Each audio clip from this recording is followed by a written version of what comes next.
Hello. hello everyone. Welcome.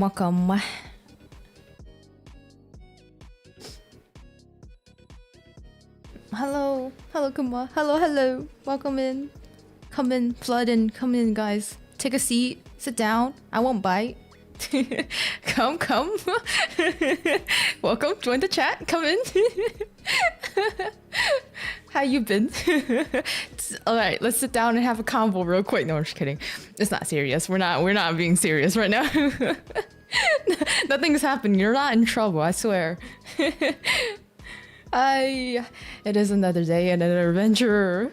I am continuing my Honkai Star Rail adventure. It is not over yet. That just makes me even more nervous. Don't be nervous. There's nothing to be nervous about, right? Right? But yeah, I don't have any news, no update. As usual, there's nothing special going on. Besides, yesterday was Halloween. Was it yesterday? No, the day before. I did not do anything special on it. So I hope you all had like amazing time, got a lot of candies or something, or you know, eat up a lot of sweet stuff that day. If you didn't go trick-or-treating, I guess you could have maybe like take some of the candy from your nephews or your cousins and eat them eat those instead. I didn't do anything, so it was kind of boring. But yeah. Maybe biting will happen next time. What? Huh? What? Okay.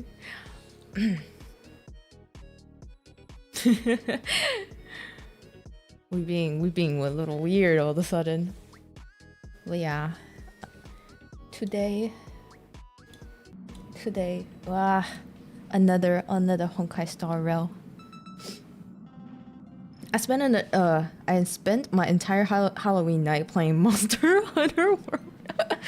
Honestly, I feel like that's the best way to spend any holiday, right? Just playing a game. Well, yeah, today we are going to start Yunli, finally. Like, Yunli has been out for how many months now? One or 1.5 months? Ever since I watched her trailer, right? It was like 2 months, I think. Maybe 2 months since she got released, and now I'm finally able to play it. I don't remember starting it or touching it yet, so nice. I think we should be good. Our first thing is we have to discuss travel plans with other members before we discuss travel plans with March 7 and Danghang. So, with that being said, we're gonna start chatting up with Mr. Yang real quick. 𝗖𝗵𝘁 What does she expect to find there? Current research on the Leviathan merely proves how little we know about such life forms. That's why geniuses are interested in that field. Science is all about uncovering the unknown. The conversation between two adults. Oh, two adults. I'm not adult enough for this. I don't know what they're saying. Have a safe trip, you two. Have a nice, what is a honeymoon? Mom and dad are gonna have a moment to themselves. Us kids, we need to go somewhere else right now. Don't miss us too much. If I stumble upon some cool Leviathan fossils, I'll bring a few back as souvenirs for you. Oh my god, thank you, Mom. I love souvenirs. Kuma, where's your jacket? It's cold in here. I decided to change it up a little bit today. So Mr. Yang and Himiko is gonna go on their own little trip. What do you think, March? Himiko really knows how to convince people. Between Leviathan fossils and the Wardance, the latter definitely sounds more fun. That is true. It's like, would you rather go to a museum or a festival? By the way, Danhang, this time you'll be taking a stroll with us on the Lafu, right? Yeah, last time he like missed out on a bunch of stuff and then he came in late to the party. And just let you two wander around aimlessly on the Luofu by yourselves? I don't think so. Plus, Mr. Yang is right. The Ambrosial Arbor crisis just ended, and both the long life and short life species are still feeling uneasy. And that's why Jingyuan wants to organize the Wardance to show that the Xianzhou Luofu is stable. Our and general. safe. I'll choose the museum, but museums are kind of boring if you're not into it or whatever they're showcasing. If you're into it, and I feel like there is a point to go to a museum, but when you're like not interested in fossils or whatever they're trying to showcase, it's like... And since he has extended an invitation, it's only right that I visit my old friend.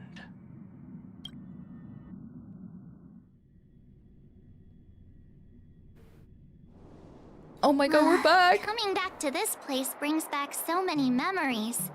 You know? Yeah, like... you know, memories? Care to spill the deeds, please, March? I want to know what kind of memory it brings back. Well, it's nothing too poetic. I was just thinking about all the twists and turns we went through when we first arrived at the Xianzhou ship. Just makes me think of... God, it's been a month, I think. What is that? Ting Yuan? It just makes me... Like, it reminds me of Ting Yuan's neck snap all of a sudden, whenever I come back. This time, we're not being forced or enticed or chasing after wanted criminals. And we didn't have to sneak in through the cargo dock. Quite unusual, I must say. Oh, she's gonna jinx it. March, you're gonna jinx it. Literally. Yo, even the game knows. It gave me an option for that. She's jinxing us. I'm just hoping for the best. You're the one jinxing us. Nuh-uh. You're the one jinxing. You're the one being like, oh my god, you know, this time it's all smooth sailing and stuff. Nothing can go wrong. Am I right, guys? Oh no. Oh! Yangqing! Kuma saw the Skyfaring Commission notice that the Express has docked in the Xianzhou. Are you guys on the Lufu already? Yeah, you're quick on the news.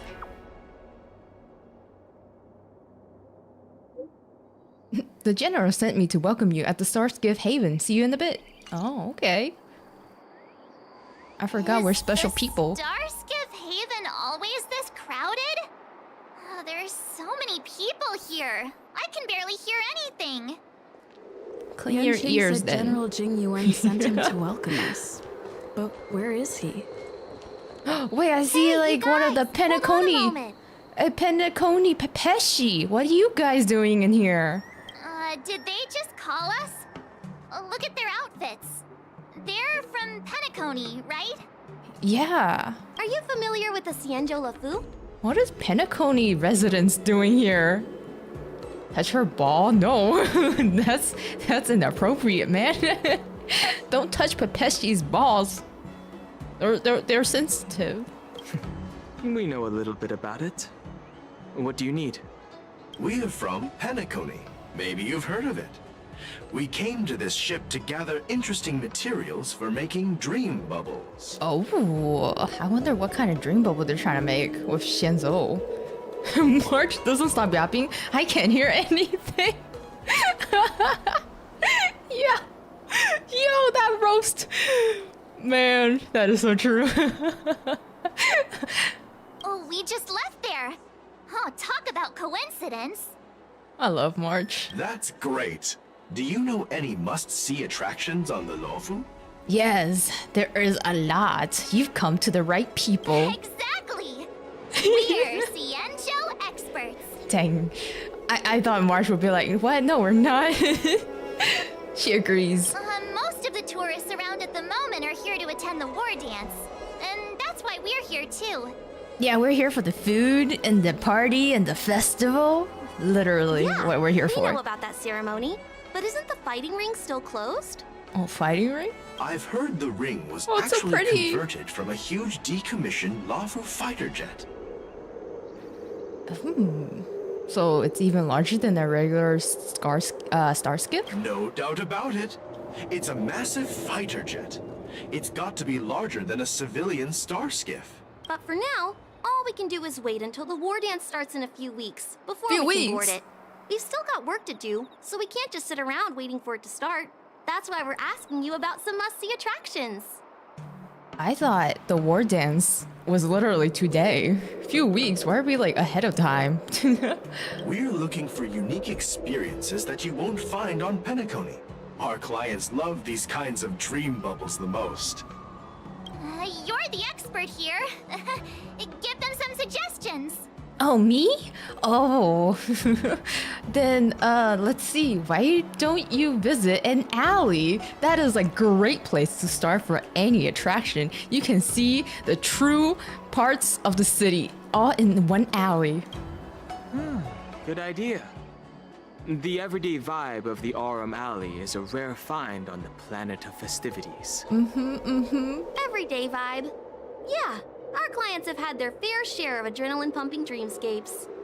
Maybe something down to earth would touch their hearts. Thanks for the suggestion. We'll head to the 𝗷𝗵 Alley to gather materials. Maybe we'll run into each other there in a couple of days. Look, Yanqing's here. Finally. Really? Let's go catch up with him. Where have you been, boy? Give me a sec. Depressed Crane. Why are you depressed? I'm supposed to be the one depressed, not you. Why is a paper crane depressed? You have feelings too? What? Am I blocking your view? Just a moment, I'm about to fly away. Do it. You can go ahead and fly away now. Just like I thought, I naturally cause people to dislike me. Yo, introvert much? The moment you speak to someone, they speak back, you're like, you hate me, I know. Don't rush me, I'll leave right away, I'll leave forever. I plan to fly down from here and end my existence. I will say goodbye to my short and vain existence. Don't try to deter me. I've already made up my mind. Oh no. No, don't do it. Don't do it. You have so much to live for. There's so much to be happy about. Please do not attempt to intimidate me under any circumstance. Just don't do it. I do not want to bear the responsibility for a stranger's life. What? Are you still trying to talk me out of it? Yeah. Don't think yourself into a corner. There's so much to live for. You're right. I have far too little RAM to understand such complex matters. Yo. You are a kind person. I'm willing to talk to you for a moment more. Oh my god. I've actually tried to self-destruct on many occasions, but every time I plunge to a certain depth of the port, something called the Huaiyan Express Safety System will automatically take over my movement components.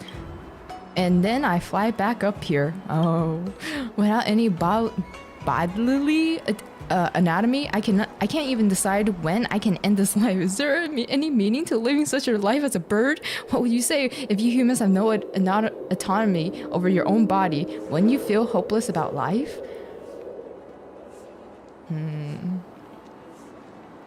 I mean, if you're accustomed to something, you won't be disappointed.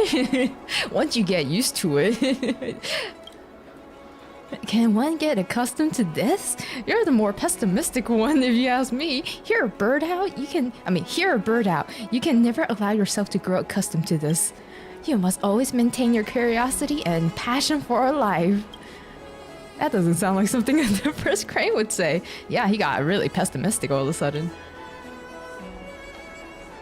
Oh, after speaking with you, I feel like I have been enlightened. Never mind, I no longer wish to end my existence. This life is good. Amen. We have convinced a bird not to do, crazy stuff. Oh, what do you plan to do now? I would go back to my carrier job. Perhaps my former life was not so terrible. Allow me to give you a recommendation. Go find 𝗖𝗵𝘁 who works at the Huaiyan Express. You can mention my name. Darn it, I don't even have a name. Oh no. Tell her you're the one who convinced me to return to my position. Perhaps you'll receive some kind of reward. Consider it my gift. Goodbye, dear stranger friend. Goodbye, the press crane. Ciao. Here you are. Everyone, on, this way. We should give a name to that depressed crane. I feel like that crane should deserve a name after everything. Hey everyone, it's been a while. Hello, 𝗵𝘁. Debbie depressed. What? Fudge, we lost our 50-50. Well, it doesn't feel like it's been that long since we last saw you. But 𝗵𝘁, are you? Oh, March, what are you gonna say? Are you gonna comment about his height? Oh, no. What's up, Miss March? If you have something to say, March, just say it. Nobody's holding you back. They say kids grow up really fast. 𝗵𝘁, are you a little bit taller than before? Okay, at least it was a good thing about his height. I thought she was gonna say something bad about his height. Be like, were you always this short? We've only been away for a few months. I can pinch his cheek. Let me pinch his cheek. I want to pinch it. Let me do it. Let me at it. What are you doing? Whoa. I didn't expect this blush. Wait. Sorry, but after our previous adventures, I've become suspicious of whoever greets us first. Oh, yeah. PTSD from Mika. Do you have to be suspicious around me too? Oh, it's not Mika, it's Misha. You know, the last time we came to the 𝗵𝘁, the first person who greeted us was... Oh no, memory flooding back in. Yeah, the MC is speaking a lot now. I'm like surprised from that. I get it. Better safe than sorry. Trauma runs deep. Seriously, For real. I've never seen the 𝗏 so lively before. I was a bit worried that holding the Wardance right after the Ambrosial Arbor crisis might be too soon.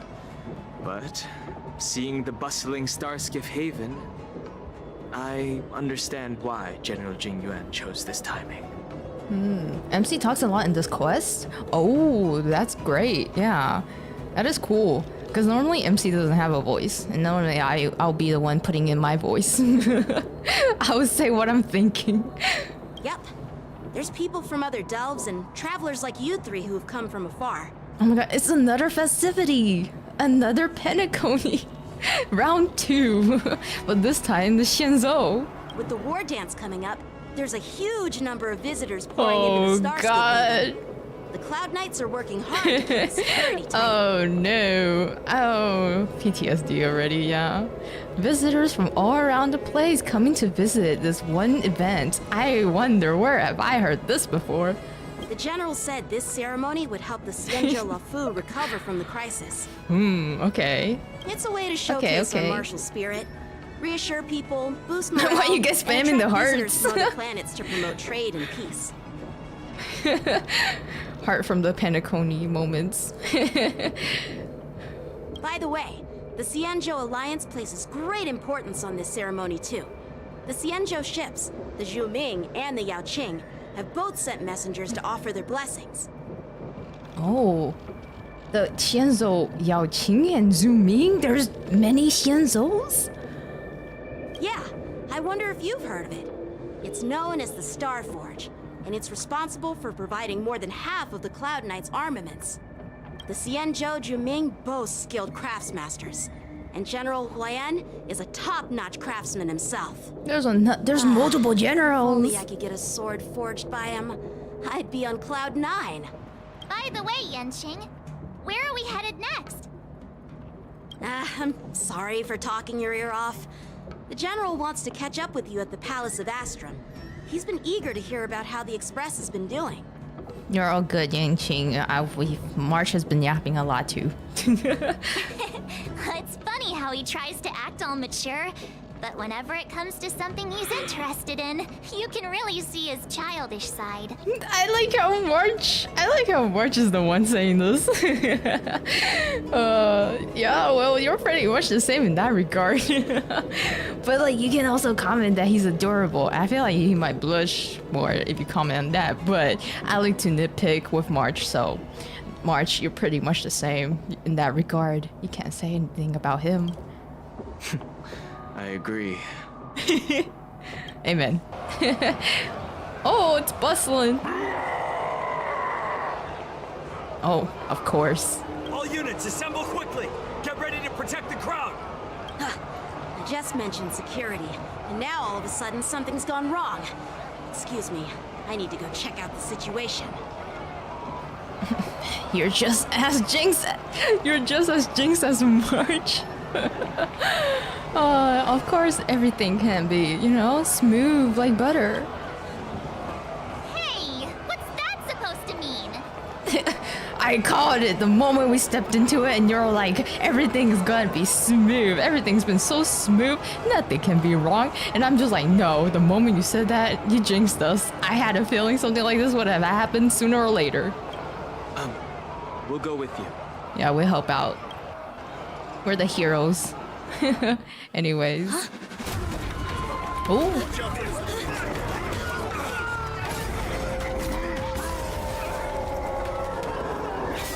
Protect the civilians. I'll deal with him. Oh, he's kind of cool. That pose is kind of cool. Moon Rage. Rage. Enemies with this mark enter the Moon Rage state. After enemy uses attack, apply 1 stack of Bloodlust to enemy unit that can trigger Moon Rage. When the blood reaches a certain number of stack, the unit enters a Moon Rage. When the countdown turns begin, it dispels across all enemy units. Borison? So I gotta kill them before. Why are there Borison here? Before it reaches 6. This ends now. Just some wild doggies. For real. Doors echo.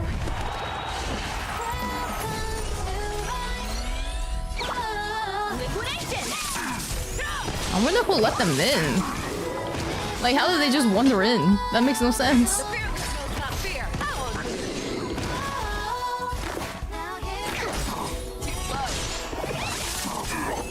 Goodbye.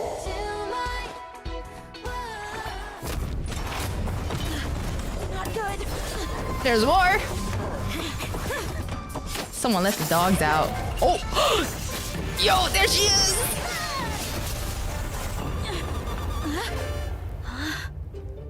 Look at that giant ass sword. Feet. She got painted toenails too. Thanks for the help. Sorry, no time to chat. Could you give me back my... She just took his sword and left. How rude. Who does that? Did you see that? Everyone saw that, right? Wait, my sword! She just took his sword and left. Not even a sorry. hello or I'm goodbye. afraid we'll have to put our plans on hold for now. I need to find out what's going on. There's your girl who isn't even your party anymore. Yeah, I do have her. While we appreciate your rescue, my 𝗖𝗵𝘁 friends, don't you think it's a bit too much to detain us and our cargo? Oh, IPC. They're like everywhere. Sorry, but we've been ordered to detain you and your cargo for inspection until we figure out the source of the attack. Once we're done with the formalities, we'll let you and your cargo go.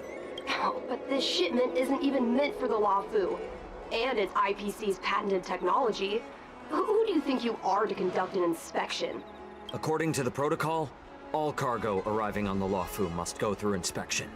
Yeah, basically anything that's on our territory means that, you know, it's ours.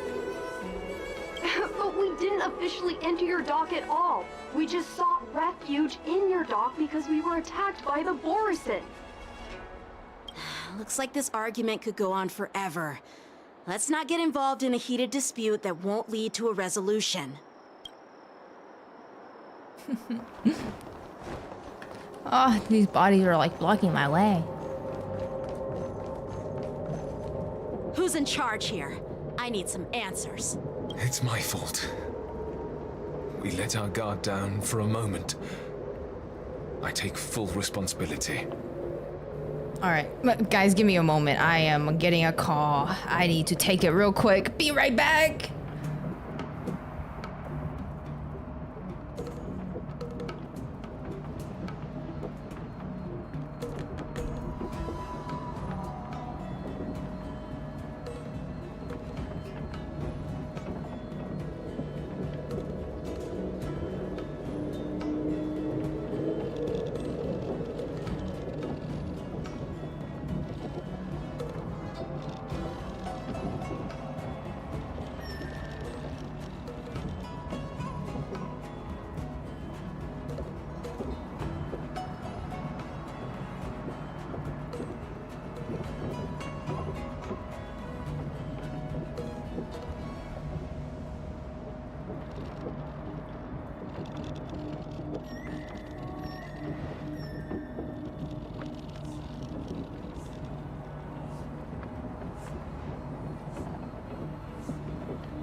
Alright, sorry about that. Let's continue. With the Wardance approaching, safety should be a top priority. Now, tell me, how did Borison prisoners end up in Starskiff Haven? According to the protocol, Borison prisoners should be held on a Starskiff and taken directly to the shackling prison under strict supervision without ever touching the ground. Who allowed a prisoner transport ship to dock at the passenger terminal? Oh, give me a second, guys.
Please don't blame this captain. This incident involves the 𝗖𝗵's diplomatic vessel. I had to handle some personal stuff just now, so my bad. Who are you? I'm Liu Jun, an officer of the Patrol Defense Squad. Thank you for your help, Lieutenant Yanqing. The situation unfolded rapidly, and it shouldn't be held against the captain. Welcome back. Thank you, thank you. Here's what happened. An IPC transport ship was attacked by the Borison just before arriving, and the 𝗖𝗵's diplomatic vessel came to the rescue. They fought off the Borison pirates and imprisoned them on their ship. Oh, we got pirates now? So, an IPC ship was attacked by the Borison near the Luofu, and the 𝗵𝗵 envoys saved them? Sounds complicated. Oh, I see. Honestly, it gives me a headache too. The 𝗵𝗵 diplomatic ship, adhering to standard procedure, docked at the passenger terminal to hand these criminals over to the Luofu. You know, with all the outsiders flooding onto the Luofu, the Starskiff lanes are under immense pressure. The Borison desperados decided to put up a fight before the prisoner transport Starskiff could get there. And that's what you just witnessed. We'll make sure these prisoners are sent to the shackling prison as soon as possible.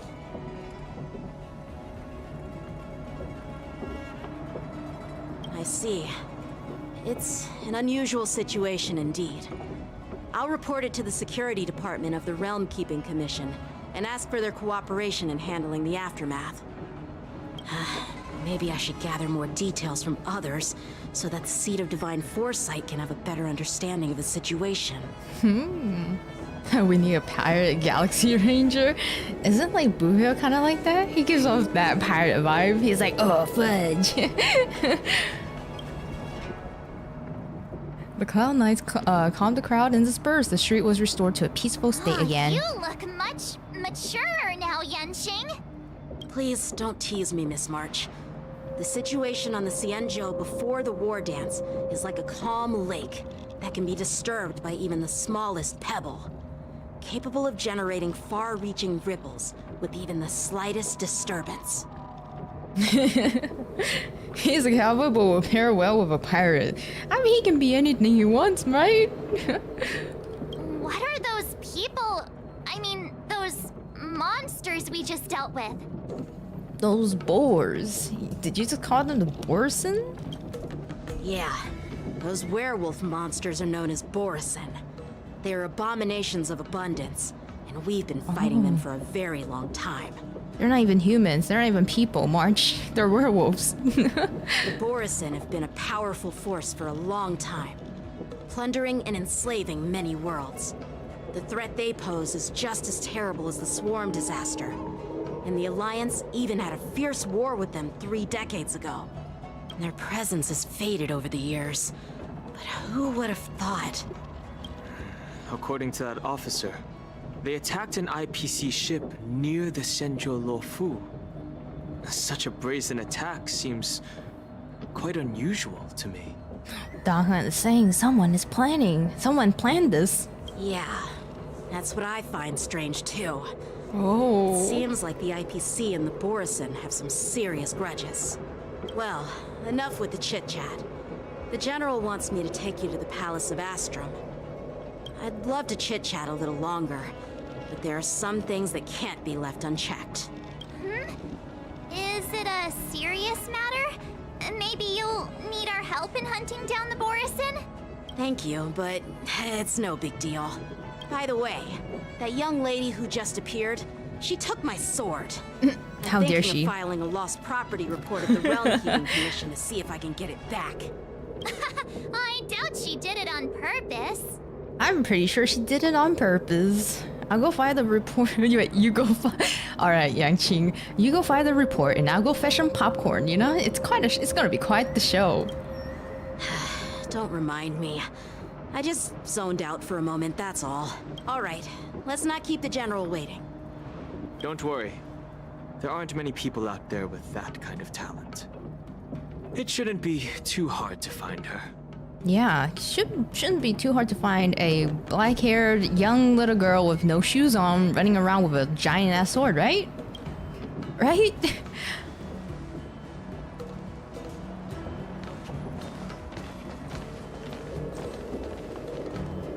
There sure are a lot of troublemakers around. Oh, I smell bad guy aura around him. He looks sus. He looks sus as hell now. He's not even being subtle about it. Success and failure. DT! Oh, you're a 𝗖𝗵𝘁. I'm sorry. It's been a long journey, Elder Huaiyan. Thank you for your presence. General, I brought our guests from the Express. Oh, I'm sorry for my bad timing. I didn't know you were meeting a guest, General. Don't worry, you're just in time. It's been a while, my friends from the Astral Express. My friend. I dreamed about you on Penacony, you know? It's kind of funny, you know? You and... What was it again? You and Danghan. Yeah, you and Danghan came in and like saved the day. It was kind of crazy. Oh. Well, it's an honor to be in your dreams, my friend. You're welcome in any time. Allow me to introduce you to General Huaiyan. He's the Arbiter General of the Xianzhou Zhuming, known as the Flaming Heart. This geezer? No need to be so formal. I'm just a tourist here, no different from other tourists who've come to attend the ceremony. Elder Huaiyan is not only one of the Arbiter Generals, but also the Furnace Master of the Artisanship Commission. Besides his martial skills, he excels in forging various weapons. Such talents are unique, even among the Arbiter Generals. Be it Arbiter General or Furnace Master, these are merely titles given to me long ago. I've retired several times already, but with the current change in circumstances, the Marshal has called me back to duty, and I had no choice but to answer the call. My poor man retired already. He deserves it. Well, in the end, I'm to blame. Living such a long life naturally brings its share of disapproval. It's an honor to meet you, General Huaiyan. Oh, wait, am I supposed to greet him too? It's my honor to meet you, General Huaiyan. Oh, my turn. Glad to meet you, General Huaiyan. No need to be all formal. Today I'm just a guest on the Luofu, the same as all of you. So, these three are the ones you mentioned, Jingyuan? The heroes who helped you with the Ambrosial Arbor crisis? Indeed. There's Dan Heng, March 7th, and her. Without their help, I'm afraid the Luofu might not have easily overcome this crisis. So, the Imbibitor Lune's reincarnation has returned to the Luofu and will attend the Wardance. I'd love to have a drink with you, should the chance present itself. You're more than welcome, General Huaiyan. And this young friend is? Did he notice her in the background? No, okay, not yet. She's right there. He remains by my side as my retainer due to his youth, which I hope will season him with experience. He will stand for the Luofu's Cloud Knights in the upcoming war dance, ready to take on all kinds of challenges. Finally, eye contact. Great, great! It's a real treat to see so many talented young people around here today. Oh, I almost forgot. This is my apprentice, Yoon Lee. Yoon Lee, hello. Where did her sword go? It's you! Give back my sword. Oh, it's you. Hello. It's so casual. Oh, you two already know each other? Guess we don't need any introductions then. Yeah, they kind of, took each other's sword. Or she took his sword. What a coincidence! I was afraid I'd have trouble finding this girl. Oh? Now you've piqued my curiosity. Tell me, how did you two become acquainted? She helped me capture the escaped borison prisoners at the Starskiff Haven. Allow me to express my gratitude for you. But when you left, you took my flying sword with you. Your flying sword? Oh, so that's why I found a dagger in my bag. Turns out it's yours. How did she not realize it? She literally just took it, looked at it, and was like, interesting, and then left. Yes, it is. Now that we've met again, I hope... Nope, that won't do. Oh, she said, finders keepers. Won't do? You want your sword back, right? Well, you can't just take it back. On the Zhuming, when you lose your sword on the battlefield, you have to reclaim it on the battlefield. Whoa, that is intense. As for this little sword, it was supposed to strike that escaped borison prisoner.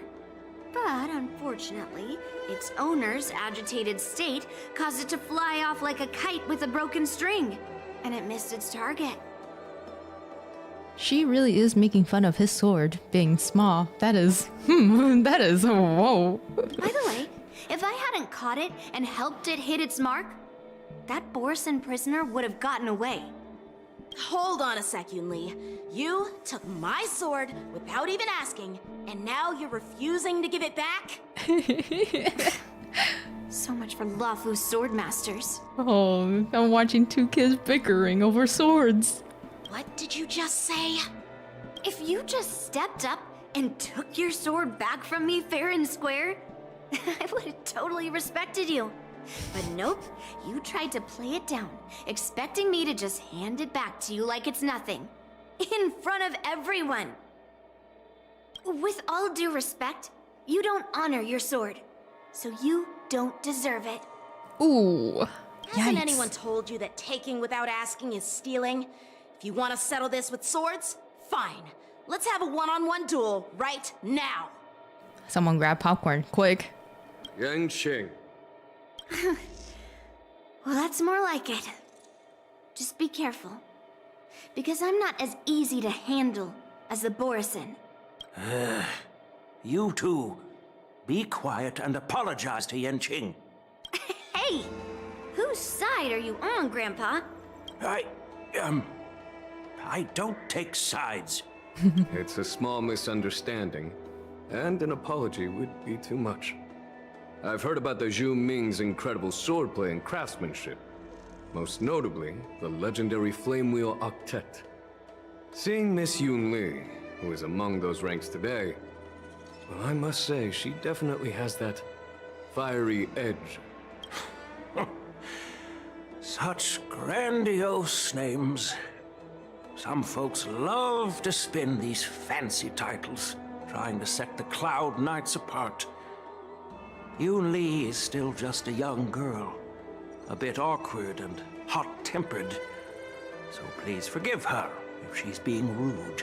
Well, everyone, Elder Huaiyan and I have some business to discuss. For now, Yang Qing, why don't you entertain our guests and take Miss Yunli to the inn? I'll find another chance to talk with you all. I'd like to express my gratitude to the Astral Express for helping the Luofu during the crisis. I just realized this angle makes him look so emo because his eyes are covered by his hair, and I kind of dig it. That's so kind of you. I mean, you've already thanked us so many times.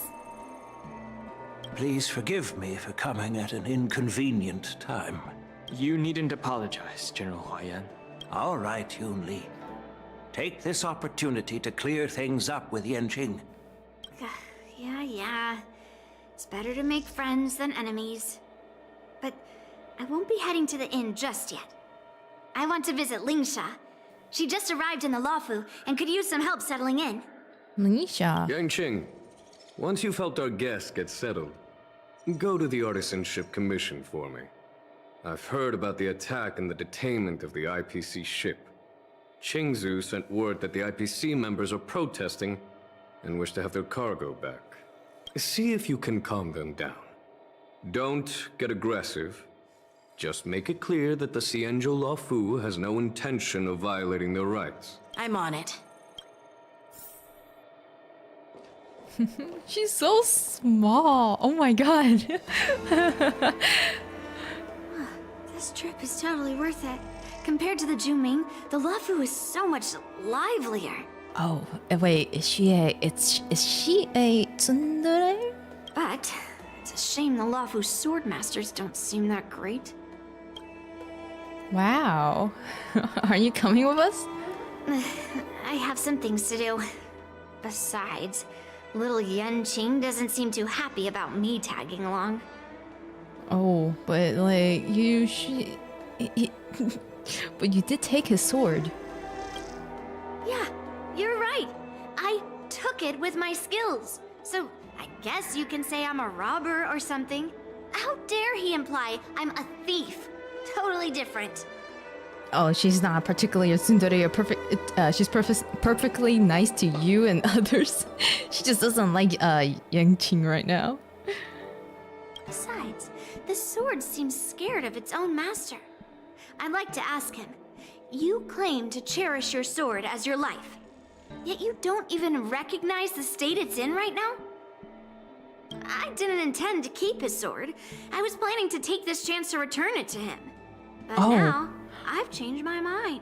Oh, yikes. I guess he didn't use the right words. Their first meeting didn't went too good, you know? I'll give that poor flying sword some proper maintenance. I won't consider returning the sword unless he learns how to say please, hello, thank you, and sorry. Those 4 simple words. I understand. So he can forget about it for now. Can we patch things up between them? You scratch your head, feeling a tingling sensation on your scalp at the thought of the impending trouble Yang-Qing will face. While you're distracted, a young girl has already wandered off on her own, her whereabouts unknown. She just disappeared. She's a sword whisperer. Yeah, she cares a lot about swords. This is the report Qingzhu just sent me. Let me take a look. Looks like the General has given me a tough challenge. He wants me to try and help put the IPC's mind at ease. Is this some kind of test from the General? Well, it's not exactly a test. As Cloud Knight officers, we not only learn the art of war and martial arts, but also occasionally have to handle diplomatic disputes.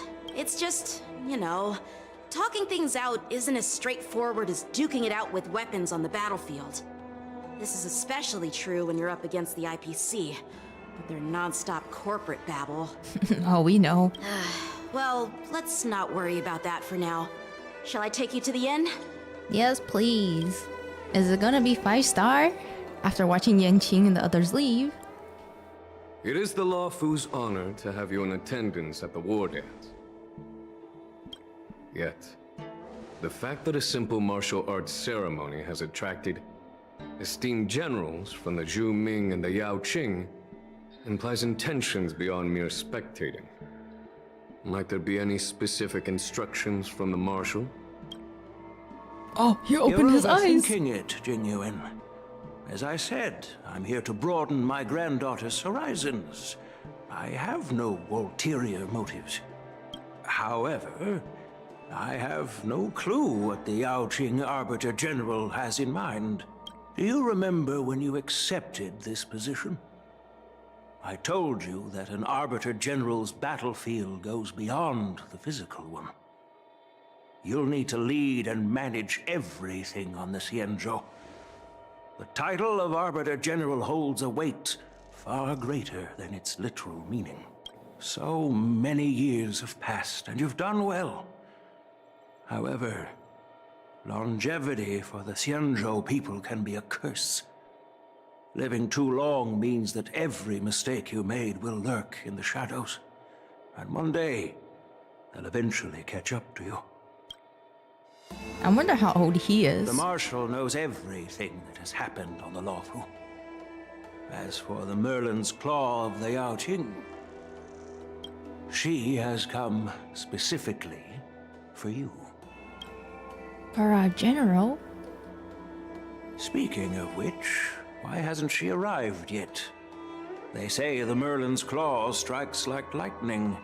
Being late isn't her style. That's not true, General Huaiyan. She's been here a while, but I'm sure you've heard of her unbridled nature. Wait. Oh, it's him. As soon as she disembarked from the star skiff, she mentioned having something to attend to and simply disappeared. It's You those must two. be the messengers from the Xianzhou Yao Qing, I assume. We are Jiaoqiu and Moza, retainers of the Merlin's Claw. It's an honor to meet you in person, Arbiter Generals. Now this is interesting. A guest who doesn't come to visit but sends a message instead. What does she mean? Tell me, what could be more important to her than coming here? Master heard about a spectacular view in Scale Gorge waterscape. I believe she went there to enjoy it. That sounds sus. A spectacular view? Ha! Did you hear that, Jingyuan? This person is being sarcastic. Please do not misunderstand me, General Huaiyan. I was simply stating the truth. Master thought it would be inappropriate to keep you waiting, so she sent us here. Once she's finished with admiring the scenery, she'll personally come and apologize to the both of you. Admire the scenery. In the meantime, outside the Palace of Astrum. Drat, I forgot to ask Yun-Li to return my sword. Maybe, I want to help him. I really do, because I feel like Yanqing won't say nice stuff after what just happened. I'll go get it back for you. No need to bother. The Zhuming envoys won't be leaving the Luofu anytime soon. I'll ask for it later when we meet again. Oh, a tip and advice real quick. When you say, if you want a bag, add in the word please, thank you, and sorry. And please. Did I say please? Say please twice. By the way, I don't know if it's just me, but the general seemed a little reserved. Could it be because of Elder Huaiyan's visit? Reserved? Really? Maybe I'm just overthinking things. No, you're not. When I entered the Palace of Astrum, I realized that the messenger from the Xianzhou Zhuming was actually the Arbiter General himself. So, the messenger from the Xianzhou Yaoqing must be the Merlin's Claw herself, I presume. That's right. Well, that's what makes this entire thing so unusual. What's so unusual about it? They simply received an invitation from Jingyuan, just like the crew, right? The Wardance is just a small festival. And now we have 2 Arbiter Generals from other Xianzhou ships here. I'm afraid they're here for something more. From our based on our past experience, something smells really fishy. Maybe they've come to hold Jingyuan accountable for the Ambrosial Arbor crisis? Hold him accountable? Come on, didn't the Luofu fall victim to the disciples of Sanctus Medicus and the Antimatter Legion? Why would they blame the victim? Danshu's rebellion and Ventilia's scheming are merely one side of the story to the other Arbiter Generals of the Alliance. Only a single piece of incontrovertible evidence remains, creating an endless source of potential complications. The Ambrosial Arbor. Yes. It's undeniable that the plague mark, which was subdued by the Xianzhou Luofu, has resurfaced. But was it really a conspiracy instigated by the Antimatter Legion? Or does it indicate a traitorous intent from within the Luofu, implicating Jingyuan himself? Once the spark of suspicion is kindled, it proves hard to extinguish. That is true. No wonder we were called back for the ceremony. Every single time when someone's like, "Welcome to a party," something bad is bound to happen. What was I thinking? Seriously, here I was looking forward to a carefree and enjoyable trip, but it seems wherever we go, drama is just around the corner. Amen, sister. Aw, I was so excited. I thought those Arbiter Generals were just here to see the ceremony. By the way, I heard that an alchemist from the Zhuming diplomatic ship has arrived, and rumors say that she's to be the new Cauldron Master of the Alchemy Commission on the Luofu. An alchemist from the Zhuming serving as the Cauldron Master on the Luofu? While it's not unheard of, the timing itself... Thanks to your words, Mr. Danheng. Now I finally see the underlying tensions. The General is under tremendous pressure right now, but I was completely oblivious to his troubles. How naive of me. Come on, don't think like that. Leave the adult matters to the adults. Even if you wanted to do something for the General, it's not like you can do anything. I guess leave me out because I'm not an adult then. Leave me and March out. Leave adult matters to the adults. Not including me and March. Did I say something wrong? Again? Calling him a kid, March. No, March, you're doing wonderful. You're the real master of conversation. Miss March is right. I don't have the skills to share the General's burdens at the moment. Still, I'll do my best to follow his instructions. Let's go. Once I've taken you to your accommodations, I need to go to the Artisanship Commission to handle the IPC's protest. He looks like he has a lot on his mind. We can't just let him go alone. Why don't we accompany you to the Artisanship Commission? That whisper was pretty loud. This is too much trouble. While I appreciate your kindness, dealing with the IPC's workers could be tricky. I'm afraid this will cause trouble for the Express. March just loves bullying children. She does. I just remember like from Bellbog when she was like bullying. What's the girl's name? Hook. I remember that one moment when she was just bullying them, and I was like, why does March really like to like bully kids for no reason?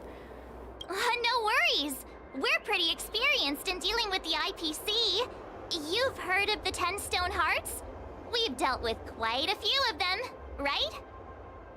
Right, yeah. You know, I don't want to end up in an IPC lawsuit, March. What's with you turning into a scaredy cat? I didn't see you worrying about lawsuits when you wrecked that giant mech. Well, since you're willing to help, I won't decline your kindness. Let's head to the Artisanship Commission and meet them. Oh, we're gonna meet the IPCs again? They're literally everywhere. We gotta go. Go.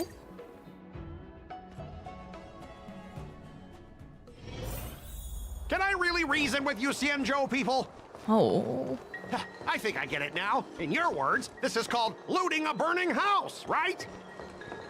That toxic voice sounds familiar. Haven't I heard it before in 𝗖𝗵𝘁? You know what? This isn't my first time dealing with the Skyfaring Commission. I can handle your unreasonable ways, but straight up snatching IPC cargo, isn't that going a bit too far? Just as I've said it many times already. Once we've inspected the cargo and completed the security check, you can be on your way. Is there something wrong with your ears, or is it just your brain?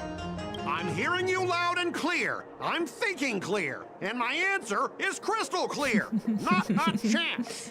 Keep detaining my cargo and I'll file a complaint directly with your general. Did I just hear a dog barking? You jerk. Who are you calling a dog? Wait. Why are you here? Kuma, did you do the 𝗖𝗵𝘁 quest? I did not.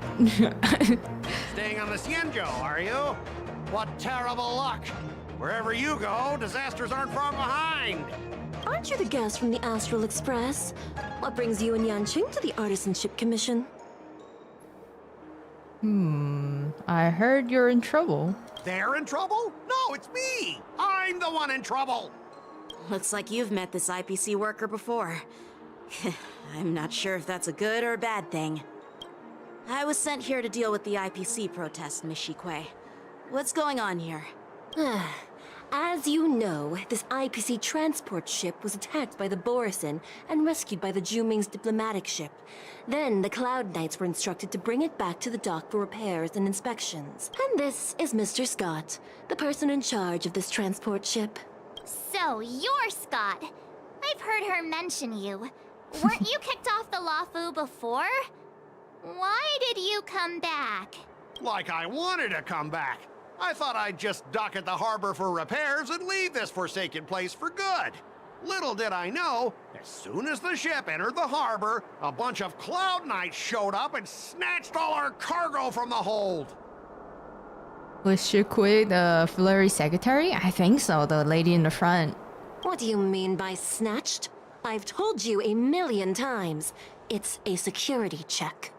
Then why did you bring the cargo to the Artisanship Commission? You even brought in some shady craftsmen. It's obvious you're trying to steal the IPC's patented technology! Listen here. Firstly, the Skyfaring Commission detected dangerous items that could possibly be weapons in your cargo hold. That's why they called me here, to double check. Secondly, where the heck did you get the idea that I'm a shady craftsman? Even if there are dangerous items, what do they have to do with you? It's not even being shipped to the Luofu. We'll just fix the ship and be on our way. We won't unload our cargo here. But you'll have to stay in the port for several days before your ship is repaired and you can take off again. How can we just leave unchecked items sitting here? That is true. I understand, but we don't need to disassemble the cargo if it's just a security check, right? In most cases, we don't. However, our scans discovered that the cargo doesn't only contain machinery, but also some substance that resembles biological tissue. He keeps living items in there? Biological tissue? Does this crate contain living things? I'm afraid we'll need to wait for the Alchemy Commission for further confirmation. In any case, according to our regulations, we need to unseal one of the crates for further examination. But this IPC specialist has been hindering us on the grounds of patent secrecy. The Alliance's regulations on biological products are very strict. Without further inspection, there is no way for the Skyfaring Commission to release the cargo. Oh, really? Fine! If anyone lays a finger on that shipment, they'll have me to deal with. It doesn't matter if it's mechanical or biological. It's none of your business. I'm filing a complaint against the Skyfaring Commission's ridiculous regulations. Oh my god, he sounds like a Karen. This Mr. Scott seems stubborn and difficult to persuade. Honestly, I really don't want to have a vicious confrontation with the IPC. Leave it to me. I'm an expert negotiator. I heard how you helped 𝗷𝗵𝘁. The IPC representative back then was Mr. Scott, right? Since you've dealt with him before, it looks like I'll have to rely on you again. What are you guys whispering about over there? Just hurry up and give us back our cargo. Oh, you're gonna convince him? Alright. What is this? Oh, at the end of the negotiation if your morale is higher than or equal to your opponent, it's considered successful negotiation, otherwise it's deemed a failure. During the negotiation process, if either party's morale drops to 0, the negotiation immediately ends. Oh, so I gotta keep it up. Your negotiation choice will lead to different outcomes, which can either increase or decrease your morale. As you make choices, the negotiation processes progresses until the number of negotiation rounds drops to 0, at which point the negotiation ends. During the negotiation turn, you can use negotiation strategies to apply various negotiation techniques to help you succeed. You can view your opponent's information if you're unsure what to choose. What is this, Phoenix, right? As I recall, this guy won't listen to reason and can only be persuaded with intimidation. Ah, I love threatening people. But he does seem to follow rules to some extent. Let's use that against him. Speaking of regulations, we have our own laws and regulations too. According to Article 4 of the Xianzhou Alliance IPC Trade Consensus, the Alliance and IPC shall never infringe on each other's intellectual property rights. Just start making him feel uncomfortable. What in the world am I gonna do to like make him feel uncomfortable? I'm so curious. But I don't wanna like mess it up. But I do have to intimidate him, so we're gonna use Yang Qi's identity to intimidate him. Would that work? Remind him of his embarrassing past. That's threatening, right? Okay, let's do that. Hey everyone! Meet my old friend Scott. He's very talented, especially at imitating animals. Bark bark. Stop it! Ow. Let's focus on the business at hand. Dang. What's the point in dragging up the past? Oh, you're amazing! Can you teach me? Which animals can you imitate? March! Just forget it. Even if we set aside the secrecy of intellectual property, these prototypes built by the Intelligentsia Guild are incredibly valuable, beyond your wildest imagination. If anything goes wrong, you won't be able to pay for it even with your lives. Let's skip reasoning and just fight it.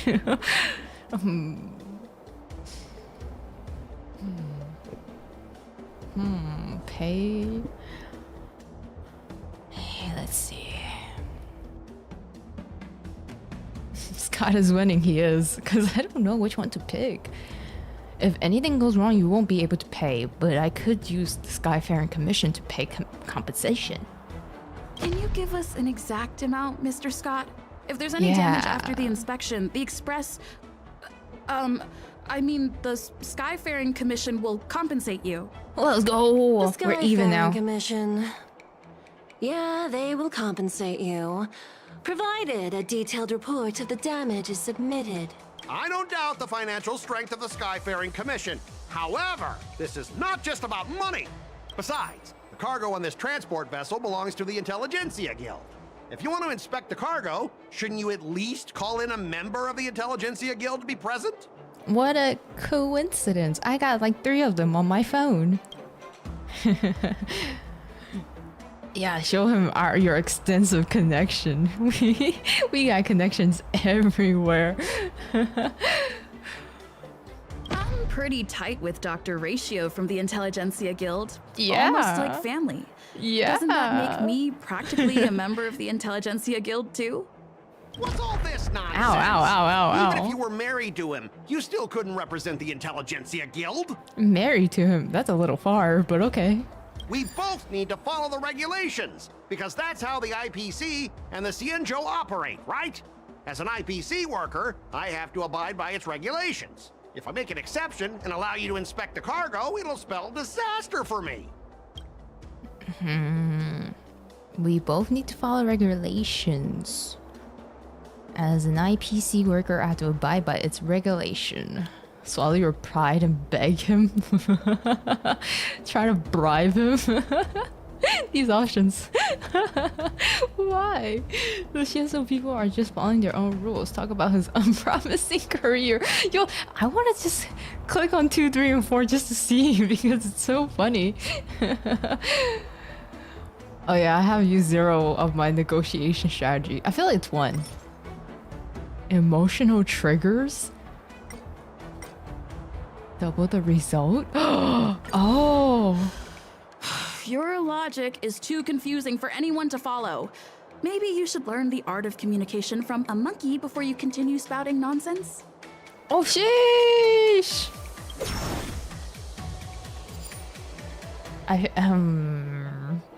We both know that the regulation, because of that's how the IPC and Xian. So if I make an exception, and now it will spell disaster for me. Yeah, the Shienso people are just following their own rules. Everyone has their own set of rules. Oh my god. Now that you're on their turf, shouldn't how you the follow tables their have rules turned. How the turn has tabled. Yeah, I get it. I know I'm on the 𝗖𝗵𝘁, but if I violate the IPC regulations, I'll be in deep trouble when I get back. I win. Well, you guys sure know how to argue your case. Fine, I'll allow you to do the security inspection. It's just that, I need some time to sort things out. This is a big deal. Let me talk to headquarters first. So, Mr. Scott, are you just stalling for time and planning to leave the 𝗖𝗵𝘁 as soon as your ship is repaired? Well, IPC staff are free to come and go, as long as they don't break any laws. Yeah, you've got some insight there. Who are you again? Who? Oh. Who? Allow me to introduce myself. I'm Feixiao, Cauldron Master and head of the Alchemy Commission on the Lawfu. Her skin looks like mermaid. Why is it red? Could she be? Stop staring, Dang Heng. I'm also staring. I know she's beautiful. Yeah, she's the new Cauldron Master assigned here from the 𝗖𝗵𝘁 Zhuming. Oh. I received a report from the Artisanship Commission about cargo containing samples of unknown organisms. It said they needed help from the Alchemy Commission. I had nothing better to do, so I came myself. Oh, she's like Bailu, dragon skin. I see. It's fine, Mr. Scott. If you really don't want your cargo to be inspected, it doesn't matter. It doesn't matter? How can you say that? Why are you being so nice all of a sudden? Well, since you're not going to check it, I'll take this crate and be on my way. Is that okay with everyone? Yeah, sure. Why should I object? Not only this sample, but all the goods on the transport ship are yours to keep. Like I said, we won't inspect them. Wait a minute! She's taunting him. It's called reverse psychology. That's more like it. If only the young displayed a more reasonable attitude, we could have sidestepped that altercation just now. Our ship will leave in a few days once the engines are repaired. Your ship can leave whenever you want, but I'm afraid I can't say the same for your cargo. Oh.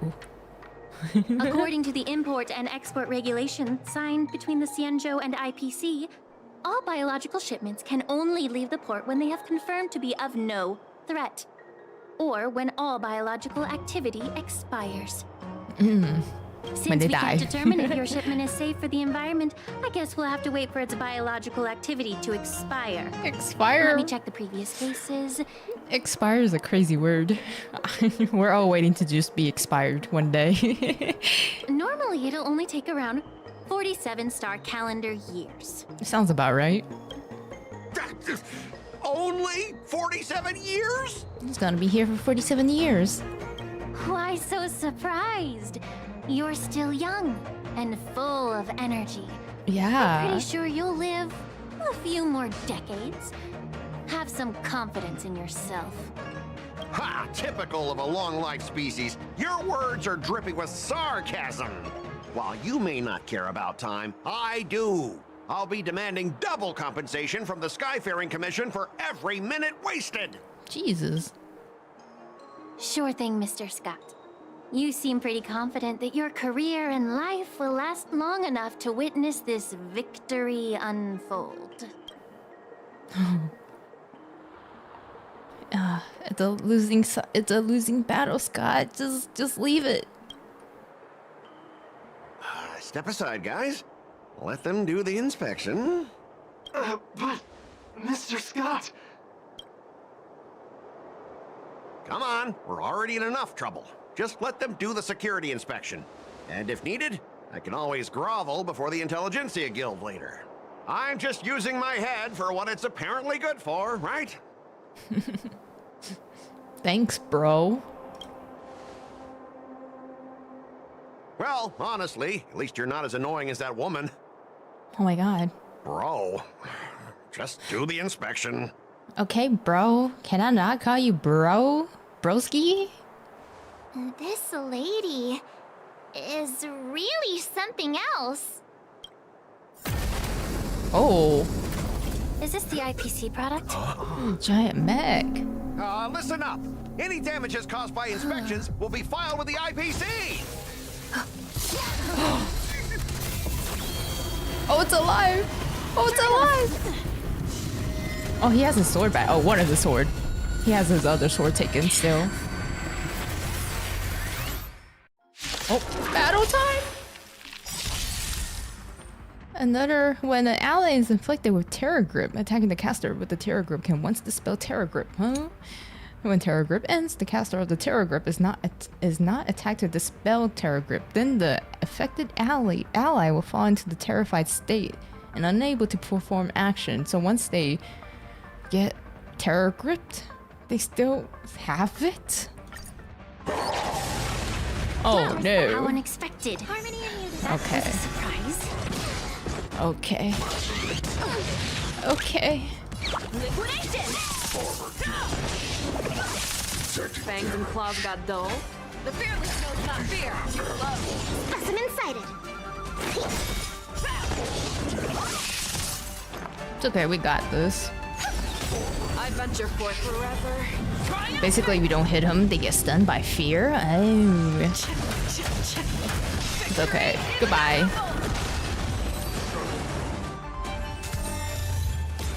Cozy and open Were you casket. seriously planning to leave this stuff unchecked at the dock for days?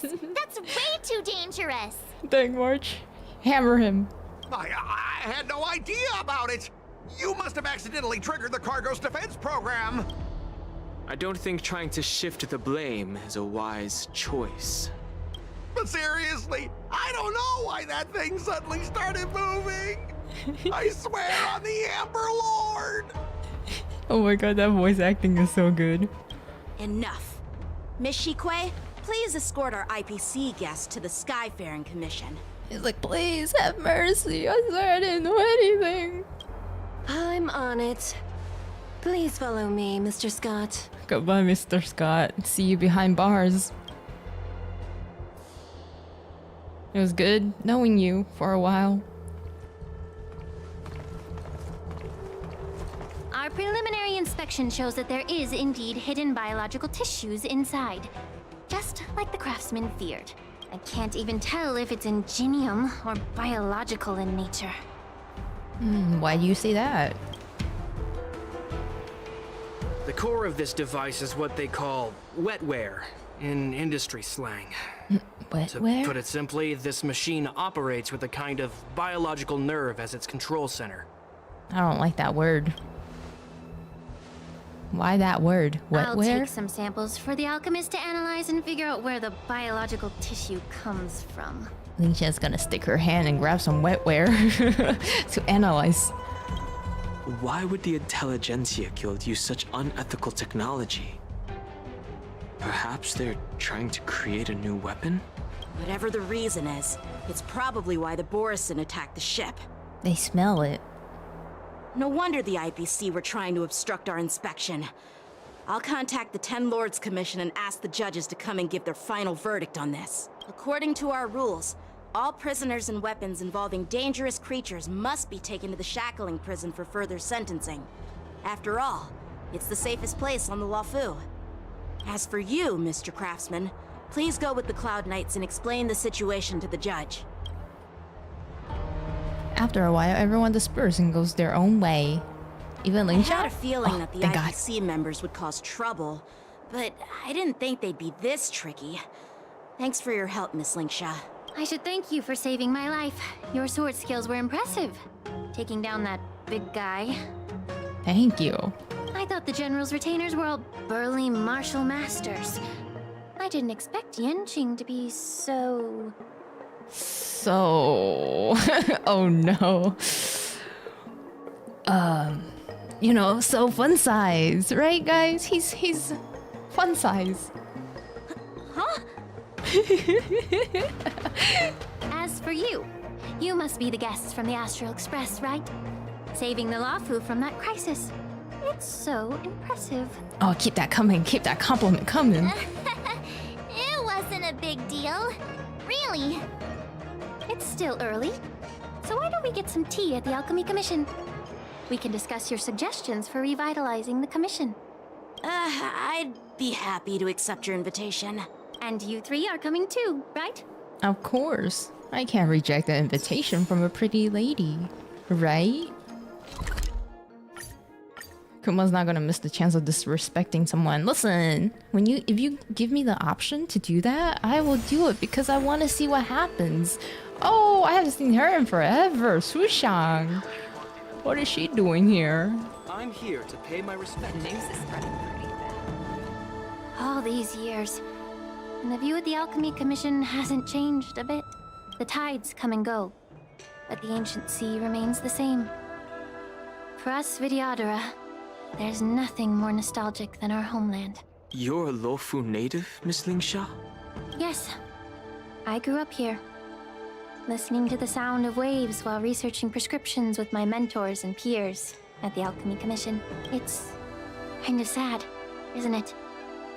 Everything changes, but somehow remains familiar. Just like you, Don Hung, I traveled far from home, and now I've returned. Seeing the familiar scenery brings back a hint of nostalgia. The view here would be even better without the ambrosial arbor. Oh, really? I think that towering tree looks pretty impressive. Even if it's impressive, it's a plague mark. The Xianzhou have been fighting abominations for thousands of years. And now that the Ambrosial Arbor has been reborn, it's only natural for everyone to feel uneasy. Oh, unlike Danghang, she's been growing her ears. That is true. Danghang doesn't have like the elf pointy ears. Well, once a seed is planted, no matter how long it takes, it'll eventually sprout and bear fruit, in my humble opinion. The rebirth of the Ambrosial Arbor and the resurgence of the disciples of Sanctus Medicus were inevitable. The seed was already planted when the ancestors of the Xianzhou sought immortality. I thought we were gonna have some tea, but where's the tea, man? I want some tea. My bad. Well, since you went through the entire Ambrosial Arbor crisis firsthand, Danheng and Lieutenant Yanqing, I'd like to discuss something with you. Only those two? What about me and March? What would you like to discuss, Miss Linksha? Well, me and March is like standing here as a bystander now. I was lucky enough to be chosen by the Alliance to come in and clean up all the old grime in the Alchemy Commission. Honestly, the Alchemy Commission is riddled with problems and has reached a point where fixing it seems impossible. I'm looking to remedy this problem, but was wondering if you could provide any insights. Well, even though I'm a Vidyadaran like you, I'm an outsider, just like my companions here. I can't really say much about a remedy, but I do have a piece of advice, Miss Linksha. The Vidyadara and the Alchemy Commission on the Luofu have always been intricately connected. If you cannot distance yourself from these ties, Miss Linksha, changing the situation within the Alchemy Commission may be quite challenging. You save the world and they don't even remember your name? That is so true. I've been like saving worlds here and there and everyone still treats me like I'm invisible. I may not know about politics, but I do know that the disciples of Sanctus Medicus have been operating within the Alchemy Commission for years. If you're determined to root them out, maybe you should discuss it with the General. I see. Thank you for your valuable insights. Me and March have nothing to say. While the Lux Arrow from the Rainbow possesses unparalleled power to sever the Ambrosial Arbor, it can't sever mortals' desire to prolong their existence. Just like how the Cloud Knights can eliminate the remnants of the disciples of Sanctus Medicus, but are unable to calm the hearts and minds of the people within the Alchemy Commission. Our Xianzhou forebears knew this well, and that's why they entrusted the duty of guarding the roots of the Arbor to the Vidyadara. However, the Vidyadara are still only mortal beings. 30 years ago, my mentor served as Alchemy Commission's Cauldron Master. She recognized the emerging undercurrents and sought to cleanse the source of the disturbance. Unfortunately, even though she was skilled in the art of healing, she didn't understand the human heart or how to eliminate the sickness lurking within the depths of the Alchemy Commission. In the end, she was framed and exiled to the Juming. I was also implicated and had to leave the Luofu. There's the tea. And guess who arbitrated the case and handed down the sentence? None other than General Jing Yuan himself. What? Gasp! You heard it right. The ones responsible for the corruption in the Alchemy Commission are not just the remnants of the disciples of Sanctus Medicus, but even the Divine Foresight himself.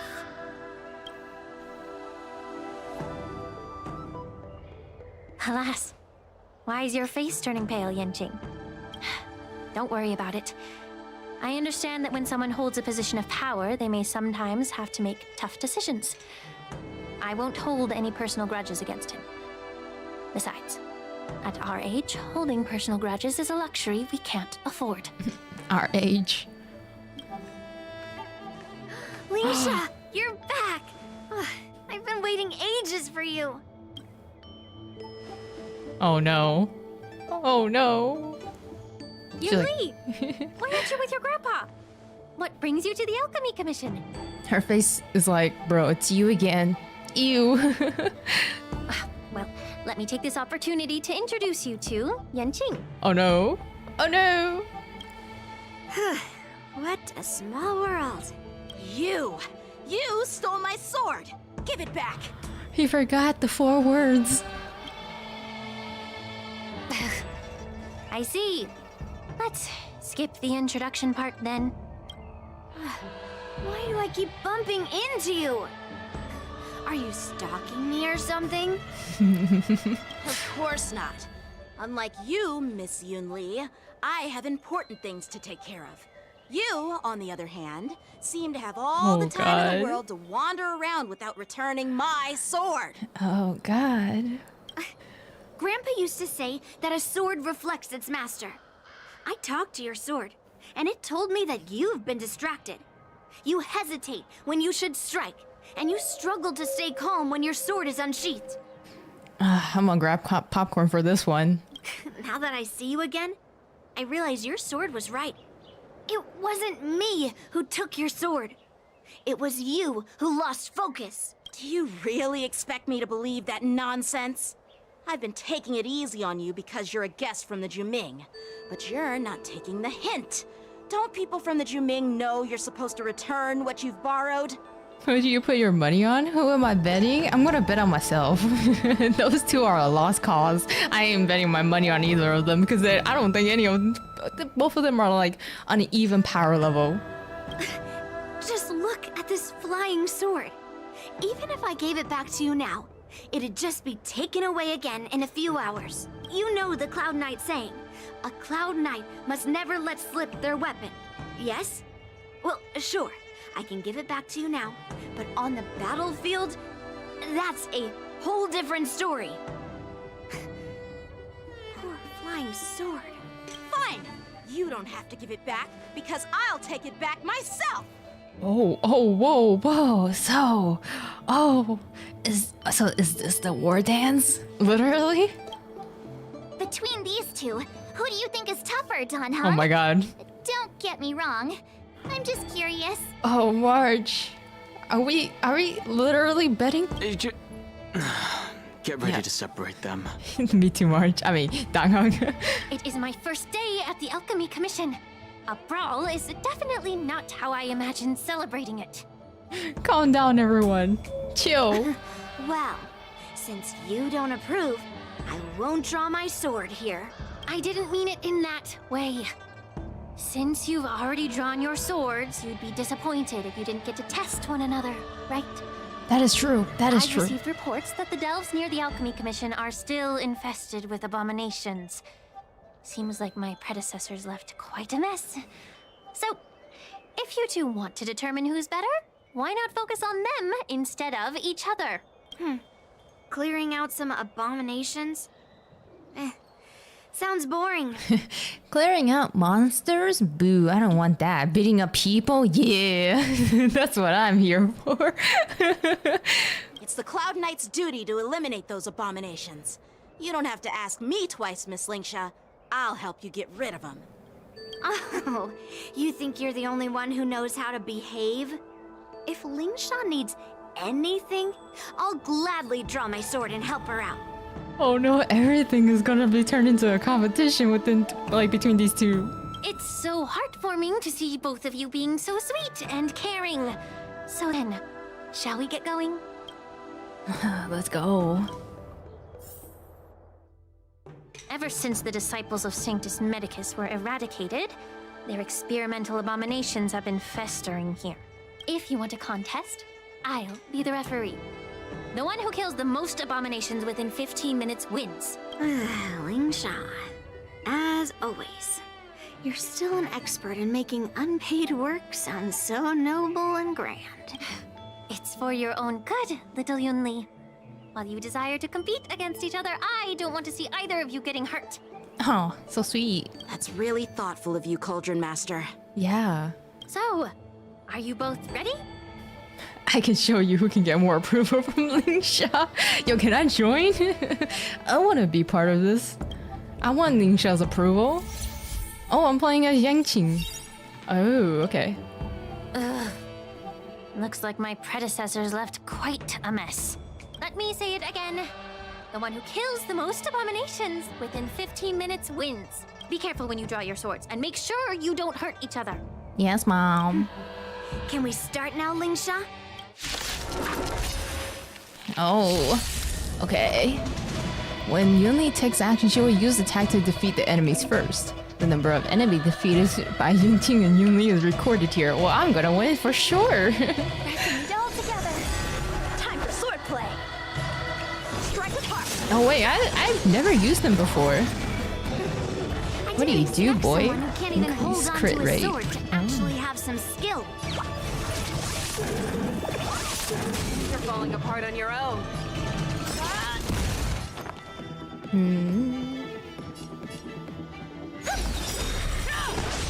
Night.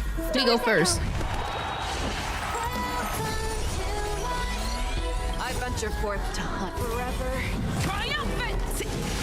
Goodbye, monkey.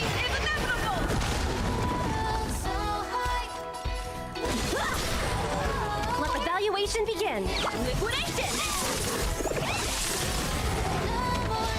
Fangs and claws got Oh my dull. god, we're winning by a landslide. She's losing. Yunli, GG's. You don't even need to go. We're done here. Oh wait, she's balancing us out. Never mind. She came back. Easy, Numby. The market is unprimed. Investing in victory means playing the long game. I like how Robin's song is still going. I'm jamming. I venture forth forever. Triumphant! I mean, it's a 4v1. That is true.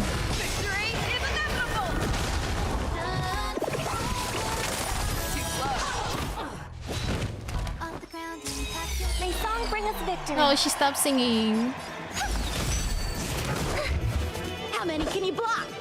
How long is this gonna take? We already win. I know we're just gonna win. Better cut our losses.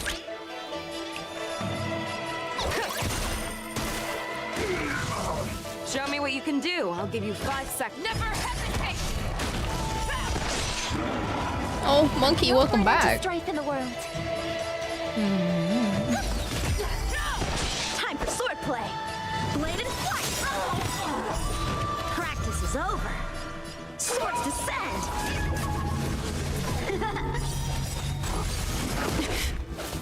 Into earth. Oh, oh, oh.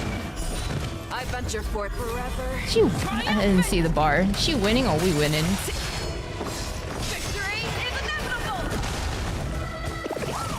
We're winning.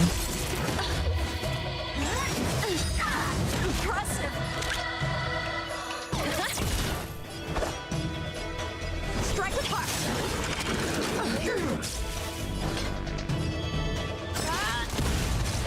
May song bring us victory. Resonate all together.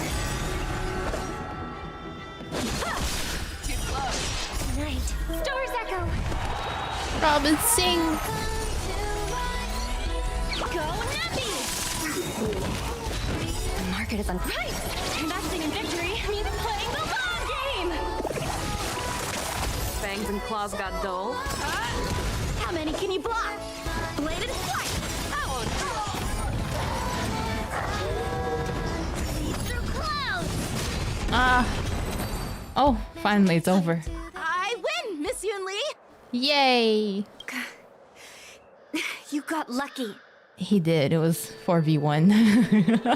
Why don't you just give me back my sword, sincerely apologize, and then go cry your eyes out to your grandpa? I did not hear a single please, thanks, or sorry in that sentence. Holy crap, he just roasted her.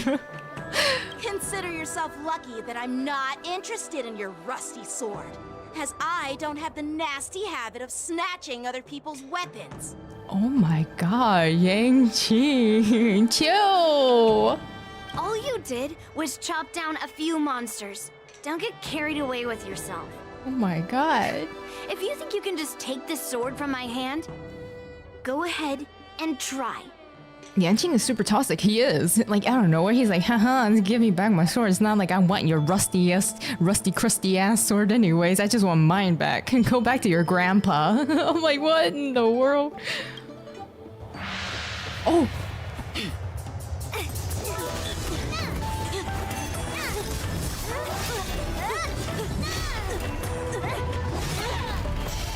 Oh! Oh, that was close. March almost got, like, injured in the moment.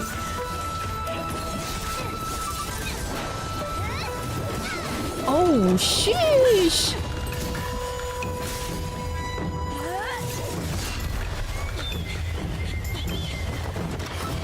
Oh, that was a sick bro.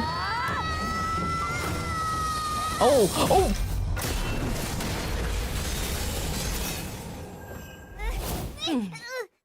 It's her! Well fought, my young friends.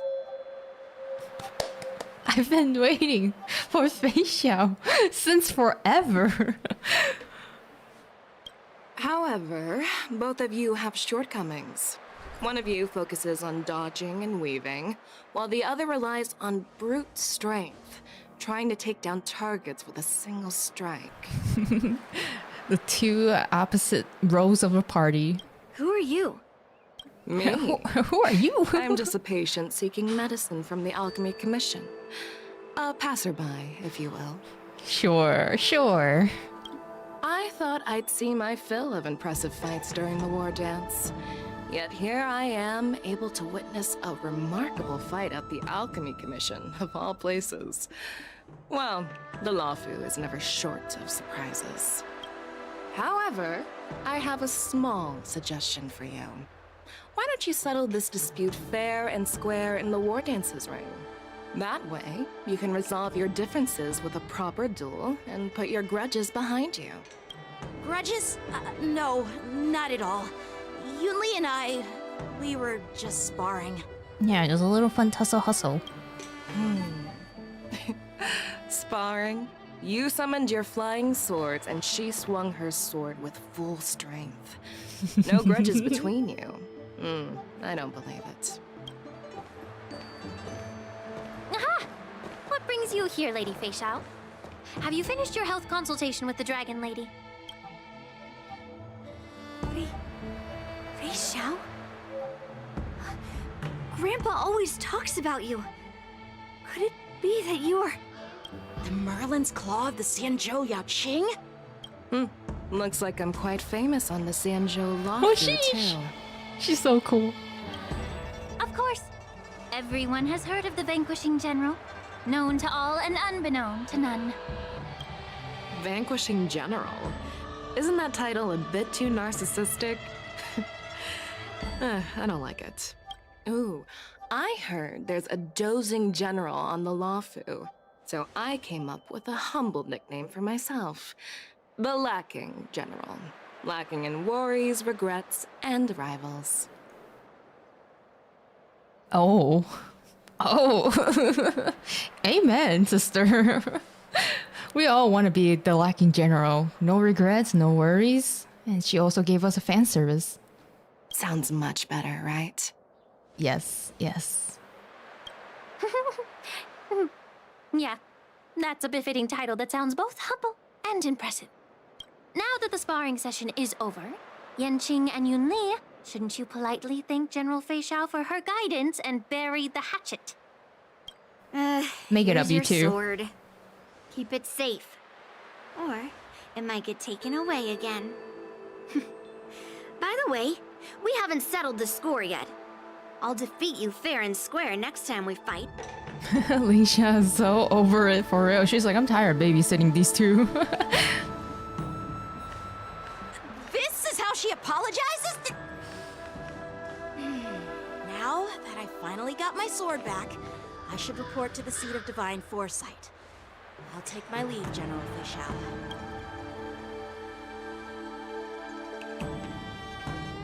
Oh, by the way, Miss Linksha, if you've got some free time, I'd like to invite you to the seat of divine foresight for a chat with General Jingyuan. I think there's more to those personal grudges you mentioned earlier. Thanks for stepping Oh, in, there we General go. Feixiao. Otherwise, I'd have had to knock them out with my incense. Incense? With smell? Not at all. Just doing what you asked. How about we call it even as payment for the healer lady's consultation? Sorry, but even a general needs to pay their bills. We don't do credit here. And let's not forget, you'd have been waiting decades for a chance to see the Dragon Lady if it weren't for me. Well, you can always send the bill to the seat of divine foresight and say it's for mentoring those kids. After all, it was quite the effort splitting them up. I nearly had to get tough. Now, if you'll excuse me, I need to find a spot and get some fresh air.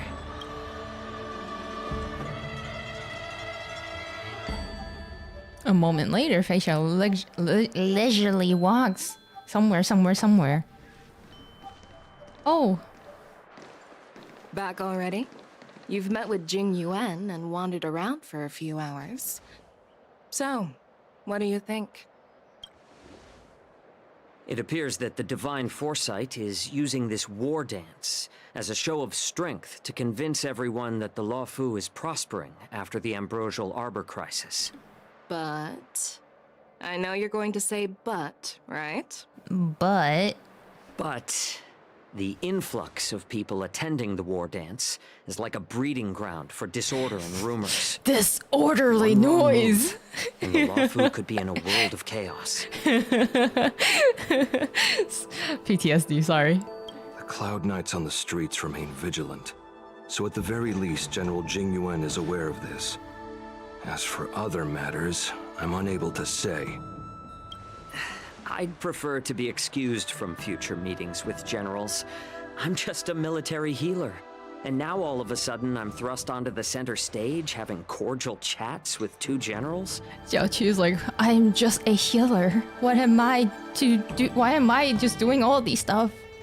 My work doesn't lend itself to being in the limelight either. Just stop whining. At least you're in one piece, right?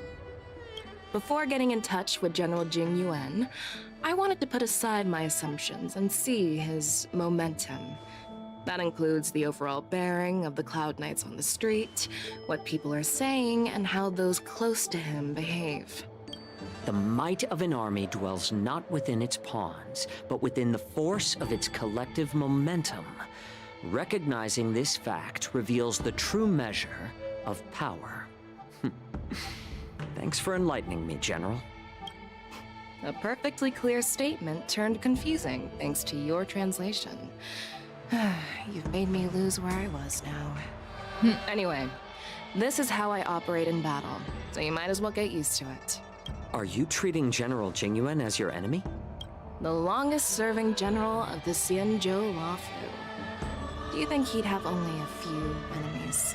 By the way, General, you met the healer lady, yes? Could you show me the medicine she prescribed you? Oh, show us the goods. Well, the healer lady couldn't do anything about my condition. She just told me to enjoy some tasty food. Tasty food? So not even the famed healer lady could help? Don't worry. I'll fulfill my promise and find a way to cure you. Actually, I've found some leads. Deep lore? Well, life and death, Zhao Zhou. It's all predetermined. She also has some kind of disease, like Firefly. Upon starting my military career, I made a pledge that the Oh, it's rest so of pretty. my life would be dedicated to being the Xianzhou spearhead, hunting down the abominations of abundance till the end of my days. Why does life slumber? It just reminds me of that scene. As long as I can fulfill that deep-seated desire, I don't care how long I live. Oh. You asked if I view General Jing Yuan as my enemy. No. My real enemy has always been myself. Oh.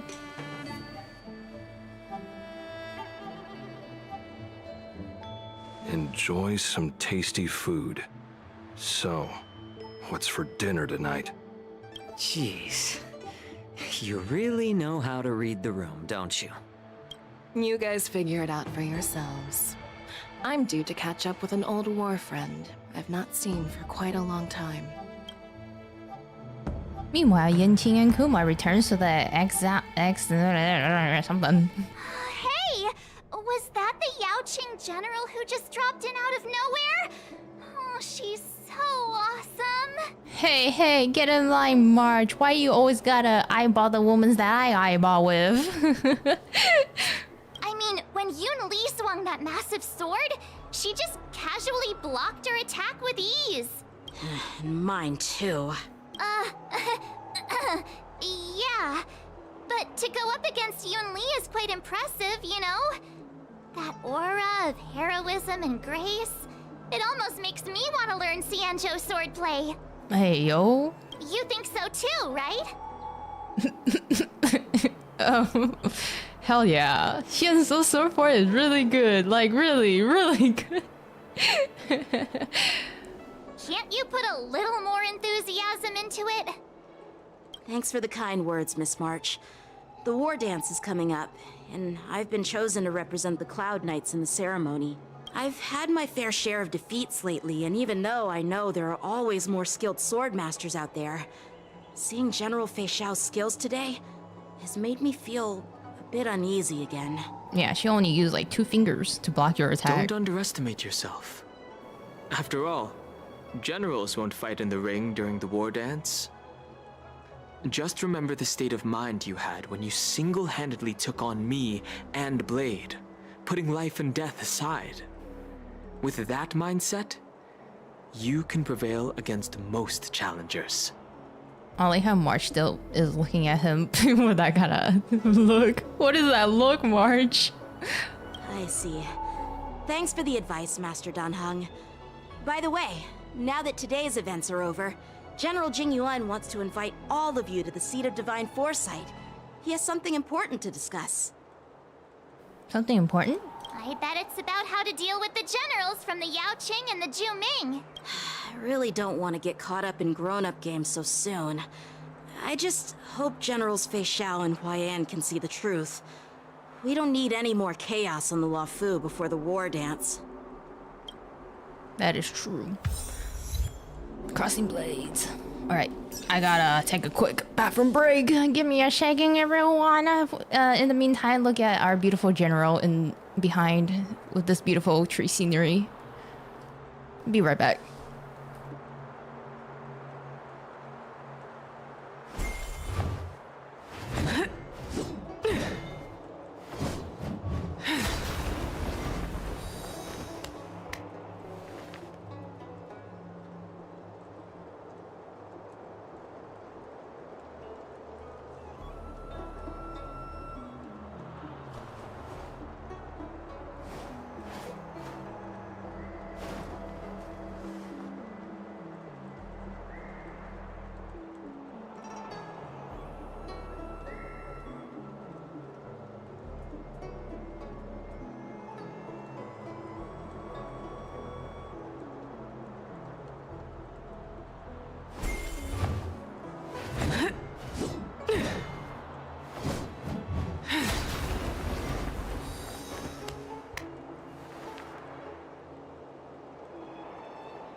Okay, that was I was gonna say that felt nice. I was holding back for a long time. I needed to take a quick break. Thank you, welcome back. Thank you. Need your extractor cleaned or your star skiff serviced? Sorry to keep y'all waiting. I don't believe in those. You're allowed to say whatever you want, Kuma. Kinda like how me and March, when March is like, I'm like, yes, say it, March. Say whatever you need. Also, I'm heading the wrong way. I'm heading the wrong way, right? No, I'm not. Okay. Yeah, I've been drinking a lot, so... like this past hour, I was like chugging down my drink. So I really needed to go. I've been holding back. Earlier at the Palace of Astrum, I introduced these guests from the Astral Express to you, Elder Huaiyan. But with all the people around, we only exchanged pleasantries. Now, I'd like to officially introduce them to you. These three braved great dangers, accompanying me to perilous places, defeating the chief culprit Vantilia, and uncovering the conspiracies of the disciples of Sanctus Medicus. If you wish to know more, please, feel free to ask us. Well, I skimmed through the reports about the Arbor's rebirth from the Master Diviner Huaiyan. She's been summoned to the Yuchue for questioning. Oh. There are a lot of doubts within the Alliance about this whole situation. But despite all that, I believe in you. Since you joined the ranks, you have repeatedly achieved remarkable feats. After the High Cloud Quintet each went their separate ways, despite the many criticisms within the Alliance, the Marshal still stood firm against the dissenting voices and entrusted the Lawfu to you. Over the years, you've served the Alliance with loyalty and wisdom. You've taken down abominations in Thalassa, rescued the Xianzhou Yuchue from a siege, and destroyed the demonic planet summoned by the denizens of abundance. I still remember those battles vividly. There are fools who doubt your loyalty. They're happy to see the divine foresight fail because it gives them some kind of sick satisfaction. They haven't achieved anything of their own, so they feed off the failures of others. Huaiyan pet when? Wait, what? Don't leave the poor geezer alone. He didn't do anything. He just wants to retire, man. But I've seen enough failures in my time, and I want to believe that your loyalty has never wavered. Our strong general, Jing General Yuan. Feixiao of the Yaoqing is the only one investigating the Ambrosial Arbor crisis on behalf of the Alliance? Dang. No. I am too. Ooh. This old man's words always catch me off guard. Maybe maybe because he's too wise for you, March. Have you ever thought of that? That maybe he might have like 5 extra brain cells than us? The Marshal ordered me to come to the Xianzhou Lawfu, but the document only says, attend the Wardance and listen to Feixiao's questioning. What does that mean? The Marshal is well aware of Jing Yuan's purpose in holding the ceremony and understands the situation he is facing. She mentioned it because she believes both issues are important. Thanks for your kindness and sincerity, Elder Huaiyan. But is it appropriate to tell everyone here about the Marshal's orders? By introducing the Express's witnesses to me alone, aren't you aiming to discern the intentions behind both my actions and Feixiao's? And whether there's any discord between us? Well, since I'm being open and honest with you, I encourage you young folk to do the same. As for the Ambrosial Arbor crisis, all I need to do is listen. General Feixiao will be the one asking the questions. To be honest, I'm more concerned about the timely start of the Wardance. Oh, by the way, I've prepared a gift for the Wardance. Oh, what could that be? Oh. What is this? Yes, it's this case right here. It looks so pretty. The case gleams of muted luster, crafted from material neither wood nor metal. Its surface is masterfully woven by the metallic threads, outlining the intricate patterns of locust flowers. There will be numerous contests and celebrations during the war dance, and the main event will be the Ringmaster's Challenge. The host will dispatch a skilled warrior to take on challengers from all over the cosmos, showcasing the excellent martial arts of the 𝗖𝗵𝘁 𝗥𝘂𝗹𝘲𝘁. When you mentioned that the Astral Express would be attending the ceremony, I thought the High Elder of the 𝗨 would be the Ringmaster. You humor me, Elder Huaiyan. The healer lady is just a young lady who knows nothing about martial arts. How can I assign her as the Ringmaster? Yeah, she's just a healer, man. It's the healers. I'm no match to you when it comes to joking. What's this box for? Why don't you open it, General Huaiyan? I hope it's not a Sparkle's button. I hope it's not Sparkle's button. What if it's just, you know, a sword? This sword case is intended for the War Dance's award. Okay, never mind. It is a sword case, so there is a sword. In a few days, a precious sword will be delivered and stored inside. I don't mean to boast about our skills, but this sword represents the pinnacle of the Zhuming's craftsmanship. It has a legendary history, full of heroic tales from foreign lands, tales that are too detailed to be summarized in just a few words. Since the delegation delivering the sword hasn't arrived yet, I'll just leave the case here for now. What if it's Sparkle in disguise as a sword? Yo, I don't think she can, like, become a unliving object. I think she can only pretend to be actual people. I've been wondering who would be worthy of such a sword. And then it hit me. I can award it to the champion of the Ringmaster's Challenge. The ceremony's champion is sure to be a perfect match for the sword. Say no more. I shall be the champion of the Ringmaster so I can grab that sword. Moreover, I'm curious. What is it? Yanqing is an excellent swordmaster, and that he will be representing the 𝗨 as the Ringmaster. So it seems like a perfect gift for him. For Yanqing? Thank you for your generosity, Elder Huaiyan.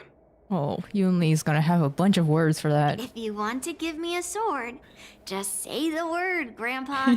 No need to beat around the bush. Oh, she heard that. She heard it.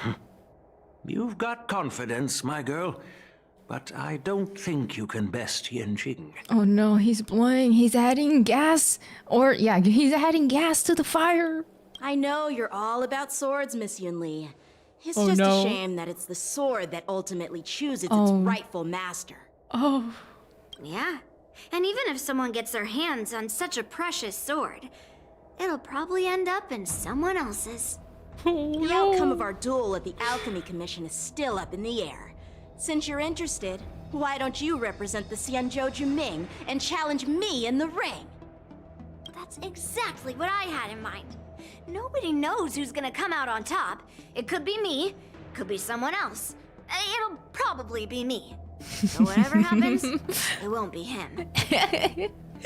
You know, she's like, either way, the result is either me, someone else, or maybe probably me. Nothing else. Oh my. It'll either be death or disaster when these two clash. Not to be rude or anything, we've been watching their drama. I'm dying to find out who beats who. Oh, so we're placing bets? All right, March, who are you voting for? Which bet are you placing? Quiet down. We have other guests here. I've prepared this sword to add some excitement to the ceremony, not to have you two squabble. It's not a good look for the Alliance.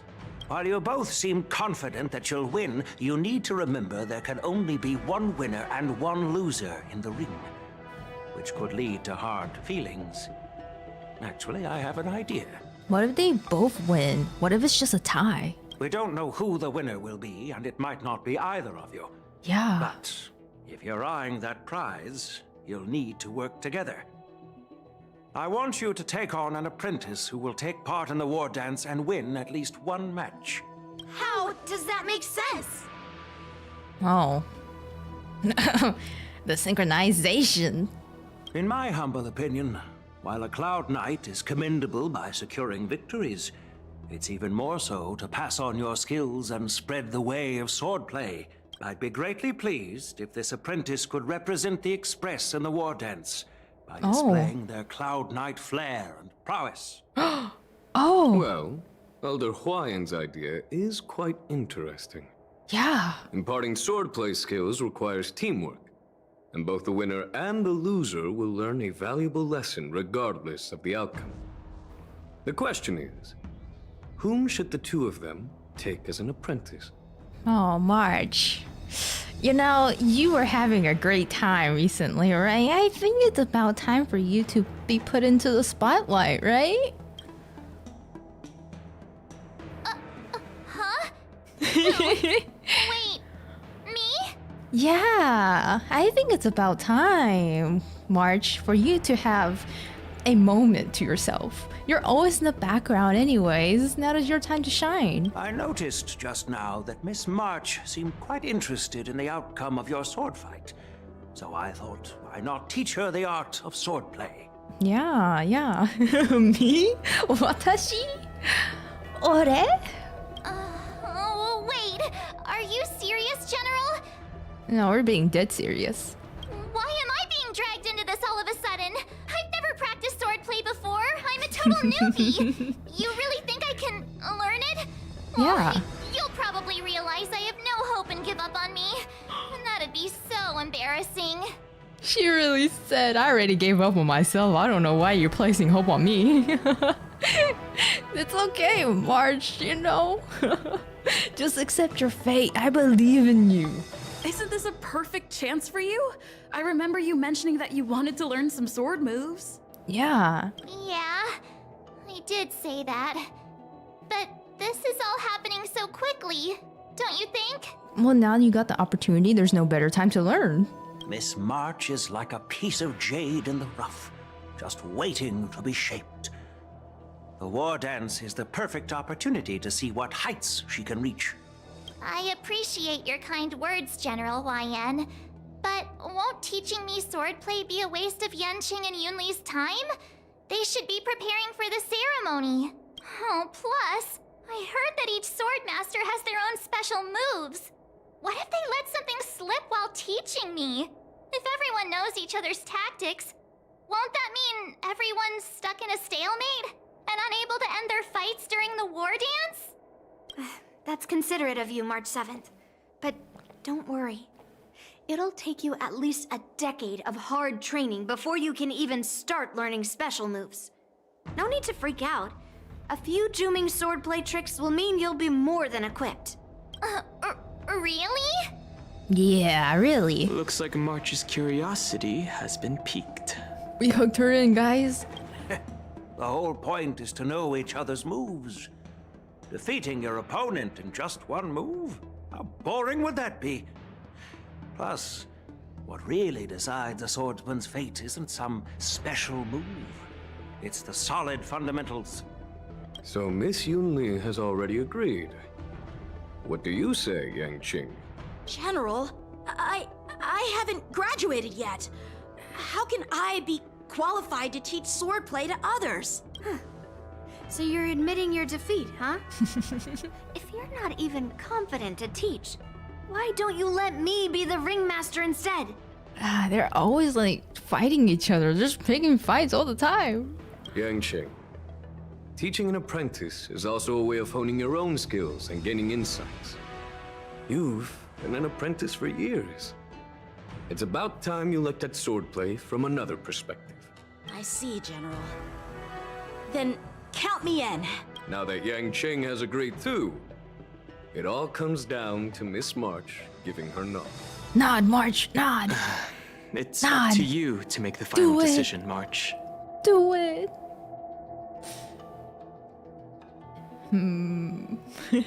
Time for you to become the best sword master on the Express. At least that way, I won't have to worry about you accidentally shooting me in the butt all the time. Amen. Hey, I've never missed my target. Then Then I'm on board. Thank you for your kindness, General Huaiyan.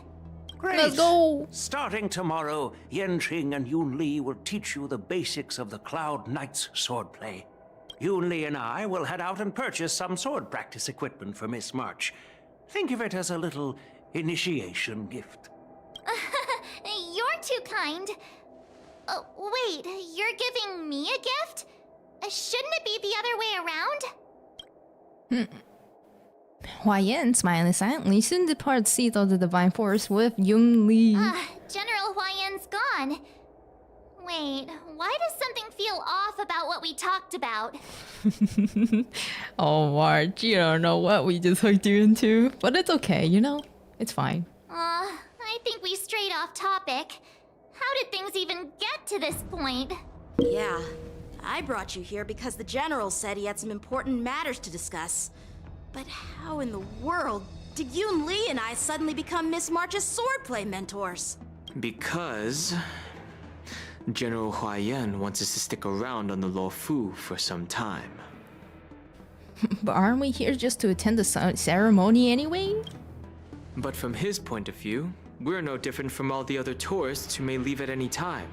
Since the crew's actions were mentioned in the Luofu's operations log that was given to the Alliance, he probably wants to see firsthand if we're as capable as the report claims, or if we're just some made-up excuse to save face. And he wants to see it for himself during the Wardance, which is why he even dragged Yunli into this. What began as a simple contest between two sword masters has now evolved into you two collaborating to mentor March. Elder Huaiyan is still that tricky general who likes to give everyone a headache. My apologies. Truth be told, I invited all of you to the ceremony because I wished for you to act as my witnesses. Now, I apologize for not disclosing this information earlier. In the coming weeks, I'll also invite all of you to a meeting with General Feixiao, where you may need to answer her questions and clear up any doubts she might have. So please, be prepared for the meeting. Perhaps we should just pack up and leave tonight, guys. You know? Did we do something wrong? We really did save the Luofu, so why do you want to sneak off like we're fugitives? We're being dragged into a bunch of stuff that we didn't sign up for. We just wanted to be here for the Wardance ceremony. Don't worry. No matter what happens, I'll stay here as a witness and answer any questions she might have. Thank you, everyone. General, I know there isn't much I can do to share your burden, but... As the Luofu Ringmaster, I won't let anyone defeat me in the Wardance. I know.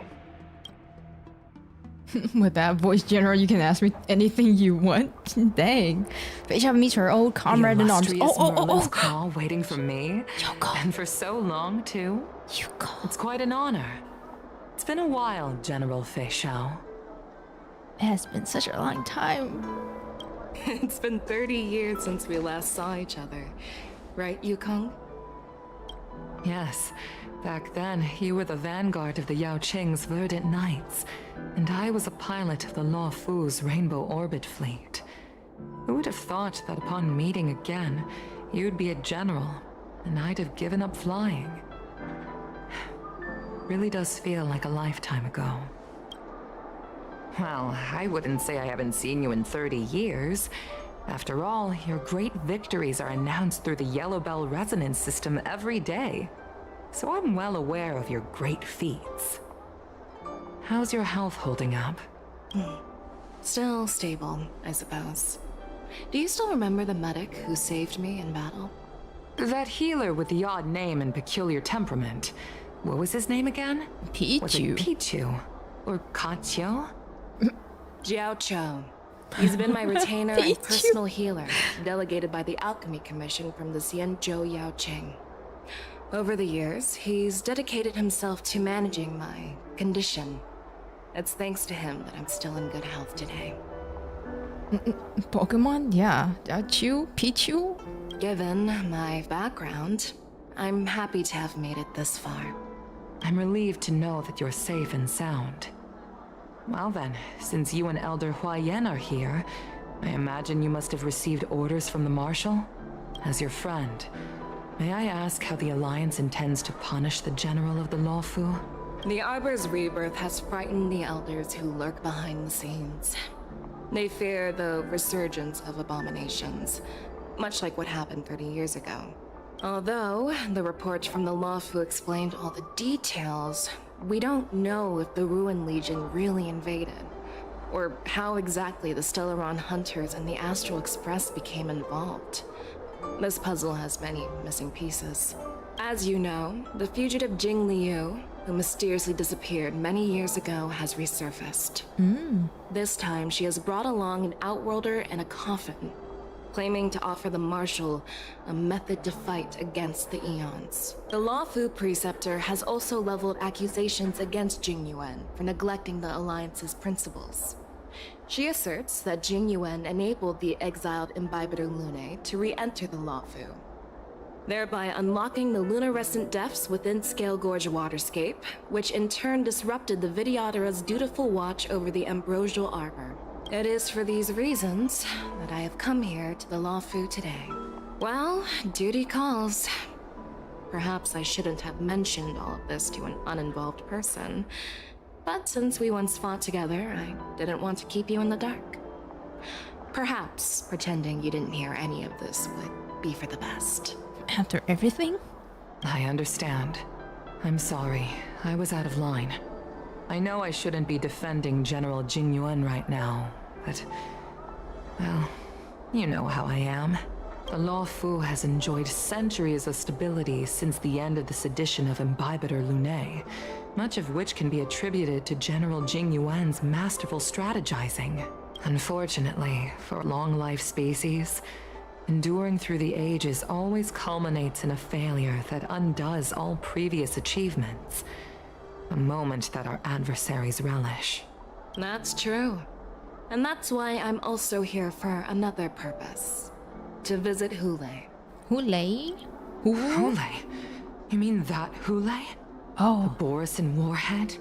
The same Hoolay who has been imprisoned in the shackling prison for over 7 centuries? The nemesis of the Foxians who will never be forgiven and shall be imprisoned until the end of the cosmos.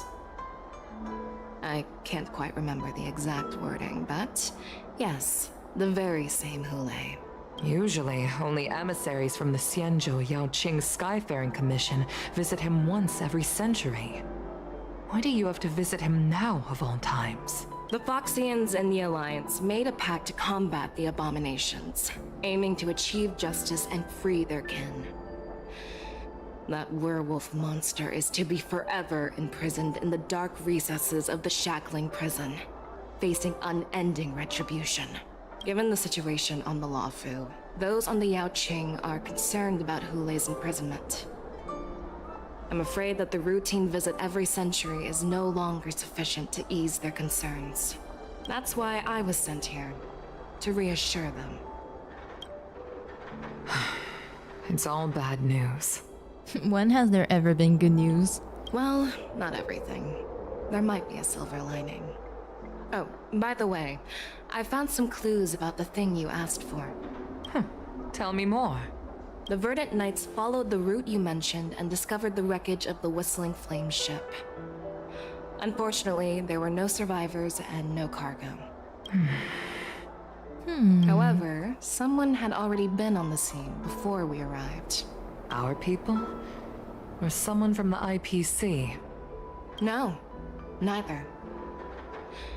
Yukong, have you heard of a person named Ron May? Ron May?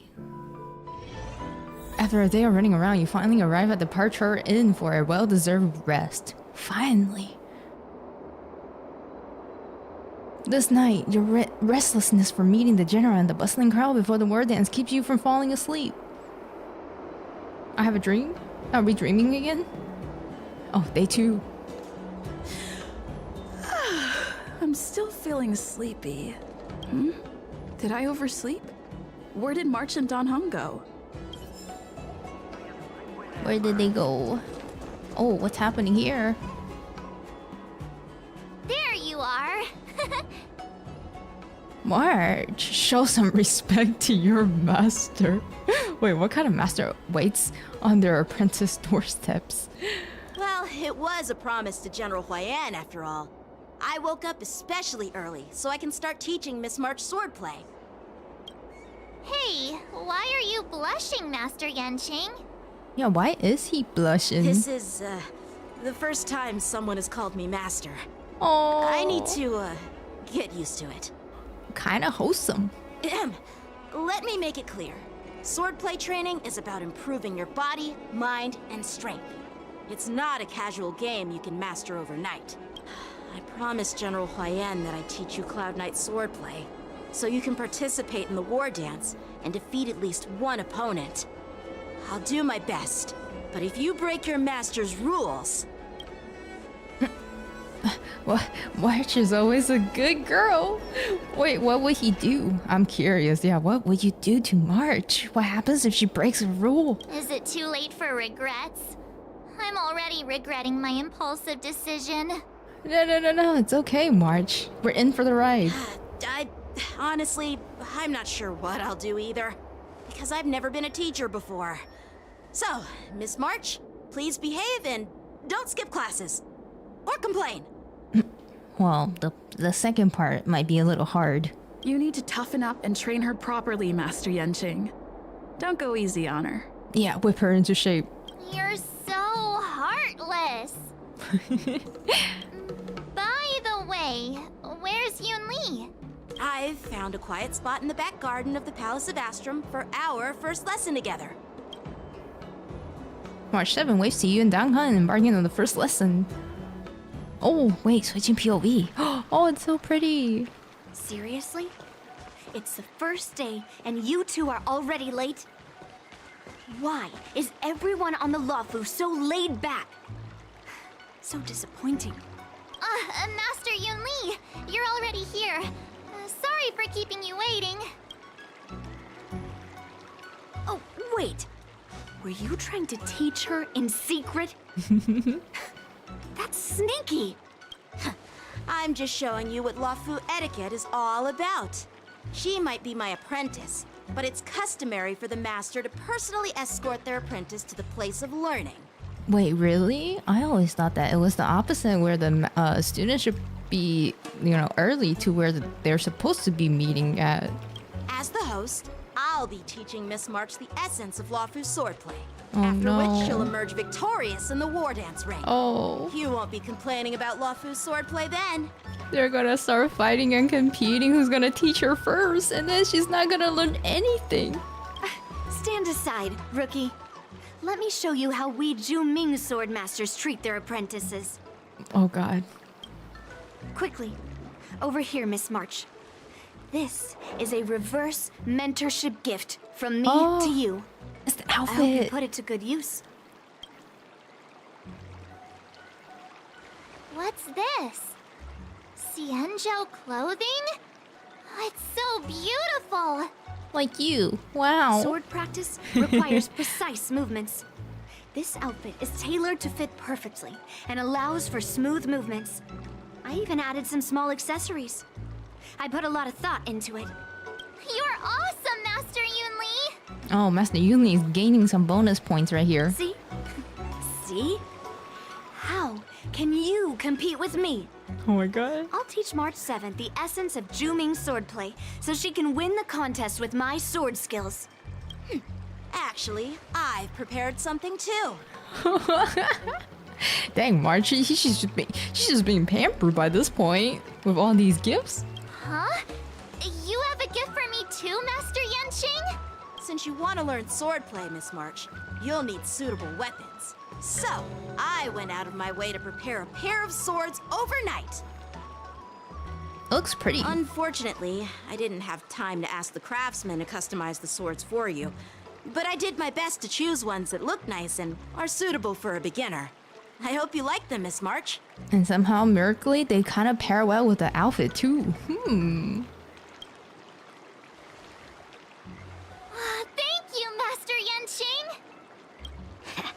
Bet you didn't see that one coming, did you, Yunli?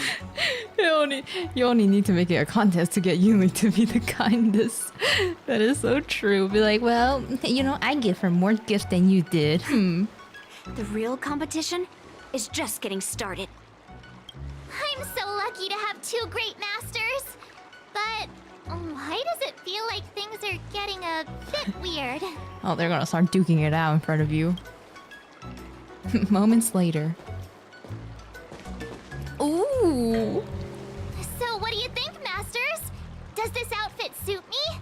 It's so cute. I love her hair tied up. Perfect. I chose it carefully. It's perfect for beautiful young swordswomen like you and me. All right, let's get started with the training. The person next to me is a Cloud Knight instructor I've brought in. For your first lesson, try exchanging a couple of moves with him. Keep bickering. I'm gonna go open my gifts. Yeah. Wait. We're having actual combat training for the first lesson? Isn't that a bit too intense? March, it's not your first rodeo. You've been in combat for like how many times now? Well, I heard you have some experience with archery and martial arts. Yeah. The first thing we're going to do is see just how strong your fundamentals are. Come on, step forward and strike with the sword in the most natural way you can think of. It's important for us to grasp your natural movements so we can decide where to start and what you need to learn. If you're ready, let's begin. Okay. All right. Let's fight. Are you ready? Yeah, I'm ready. I'm ready. But please go easy on me. Then I apologize in advance, Miss March. It's okay. Just 1v. I mean, oh. I was gonna say it's okay. It's 1v1, right? It's a fight. It's 3v3. No rush, Miss March. You're still inexperienced with the sword. Why don't we use your skill first and learn a few moves from me? Understood. Now I'll ask Mr. Yang Qing to teach me some moves. Please have some tea. Pay close attention, Miss March. Luofu's swordplay is all about being swift and agile in your movements. Did she just gave him like bubble tea? What? Huh? Was that a skill? The sword is like water. Okay. It cannot remain still. Shifuza can accumulate charge for March 7s and make her realize powerful abilities. Bladed fight!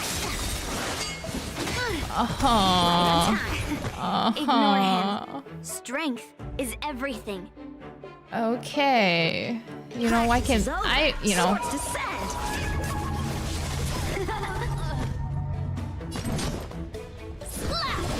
Like this? Well done!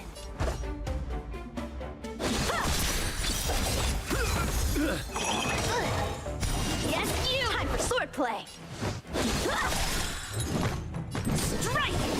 I could take 10 of you! I'm watching slow-mo. What is this? Master, have some tea! Huh? So, how many of my moves can you block? Strike apart!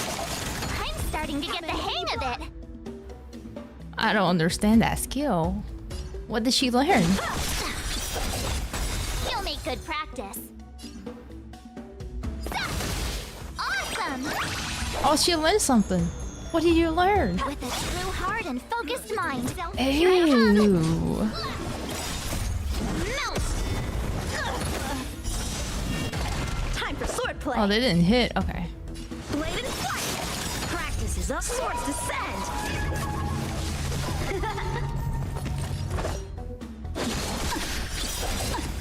Time to All right, show what's you your what ult? I can really Watch. do.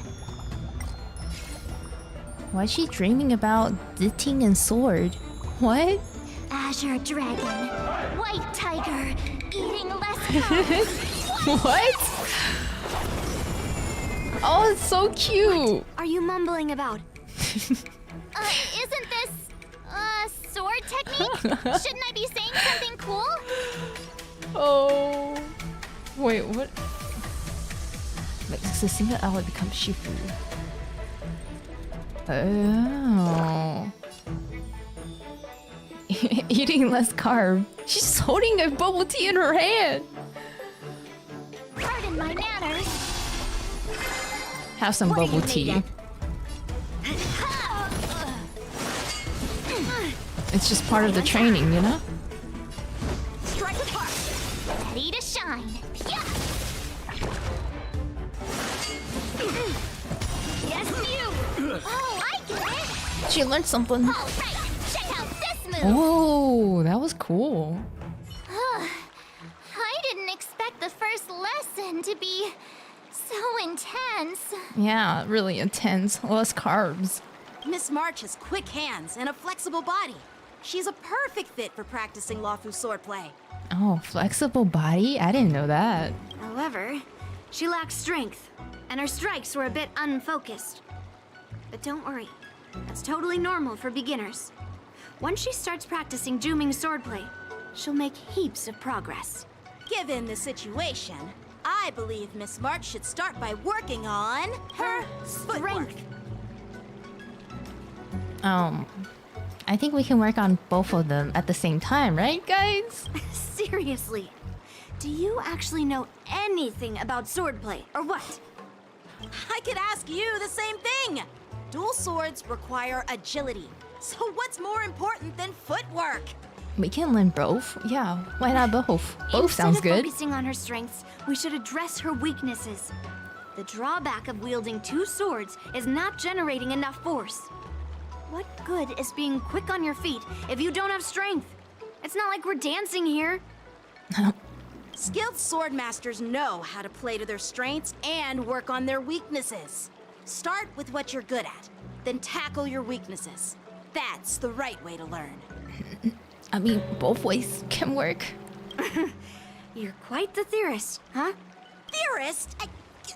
You claim to be able to talk to swords. So what does that make you? A lunatic?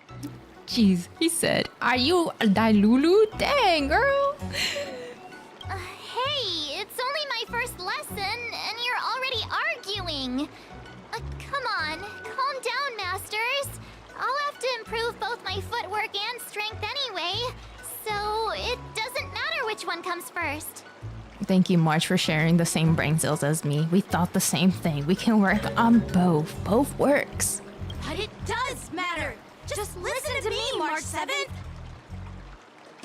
Oh, you know, maybe we should dip by this point. Let them fight it out. We should go grab some snacks. Aww. Thus begin the journey of March 7th sword training. She's gonna have to babysit them. Oh! We can switch to a new path. And she's so cute. I love her outfit so much. Adorable. Time march on, and days turn to more. Dear Himeko, Mr. Yang, and Pom Pom, we're What all about good me? here on the Xianzhou Lafu. What about so me? no need to worry. By the way, how's your trip going? Where did I go? March? Himeko, Mr. Yang, Pom Pom? Oh, she's writing a letter to the Express. I was like, oh wait, she didn't put Dangheng in there either. Okay. As for me, I've somehow become the apprentice to 2 Cloud Knight sword masters, and I've been honing my sword skills with their guidance. One of them is Yanqing, the boy we've all met before. The other is Yun Li, the granddaughter of General Huaiyan from the Xianzhou Qiuming. Both masters are super strict, giving me a real taste of how hard sword training can be. I tried to drag her into this, but she refused.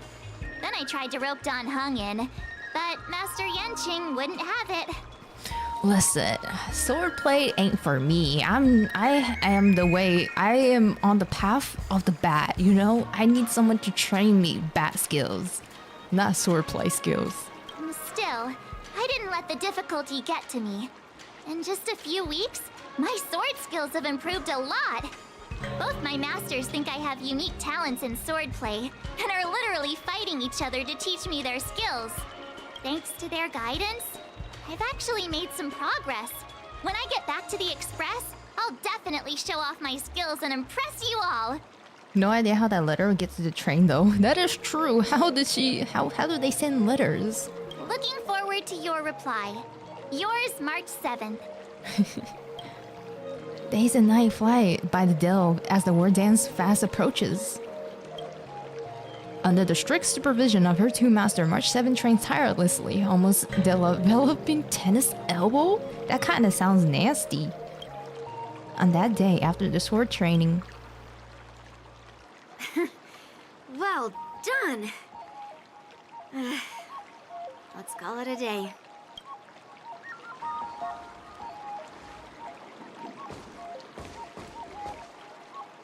Miss March's sword skills are really coming along. She'll hold her own just fine in the Wardance. Just watch, I'll win a fight when the time comes. Just you wait and see. I'll show off my skills in the ring and win a match. I'll make both of you proud. Can you believe it? March 7th has actually become a pretty decent swordmaster in such a short time. Now I understand why Grandpa always had a grin on his face while training me. Are you sure he wasn't laughing at you? Oh my god. Can we just have a moment of calm and peace and not like bigger? Oh, shut up.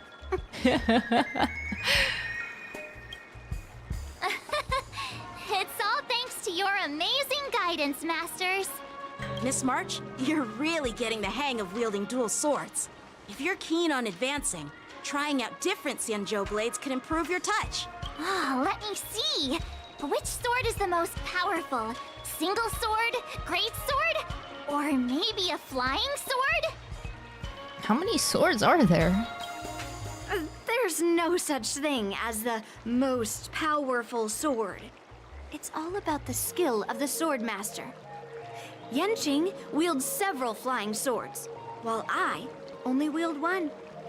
But remember how I kicked his butt at the Alchemy Commission? First, you didn't kick my butt.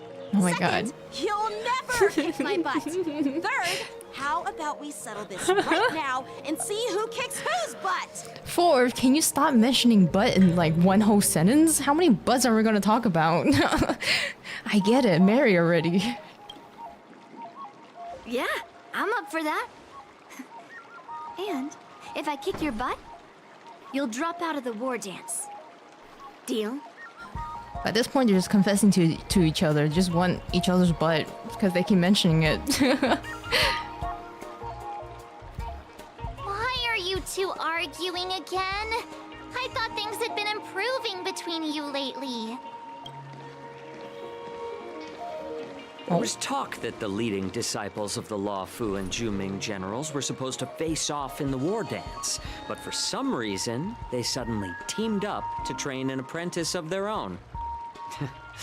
Turns out, the rumors are true. It's Pichu. Tomorrow is the big day of the Wardance. Shouldn't you two be focusing on honing your skills instead of teaching swordplay here? No, they were talking about each other's butts instead. We were not talking about swordplay. You're... Oh, that's right. You're the pink-haired fox from the Yaoqing. Yeah, it's Pichu. Pink-haired fox. Wait, I didn't expect March to actually laugh. Wait, that laugh was funny. It made me chuckle. What are you laughing at? You've got pink hair too. Oh, wait, he's right though. Wait, he is right. We just made fun of him for having pink hair, but March has pink hair too. I'm 𝗏𝗪, the healer working for the general of the Zhenzhou Yaoqing. Ah, got it. So, you're the participant attending the Wardance on behalf of the Yaoqing. And you were trying to sneak a peek at our training? Sorry for the misunderstanding. I don't know anything about martial arts. I'm just here on the general's orders to take care of some official business. I didn't mean to interrupt your training. I'll be on my way. If you know nothing about martial arts, why were you smirking earlier? He's nothing but a healer, you know? He's just a humble healer. Well, my curiosity got the better of me, I suppose. When I heard Miss March's pondering about what to learn, I couldn't help but wander over. From my professional experience, cleavers, slicers, chopping knives, and carving knives are all just tools. Kind of like frying, sautéing, boiling, and deep frying in cooking. They're just ways for people to show off their skills. How you use them really depends on the ingredients you're working with. Why are we talking about cooking all of a sudden? It's like your sword teaching methods. If you align your ingredient, in other words, your apprentice's natural tendencies, with the right cooking method, by which I mean the teaching method that best suits her, she'll make double the progress in half the time. For example, golden eggplant tastes best when fried. Oh. Cloud peppers when stir-fried. And yellow boulder beef when simmered. Oh. It's all about discovering the nature of the ingredients. I mean, apprentice. I'm hungry. Oh. Me hungry. All this talk about food is making me hungry. Aren't you a healer? Why are you talking about food? Can a healer not heal people with food? The one brain cell strikes again. Yeah. I was like, oh, all these food he's saying is making me hungry. And then March is like, oh, the only option. It's making me hungry. Well, it's just a metaphor. The medicinal school I follow on the Xianzhou Yaoqing is called the Ranja School, that specializes in food therapy. So it's only natural that I know a thing or two about cooking. Hey, yo, food therapy? Sign me up. So, you're the general's cook? And personal healer. I'm a healer. But anyway, a cook who isn't interested in health doesn't make for a good advisor. Fine. Call me a cook if you want. Alright, chef. Seeing the way you're looking at me, it's obvious you think I'm just some feeble academic who likes to blabber on about martial arts. And food. But, in reality, I know a thing or two about killing. After all, the art of healing inherently encompasses both life and death. Seems like he just got offended. Seriously? Trying to save face in front of kids? Ugh. It sounds like something March would do, honestly. Do you recognize this bottle of medicine in my hand? Oh, what is that? No. I guess we all don't know. This is called tumble dust, an extract from an exotic flower named Yabra.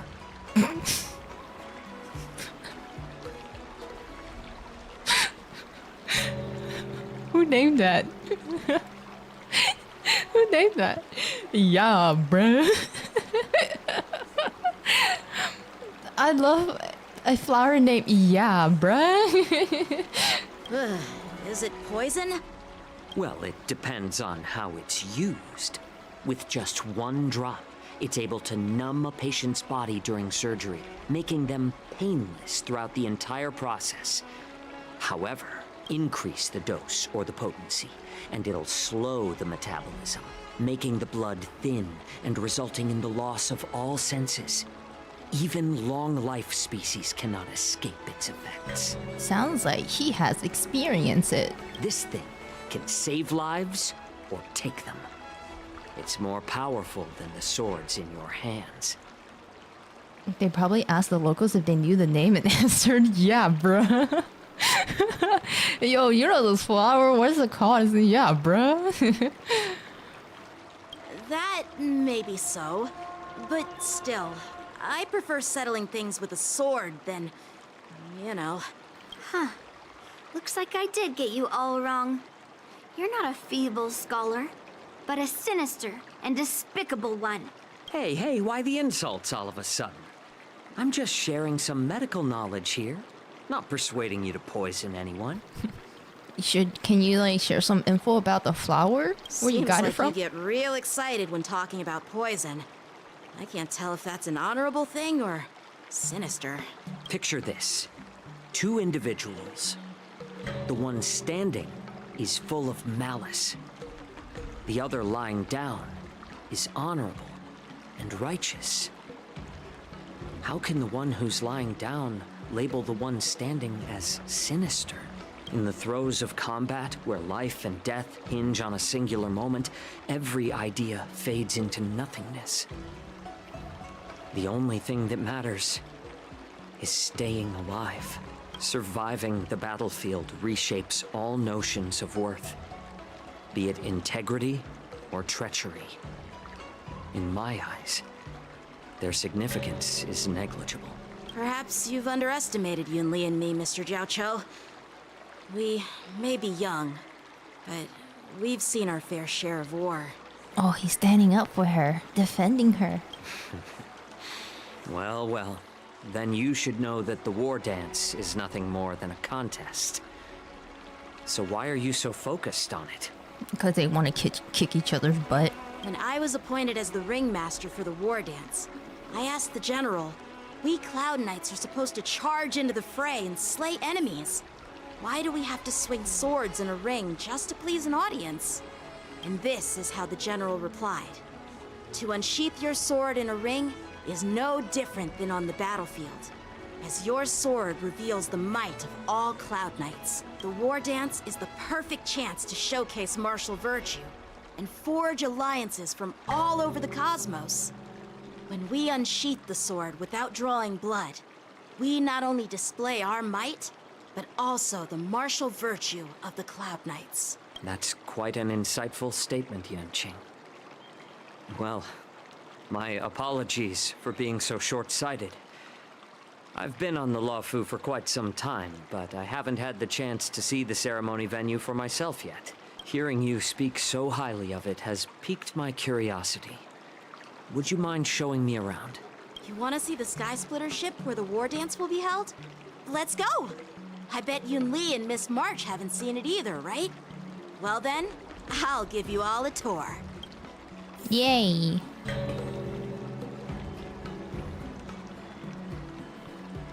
Tour time. Let's go. I'll give you a tour of the Sky Splitter.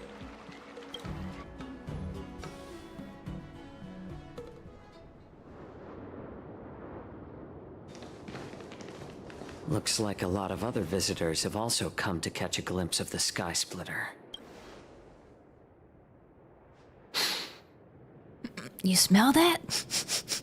Bullshit. No, I'm just kidding. What's up, Mr. Qiao? No, it's nothing.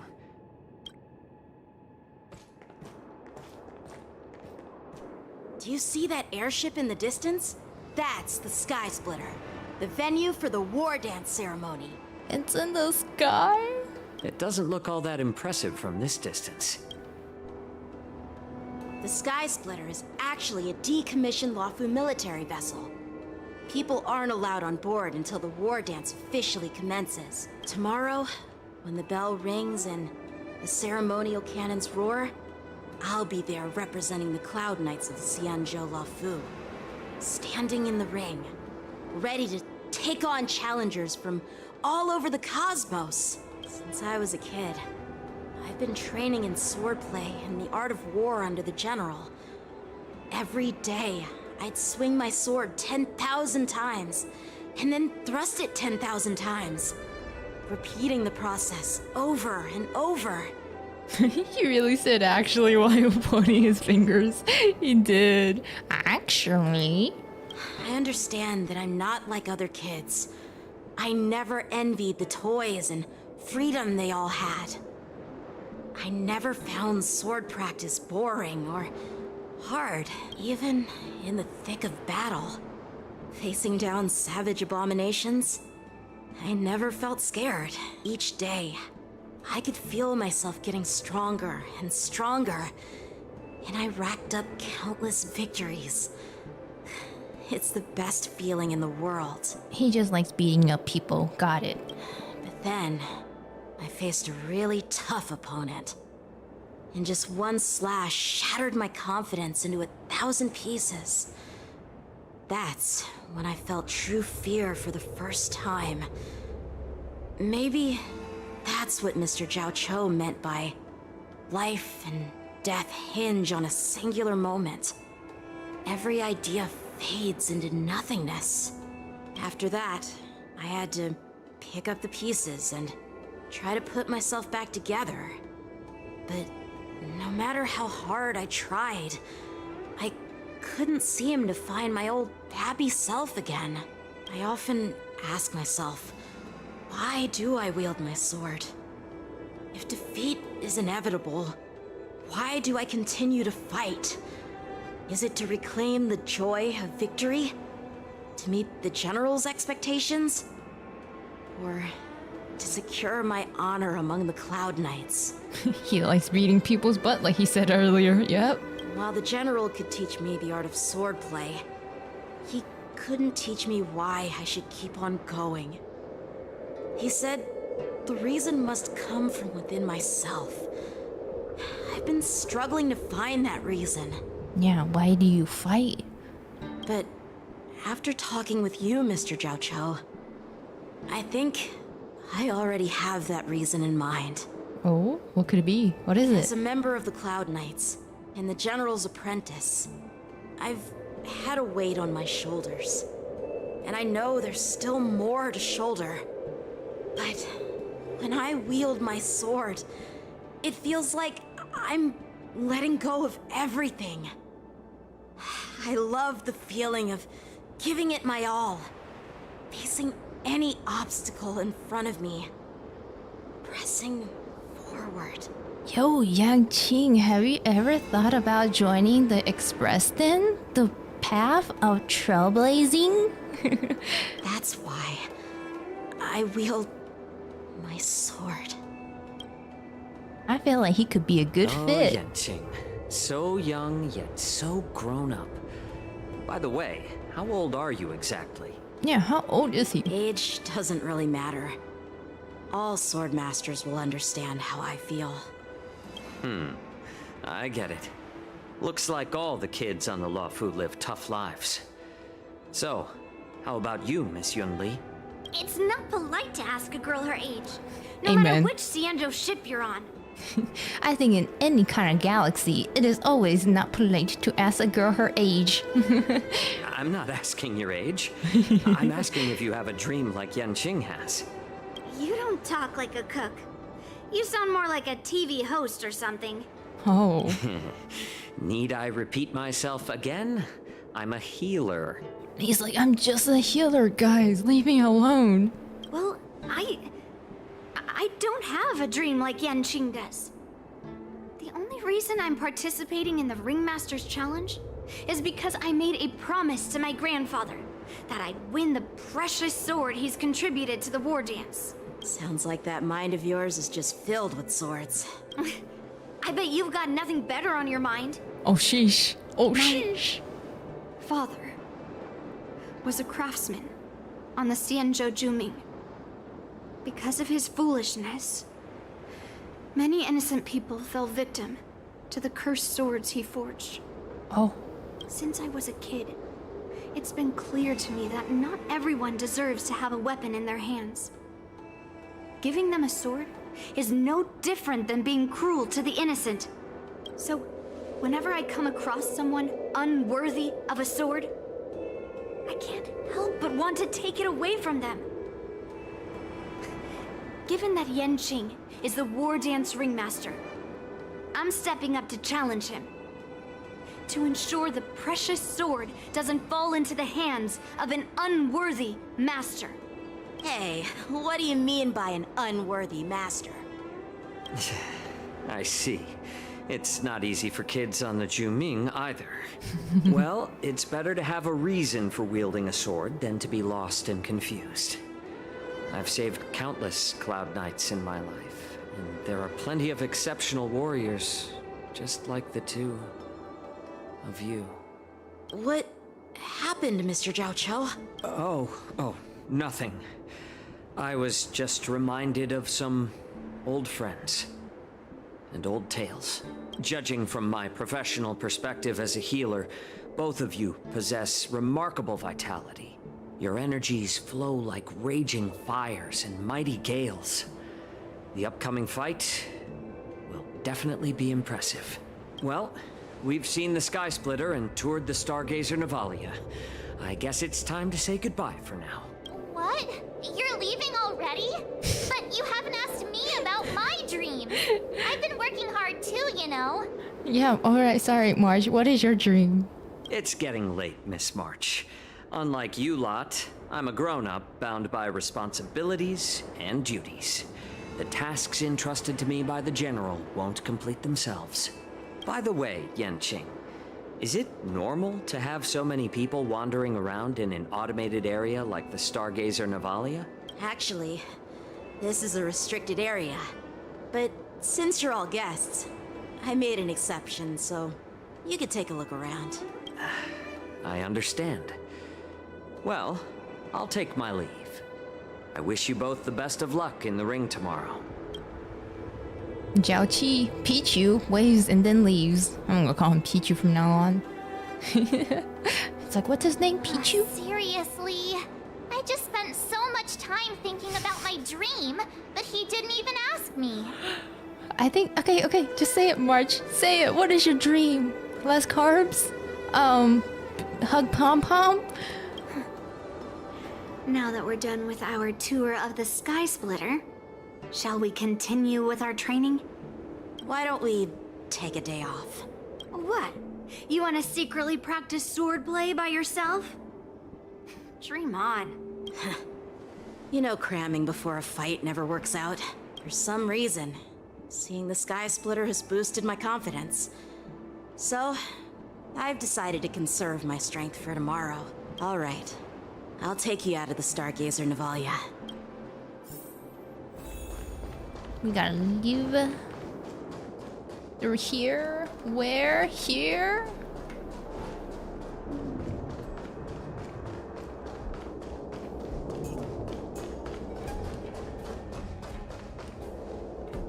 Oh, just shut up, Red Fang.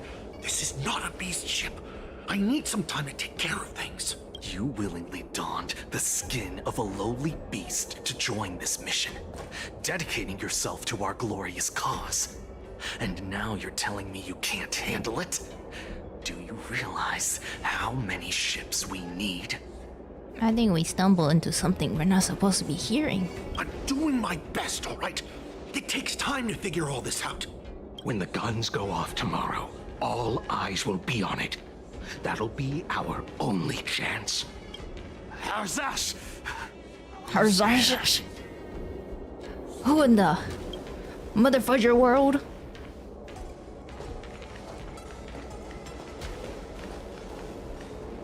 Who are you guys?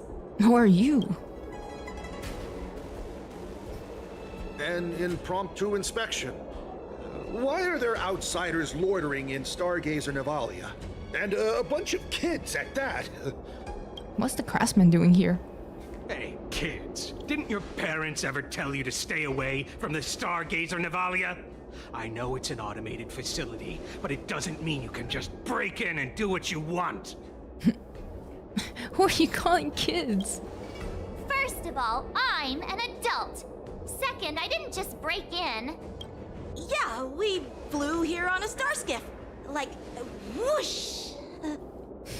Good job. Well, I'm not trying to tell you off, but this place is off limits to the public, you know? Big sis, let's go. I want to play in Everhunt Plains. Huh? Everhunt Plains? Yeah, sure. Big sis will take you there. Yay, Big Sis March. Shuha! You should have let me. What is the sound effect this Cloud Knight keeps on making? Shh, the overhaul is done, and everything looks good. We should leave. Eavesdrop from above. Big brain. Shua! Could you repeat what you just said, Yanqing? Big Sis March. What did I say? Say again. Big sis, let's go. I want to play in Everon Plains. Come on. Can't you read the room? Something is definitely off about the 3 people we just met. Yeah, anyone could see that. I just wanted to hear you say it again. Me too. That pink-haired fox tried to say something. I'm pretty sure he sensed something fishy. Since he's not familiar with this place, he just dropped us a hint. But you didn't seem to be paying attention at all. I knew that from the beginning. That Cloud Knight didn't recognize Master Yang Qi? That Cloud Knight didn't recognize Master Yan Qing at all. That's really weird. What? Is he famous on the Lavu or something? Not even the Cloud Knights on the Juming, who all know my glorious name, might recognize my face. Ah, that is true. They may know the name, but not know the face. You have a point. A Cloud Knight, a member from the Skyfaring Commission, and a craftsman. They're from various departments, and the reason for the overhaul seems legit. But one of them blurted out some weird language just now. Did you hear that? I did. He was like, Hasha Washa and Chuhua. I have a feeling that if we secretly tail them, he's speaking we'll Animal definitely Crossing. catch these guys in the act. Follow my lead, and be careful not to blow our cover. I love playing undercover things. We're gonna be a spy again? Never mind who they are. Let's just film them. Film them. Take a photo of the suspicion. Take a photo. Oh, we can take photos. Yo. Zoom in on those faces. Let's go. We should have just killed those lowly beasts. Those little brats won't take up much space. There are boxes all over this place. Just dump them into one and no one will notice. Jesus. Cut the theatrics, Gulak. Even the slightest slip-up could interfere with Lord Mok'Tok's plans. Who? So where are we heading next? To check the freight skiffs. We've got a lot of preparations to do. Also, don't forget to take those crates with you. Weapons, supplies. We've got to be well prepared. Otherwise, we're screwed. You hear that? Are they smugglers? What exactly are they up to? I have no clue, but they seem to be moving those crates. I've got an idea. We can hide inside the crates and follow them. Oh my god, big brain. Let's hide. Can March even fit in? Oh, never mind. She can. I thought they were going to be like small boxes. Taking advantage of the temporary absence of the group, you cautiously approach the crate and crawl inside. Ugh, so cramped in here. Wait, is it 3 people in one box? I can hardly breathe. Oh, I can only imagine. Just hang in there. You hear footsteps pacing back and forth besides the crate. If someone were to open the crate at that moment, they would certainly catch you in the ridiculous hiding position. Fortunately, that doesn't happen. The floating mechanism at the bottom of the crate is active. You feel it begins to drift slowly forward. Are we moving? After what feels like an eternity Ember era of holding breath in silence, you heard the sound of the crate touching Let's down. just put the cargo here for now, all right? Then we'll move on to inspect the ships. Lord Mok'Tok said that as soon as we're done, we're to board the freight skiff and leave this place. Don't worry, I've changed the shipping schedule. You two, come with me. Is it just me? I keep smelling that stench of lowly beasts everywhere we go. Don't be so paranoid. They sound so different. The departing footstep sounds like a signal prompting you to breathe a sigh of relief. Looks like they're planning to escape on the skiffs in Stargazer Navalia. They keep talking about their plans, but where do they come from? And what do they want to do on the Xianzhou? They're definitely up to something bad. Wait, they disappeared. Let's catch up to them.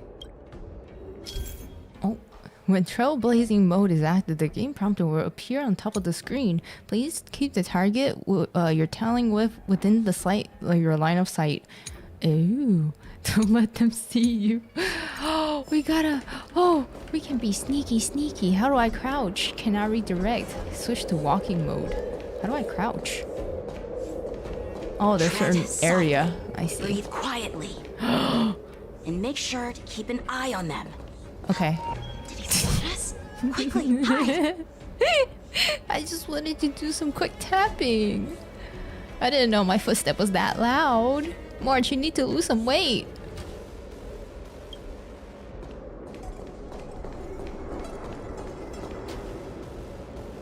They won't know. They won't know.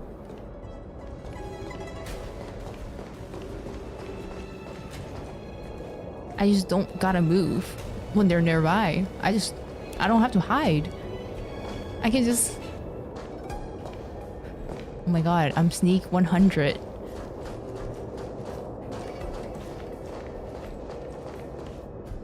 Don't be so paranoid. We're running out of time. Get over here! Shuhard, I'm coming! Shuhar. Dibuhar? Oh, he just ran. Oh. They're leaving. We should catch up to them. Quickly! We can't get too close. Can't be sniffing their butt.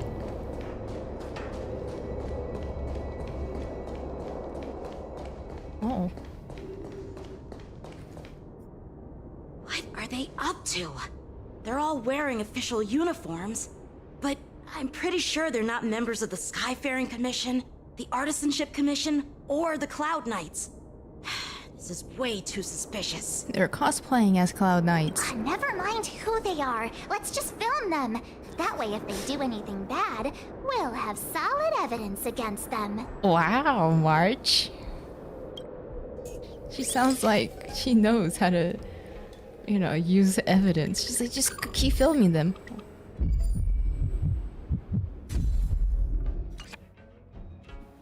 Look at this. A freight star skiff with enough room to fit at least 20 of my men. I'll let the others know and have them prepare more star skiffs. Once we're past the checkpoint, there will be beast ships waiting for us. Lord 𝗏𝗏𝗁 is ready.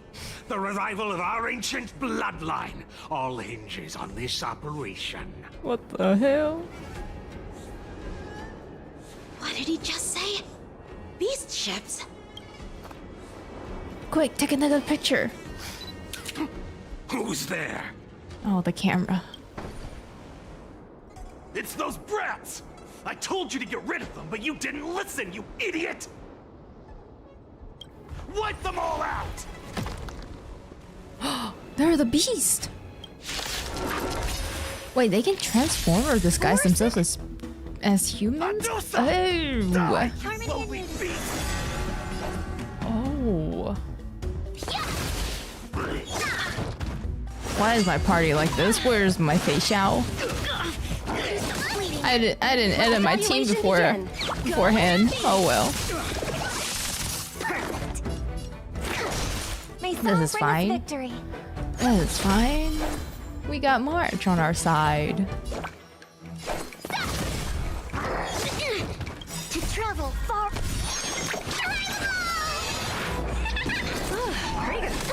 That kind of takes. Oh no. High reward. I swear if I die because I don't have Feixiao on my team, I'm gonna cry. Listen to the final song of life.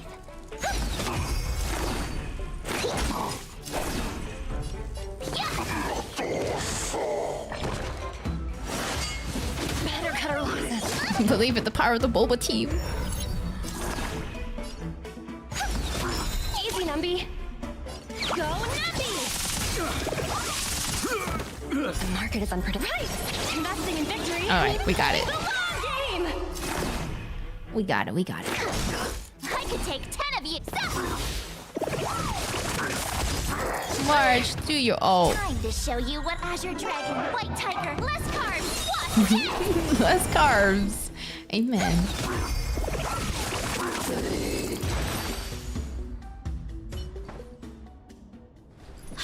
How is this possible? How did these Foxians change their appearances like that? They're not Foxians at all. They revealed their true form. They're borison, just like the bandits I defeated on the IPC ship. Wait, that means... That means the borison have infiltrated the Xianzhou. Well, how did the borison manage to infiltrate the Xianzhou? It's not just a simple disguise of wearing our clothing and shaving their whiskers. They're somehow able to alter their appearance to be indistinguishable from Foxians. They even have official IDs for the Skyfaring Commission, the Artisanship Commission, and even the Cloud Knights? Dang. Let me check this fake Cloud Knight's tag. Maybe it'll give us some clues. Lujun, an officer of the Patrol Defense Squad? Wait! Oh my god, a spy. What's the matter? Traitor. I encountered a patrol officer named Lujun before. It was a few weeks ago when we were transporting Borison I knew it. They can forge official identities and move around the Xianzhou without raising suspicion. Oh no, this is bad. This is really bad. Even worse. If you find one cockroach on the express, it usually means That there's a whole nest of them. There are more Borison hiding on the Xianzhou. I bet their plan is much bigger than just stealing information. We've got to report this to the Seat of Divine Foresight. Meanwhile, on the Seat of the Divine Foresight. Are we returning you back to the POV of me? Yes! Oh my god. Oh, there's two Feixiao. Ayo. I am glad to finally meet you in person, guests from the Astral Express. I'm Feixiao, the general of the Xianzhou Yaoqing. Let me introduce our guest to you. The one dressed in green. Clearly, we can't speak, so Jingyuan, please. He's the reincarnation of EnVtuber Lune, and the person behind him is the newest member of the crew. I've heard a lot about you. Oh, I guess we don't need introduction. She knows already. Outside the reports from the Law Fu, the Skyfaring Commission of the Yaoqing has also gathered plenty of information about both of you. I've been eager to meet you face to face for reasons that I'm sure General Jingyuan has explained, right? We're so popular, oh my god. Yeah, we're here to answer the questions as witnesses. That's right. But don't worry, this isn't a trial. I just want to have a chat with you and get a better understanding of the facts. According to General Jingyuan's report, the Ruin Legion is to blame for the Ambrosial Arbor crisis, and all Arbiter Generals should pay attention to the Ruin Author's movements.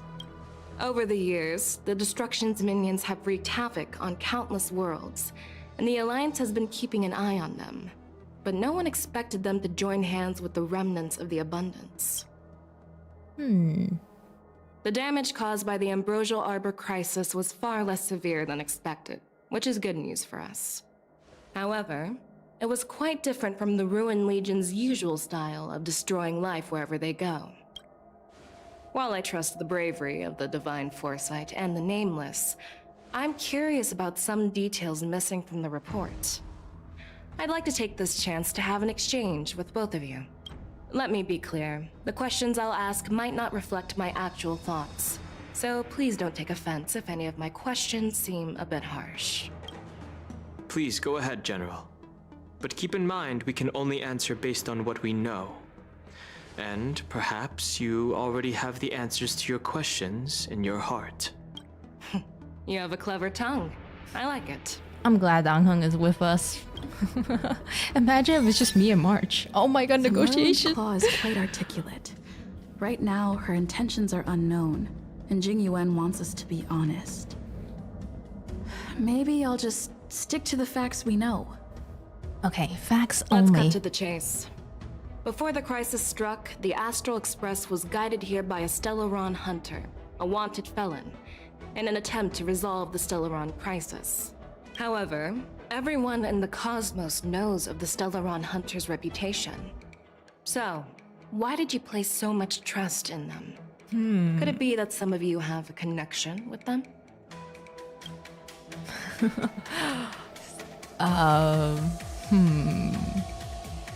Why did you place so much trust? Well, it all comes down to the Starlon. Apart from the Law Fu, there are many other worlds suffering from Stellaron corrosion. For example, Yarilo 6, the world that the Express stopped at before reaching the Law Fu, was one of them. To the Express, Stellarons act as roadblocks on the Silver Rail and pose risks to the warping process.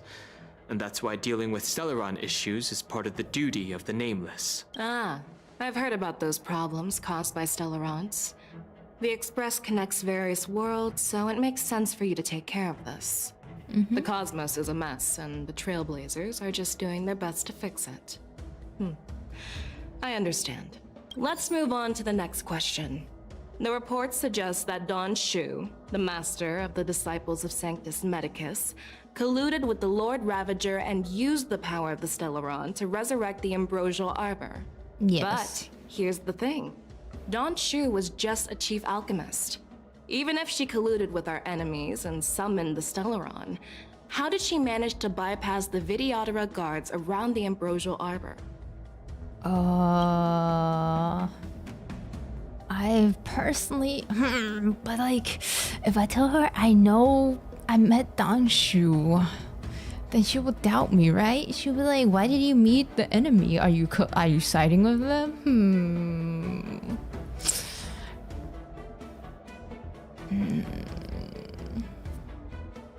I think, oh, I can use one of this, right? Nah.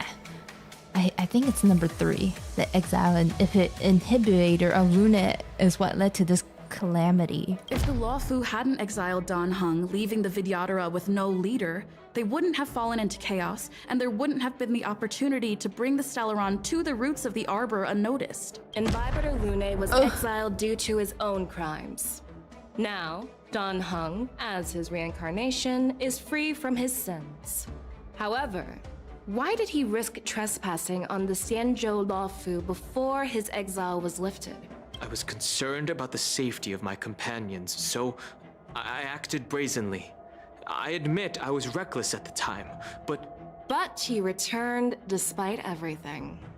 Now, let's consider the outcome.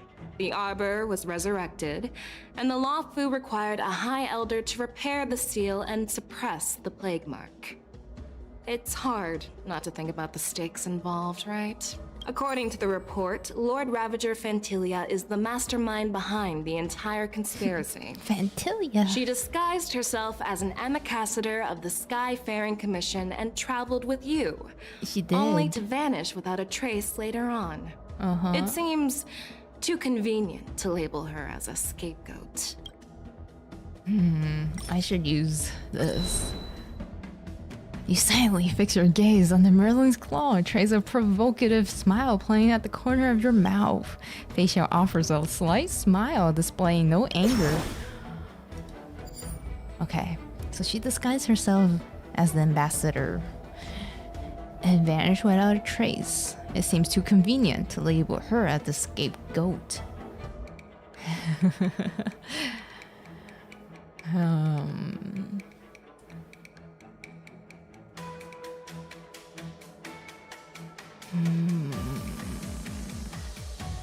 Fantilia was eager to obtain the power of a Ambrosial Arbiter.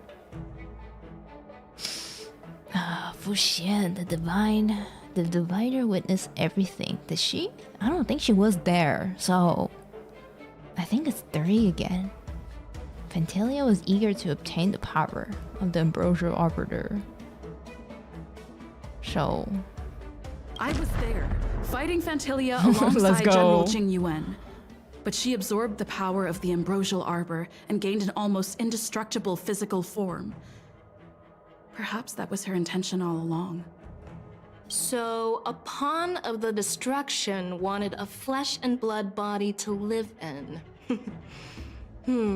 Interesting. That's quite a new perspective. We win! Oh, it was the last moment turn. It seems that your answers have addressed all my questions. Generals, I am finished with my questioning. So, well debated. What do you think, General Feixiao? Have the doubts in the report been cleared up? The 2 Nameless have been honest in their answers. Even though there are some tricky details, my intuition tells me there is nothing wrong. However, the 3 questions I posed earlier were not just for the Nameless, but for you too, General Jingyuan. First, the disciples of Sanctus Medicus grew uninterrupted on the Law Fu, yet the 6 charioteers were not aware of it. That was a dereliction of duty. Second, you believed in the Stellaron Hunter's prophecy and entrusted outsiders to solve the crisis, even granting them access to the Plague Mark.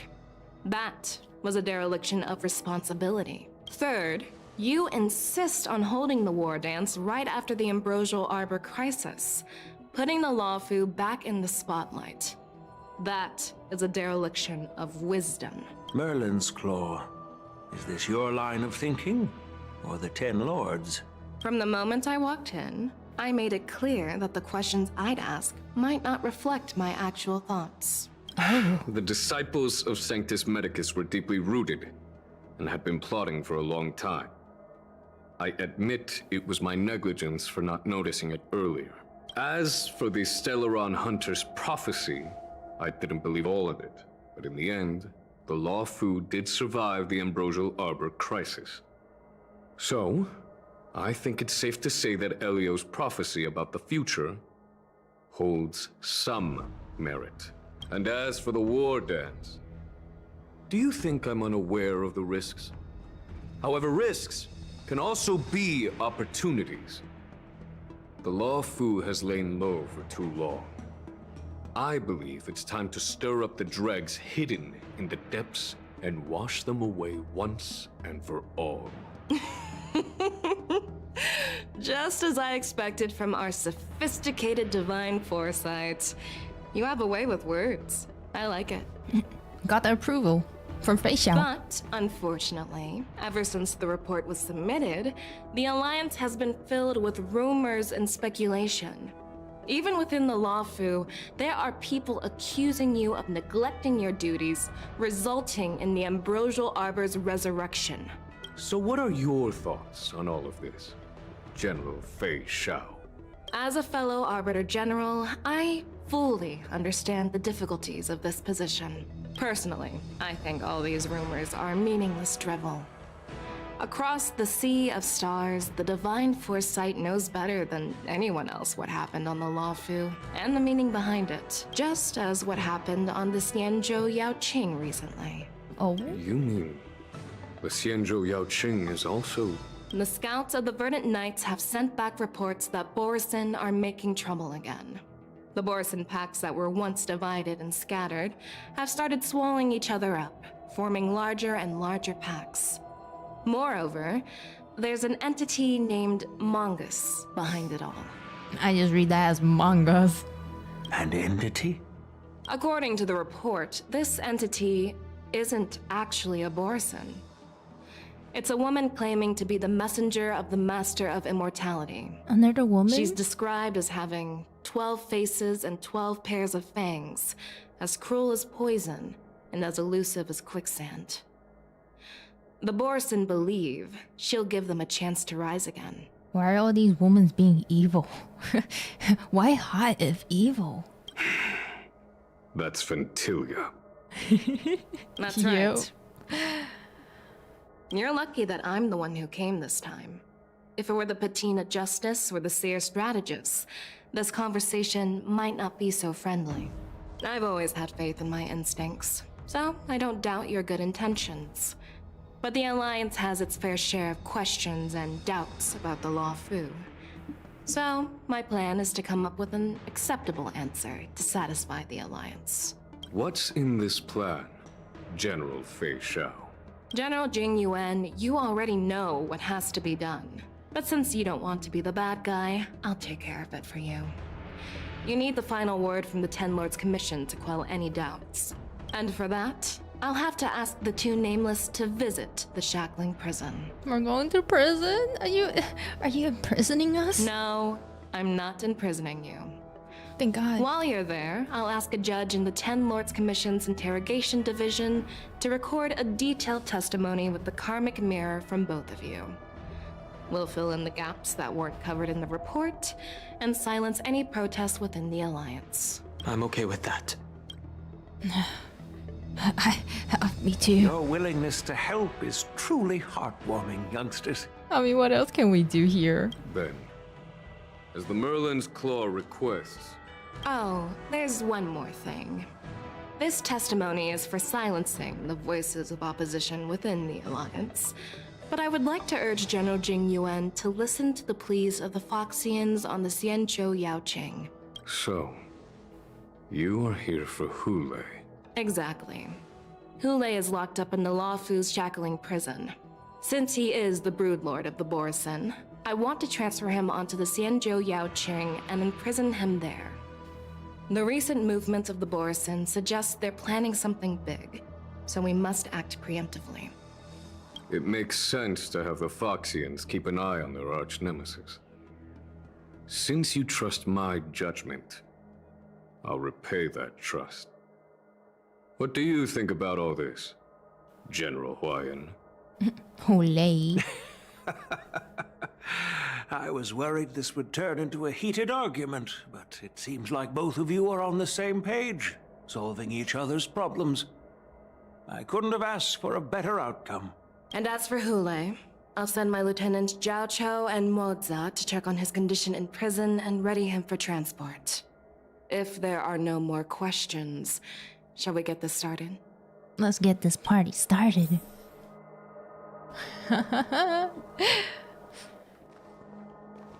Go to the shackling prison entrance. After this, we have to fight Hoolay or meet Hoolay? I'm really sorry about all this. But the testimony in the shackling prison won't take up much of your time. Okay. I'll call for a messenger to take you to the Interrogation Division. You just need to give your testimony, and then you can head back.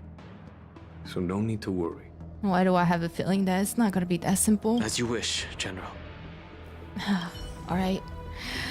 Let's go.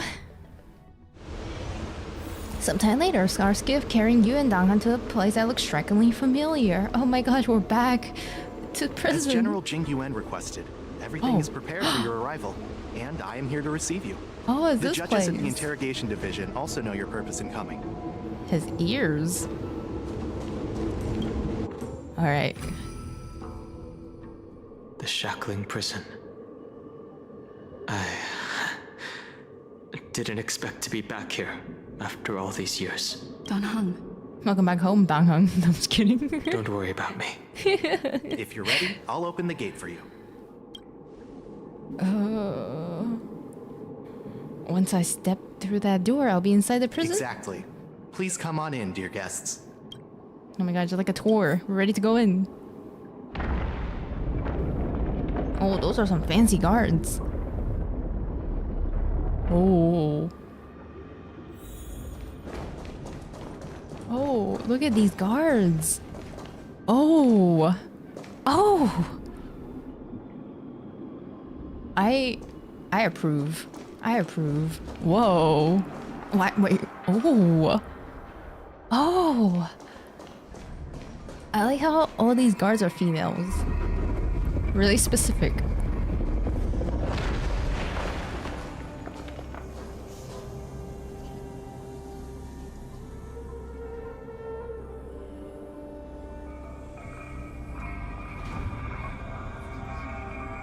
Oh. Yo, it's 𝗵𝘁 What are you looking at? The shackling prison on the Luofu is completely different from the one on the Yaoqing. It's completely underwater. Whether it's in the clouds or underwater, breaking free would still be a piece of cake for me. Wow. Still thinking about your old jailbreak tricks, huh? Forget it. You're free now. Just don't do anything stupid, or the judges will throw you back in there and lock you up for a few hundred years. He's a criminal? You'll see me again in just a few days. I used to be criminal.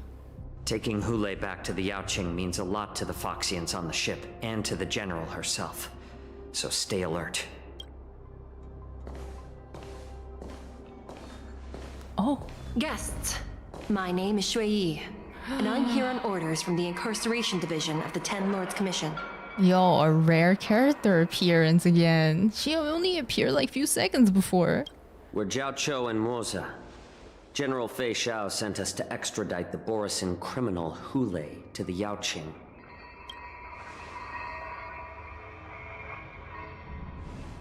We're here to inspect the conditions of his imprisonment and make preparations for the handover and transportation.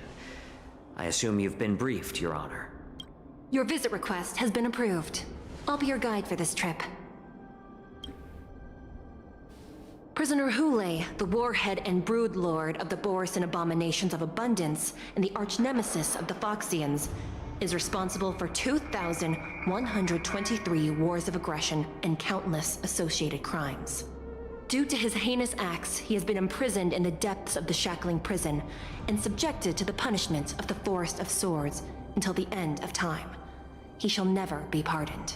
No need to repeat his crimes and sentence, Your Honor. He is the greatest enemy of us Foxians. The stories of his atrocities are used to terrify our children. I'm well aware of every crime he's committed. Let's move on to the next step. For a moment, he sounded a little scared. Like, he's not scared, he sounds a little scary. When it comes to visiting criminals, there are rules in place to ensure your safety. I know you've heard legends about Hoolay since you were children, but your knowledge about him is likely very limited. Only the judges of the 10 Lords Commission truly know what kind of abomination is locked up at the bottom of the shackling prison. It has been centuries since Jing Liu, the former sword champion of the Luofu, captured Hoolay. And during all those years, we never provided him with any food. Yet he somehow managed to stay alive. It defies all the documented physical characteristics of the borison. He's been sneaking food in then. Someone's sneaking food in for him. The Forest of Swords, forged by the Punishment Division, is a device of intense torment, used to execute sinful abominations. Most borison die within 3 days in the forest, but Hoolay is different. Every time the blades pierce him, his body instantly heals. Despite the brutal punishment, he somehow manages to survive. The complex rules are there because of his abnormal characteristics. Do you understand now? I apologize for any offense caused. Please continue, Your Honor. I've given you the instructions regarding Hoolay's visitation. Please make sure you read them carefully. Number 1, do not feed him. Let's see.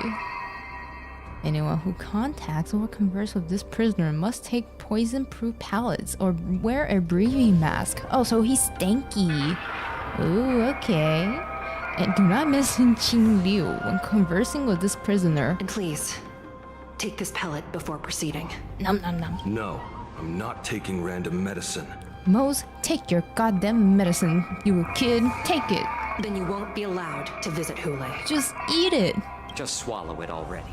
Hoolay is like all borison. He can release a pheromone called 𝗵𝘵 that induces fear. Thousands of years ago, we Foxians were enslaved by the borison.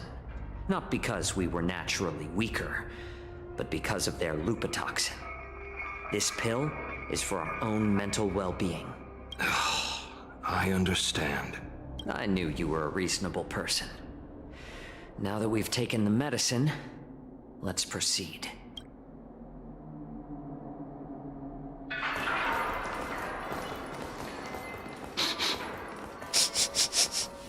Woman. Your Honor. What is it? There's a lot of woman guards here. No, never mind. Maybe I'm just imagining things. Let's keep moving. Never mind. Yeah, it's just imagination.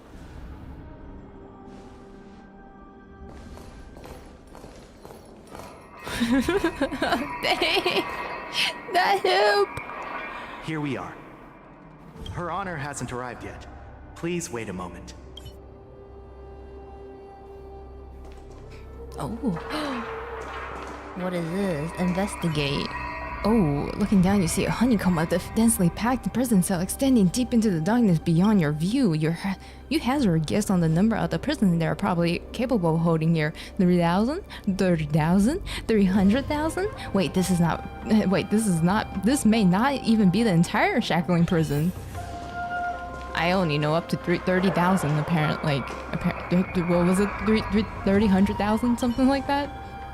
You notice a 𝗖𝗵𝘁 waterscape shackling prison was built at the bottom of the ancient sea as the column structure that extends endlessly into the depths. Spiritfarers monitor and manage real-time information about the prison cells and the prisoners on this screen. Ooh. Welcome, dear guests from the Express. Judge Hanya of the Interrogation Division. We've met before. Oh. Technically, I do know where she is, which quest she's from. Have I done it yet? No, but it's you. As one of the judges from the Interrogation Division, I'll be recording your testimony today. Please allow me to express my gratitude to you again for subduing the demons in the Feixiao garden. Looks like while March 7th and I were clueless, you already made many friends on the 𝗖𝗵𝘁 𝗥𝘂𝗹𝘲. Apparently so.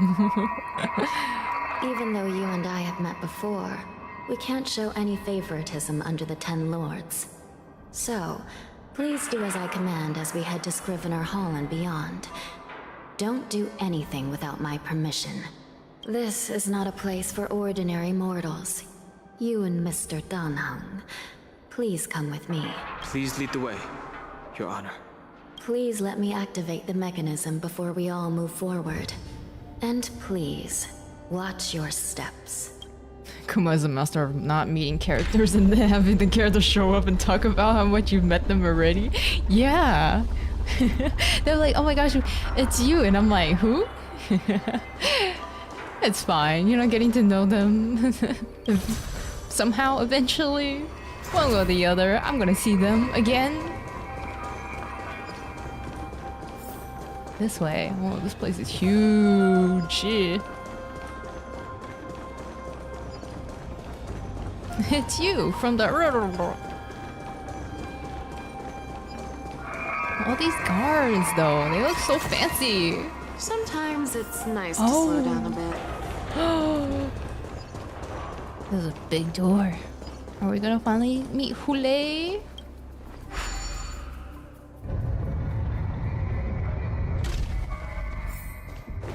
Oh, it got real dark. This is... Whoa. Yo. It's freezing. What is this? This place is filled with the cold air from the northern peak of the polar delve. Even the toughest long-life species would have a hard time. Did you hear something just now? Let me check it out. Sounds like someone's playing the drum. What an eyesore. This place is packed with These crates. They look oddly familiar. A few days ago, the Spiritfarers received reports about an IPC transport ship that was attacked by borison. Then, a bunch of those abominations were dumped into this place. I had a feeling there would be trouble during the Wardance. But throwing both the pirates and the cargo in jail? That's a new one. The mechs in those crates are no joke. I heard the Intelligentsia Guild crafted something dangerous. We have many records in the Hall of Karma about these wise ones. They love to tinker with forbidden technologies, always trying to push the limits of ingenia. I caught a glimpse of the mechs in those crates, and they bear a striking resemblance to borison. I wonder what they're planning this time. Well, business first. Let's keep moving. Yeah, we gotta meet Hoolay.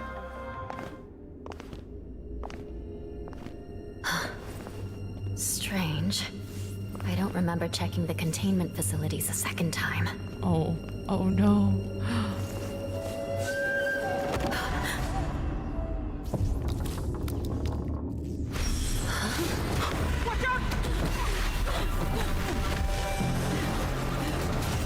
Emergency! All wardens prepare for action! Emergency! All wardens prepare for action! What? Since when did this happen? They just took him out. What's happening these things moving on their own? Yeah. Something is wrong. The guards aren't responding. They were fine like moments ago.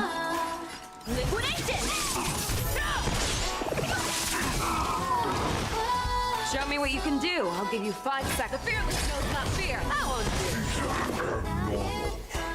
These are just mechs. I venture forth. Where did they keep them? Who's building them? Victory is inevitable.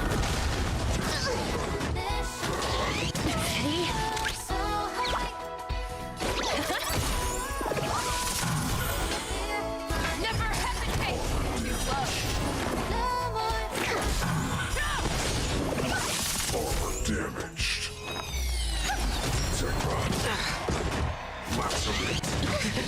Ow! No! Is going wild. Just like... But how is this even possible? The Spiritfarers follow the protocols, cutting off power to the mechs and sealing the crates. How could these mechs still start moving? There's like... Apparently, what is it called again? Wet? Something inside of them. Living organisms. It's just like what happened in the Artisanship Commission before. These goods went haywire and attacked everyone in sight. Wetware, yeah.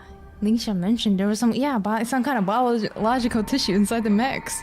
The Alchemy Wetwares. Commission members examined them and found some unusual structures within. These things showing up in the shackling prison can only mean one thing. A prison break. And whoever delivered these goods clearly wanted them to go through the Xianzhou's strict inspection process to show the Skyfaring Commission and Cloud Knights how dangerous they were. They wanted these mechs to end up right here, in the shackling prison. So they can free Hoolay. If these things already started taking action while nobody was paying attention, then the whole prison is in trouble, I'm afraid. And to make things worse, another group of visitors just entered the depths of the shackling prison. The messengers from the Xianzhou Yaoqing. And the prisoner they came to visit might be the target whom these wolf-shaped mechs were delivered here for. If that vicious beast manages to break free, it will be a catastrophe for the Xianzhou Luofu. Switching POV, a few moments later, Shui leads Yaoqing's messengers to the bottom of the prison. Here we are. Have we arrived already, Your Honor? I've given you the diagrams for lighting the lantern. Lighting the lantern? What in the world is this? The marking on the stone indicate which order that something like that needs to be lit from the bottom to the top. Oh, I see. Okay. Please take a look. Interacting with the roots or crane itself, you can start remote controlling them. You gotta fly, either ascend or descend. I think it was straight. Straight, yeah. Okay, straight, right, bottom. Wee! I love being a bird. Wait, is this the same depressed crane? I don't think so. This one first. Yay! And then the one on top.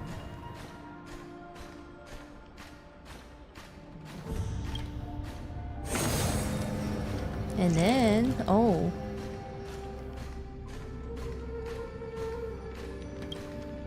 Touch it! There we go. Not bad. It could even use some more intensity. Oh, the key! Oh, this design mechanism is so crazy. Oh! We're going down even more.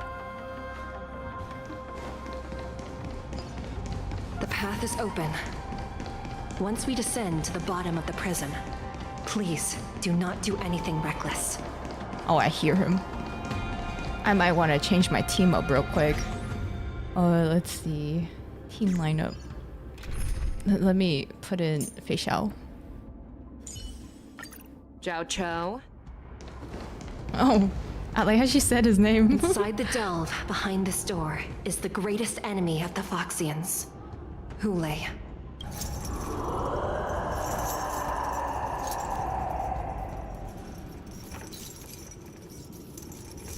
Whoa.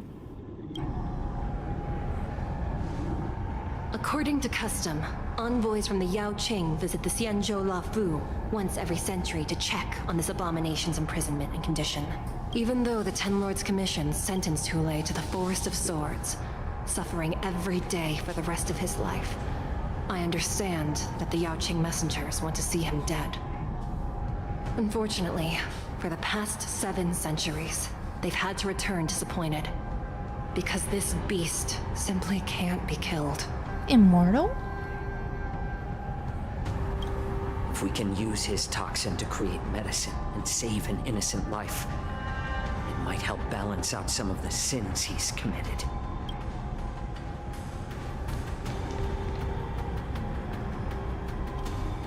Could you be the key to a cure for the General? Hoolay. Oh. That's what he was trying to go for this whole time. Oh my god, it's him. And once again, the envoys of the Yaoqing will leave disappointed. However, I won't say the same for me and my brothers. Who's there? Imposter. Show I'm yourself. just a humble counselor of the Rhino Hound Pack. You can call me Mock Talk. What a lame name. Intruders on the lowest level! Send reinforcements! Oh, it's too late. A bunch of them are dead. Nobody will hear you here. At the bottom of the shackling prison. Thank you for opening up the prison for us, Your Honor. We'll take it from here. No wonder I kept smelling that familiar stench. So it wasn't just my imagination. Do your thing, 𝗵𝘁. We mustn't let these abominations get any closer! Battle time. There are too many of them. Once we were inside the shackling prison, we found this soldier. Oh, wait. He has 3 target? All target AoE? Liquidation! You're falling apart on your own. I hope for an end to strife in the world.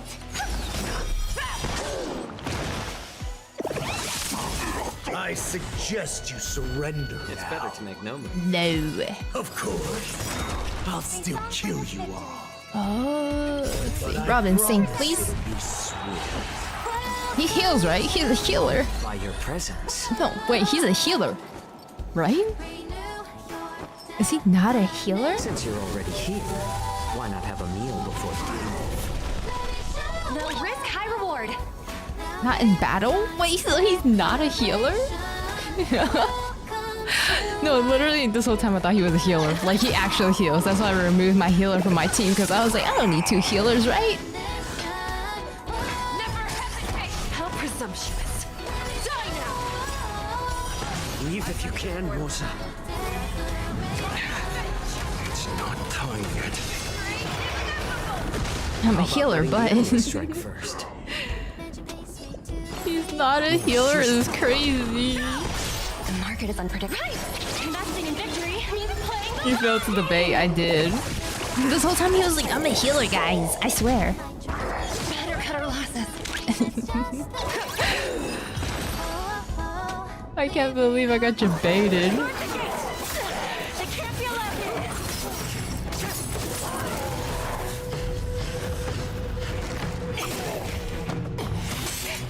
Ooh.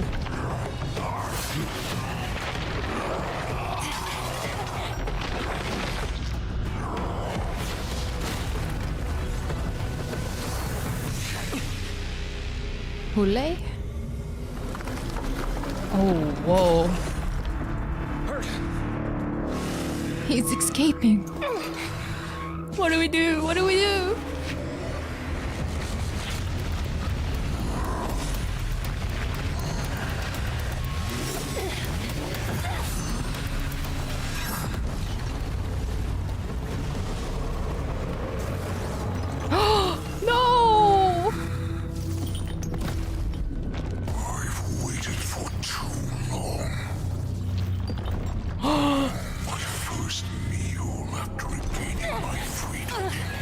The way he's just grabbing her for her head. Kindred, It's okay, she's not. She has other bodies, right?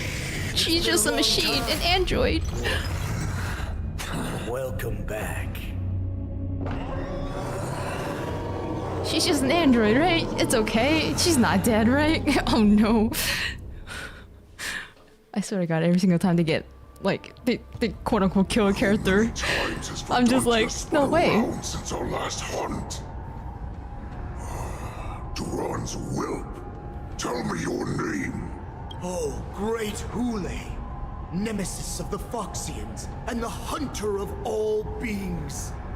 I'm 𝗵𝘁, a humble counselor of the Rhino Hound Pack. I am only one insignificant heir spawned from your bloodline. It's been at least 7 centuries since you led our pack through the hunting grounds of the stars. I'm thrilled to see that you are as cunning and skillful as ever. 7 centuries. 7 centuries have passed. But why have Duran's whelps grown to look like this? You're so small and puny. Tell me, 𝗵𝘁, why have you grown to resemble our most despicable slaves and enemies, the Feixians? Yeah, he's like, how did you look like this? Nasty, what happened to our bloodline? I've been commanded to release you from this cursed prison. It is Senjaya's will. That's why I had to take a magic pill, don the skin of a lowly beast, and play along with their hypocrisy. Oh, I see. He had to blend in. You have an escape plan. Tell me, what's our next move to get off of this ridiculously large ship? My brothers and I will lock down this prison, trapping the prison guards inside. This will buy us some time. The rest of my crew, who are undercover like me, will secure the vessels for our escape. According to the plan, we only have 4 hours to get out of here. 4? Originally, I intended to carry out the plan tomorrow, but they're planning to transfer you to the 𝗖𝗵𝘁 now. So I seized this opportunity to set you free. What a reckless plan, you idiot! Even if we manage to get the ships, our chances of escaping are slimmer than a Feixian slipping through my claws. But we have no other choice. The angel serving under the Master of Immortality sent me with a message. Only your return will end the prolonged divisions among the borison. Every one of my crew is ready to lay down their lives if it means setting you free. What in the world? A sneaky weakling like you What is is this? actually showing some reckless bravery with this plan. Fine. You'll get what you want. And all of Duran's whelps will too. Why is he just standing here next to the enemy and just listening in? Well then, my lord. What? Now. Huh? He's like, oh cool, I have a nice... He's just standing there listening to their convo like it's everyday life. Before we go, give me one of those magic pills. My lord, you seriously want to don the skin of a lowly beast? That would be a disgrace to your greatness, my lord. You idiot. Greatness means nothing without freedom. Once I get out, I'll need a disguise that won't raise any suspicion. As you wish, my lord.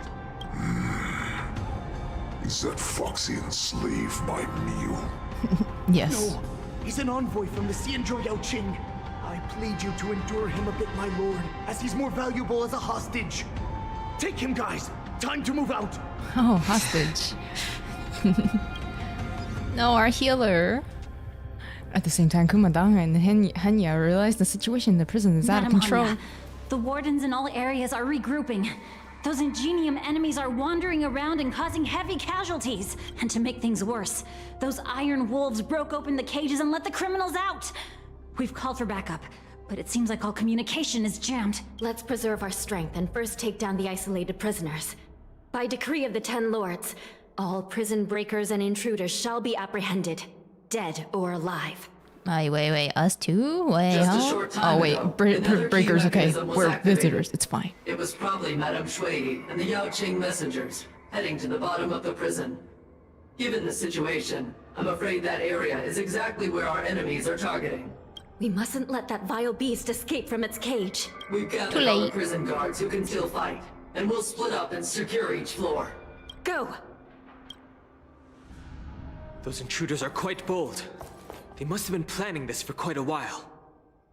Indeed, but borison tend to favor direct and aggressive approaches.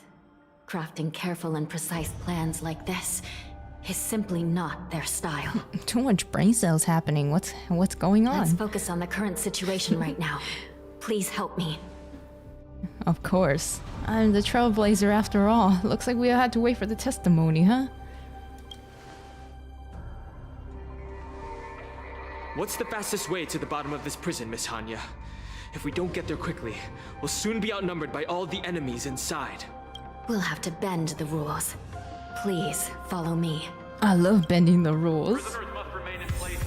By decree of the 10 Lords, all prison breakers and intruders shall be apprehended, dead or alive. Yes, ma'am!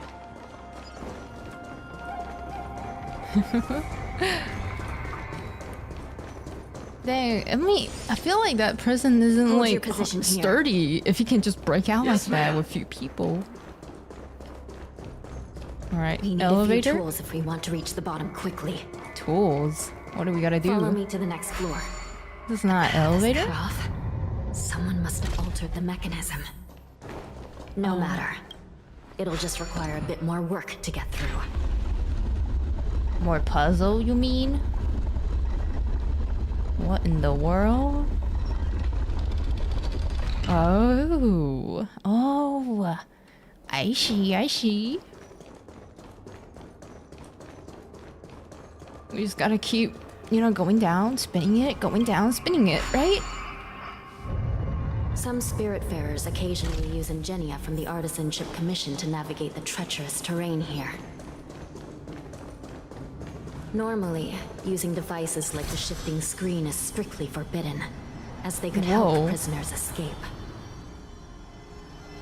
Oh, I saw someone over there.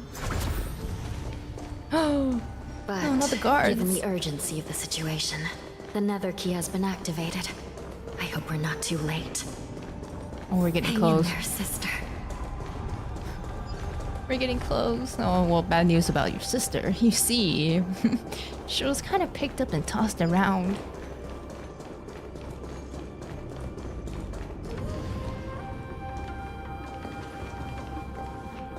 We're too late. Looks like there was a fierce battle here not long ago. Your sister. The gate to the prison delve is wide open. Hoolay has managed to break free. Where are the Yaoqing messengers? And where's my sister? She's Are they right there. still alive? She's right there. Look ahead. Let's look around. Maybe we'll find some clues. She's right there.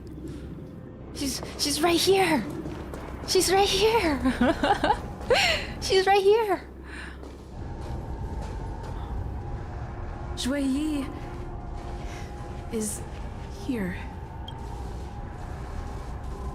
Oh. Miss Huaiyan bravely sacrificed herself. My condolences, Miss Hanya. She's alive still, right? Her brain must be backed up in some kind of data bank. Or cloud file. Condolences. Well, that's unnecessary. Right? You misunderstand. Thanks to the Ten Lords' blessing, my sister turned into an ingenium centuries ago. Dying and returning as just a soul to the Hall of Karma's document office has become a routine for her. Oh, thank God. While I'm not keen on seeing her throw away her body like it's some replaceable part, but... By the way, have you seen bodies that might be the Yaoqing messengers? One of them is a Foxian wearing exquisite clothes, and the other wears a dark cloak, like a fugitive. No. I haven't found any Foxian bodies. Only borison ones. So, the intruders and Hoolay are holding the Yaoqing messengers hostage. This is the worst situation. With hostages in their grasp, the prison guards can't do anything about the prisoners. If anything happens to the messengers, The relationship between the Yaoqing and the Luofu could be irreversibly damaged. We must rescue the messengers, get out of here, and spread the news. We mustn't give up as long as there's a glimmer of hope. Oh, origami bird. Have you been here the whole time?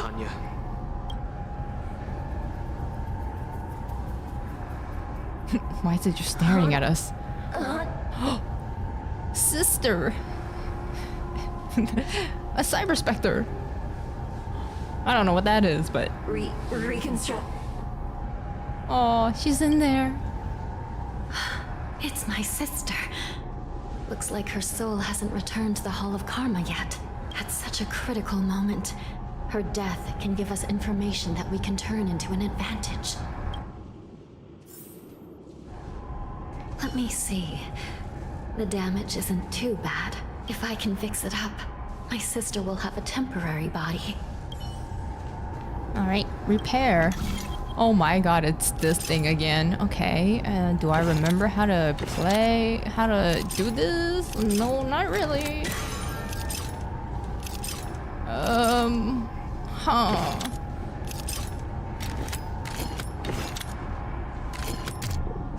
Wait, what? Oh, I gotta do S and S. Okay.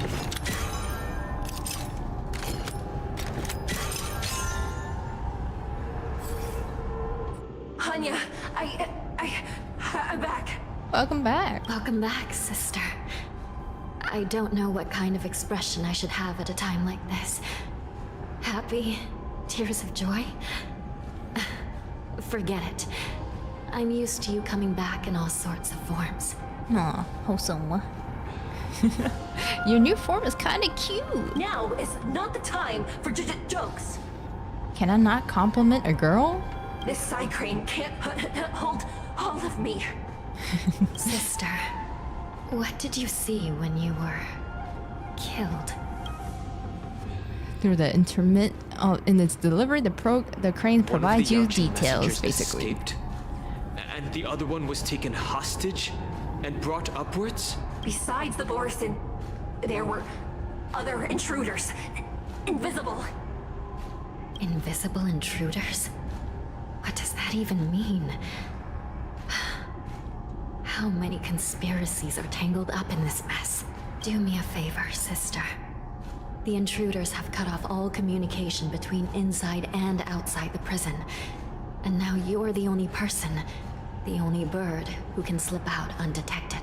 Fly. Make sure you deliver the news to the outside world. Yeah, fly away. Understand. Please be careful, sister. Oh, they're so wholesome. You are different from me. The crane flaps its wing and steadily flies out the lower level of the shackling prison, charging straight into the depths of the shadowy passage.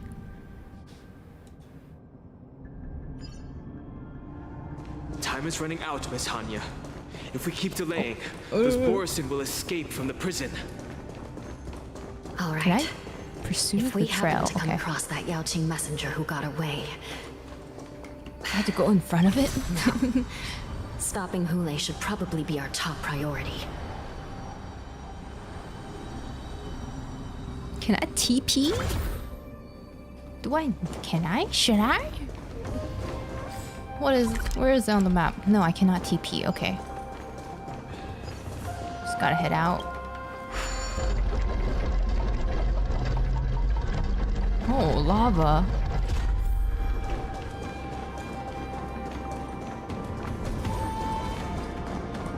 Oh, boss over there. Something feels off. Something's approaching us. The invisible intruders? Oh, what? Where did they come from? These Literally. abominations aren't prisoners from this Invisible. prison. They weren't even. I didn't even see them. Dongha was like, "Watch out!" And then we got attacked. Welcome back alive. Show me what you can do. I'll give you Lovely. not fear. I venture forth to forever triumphant. Victory is inevitable.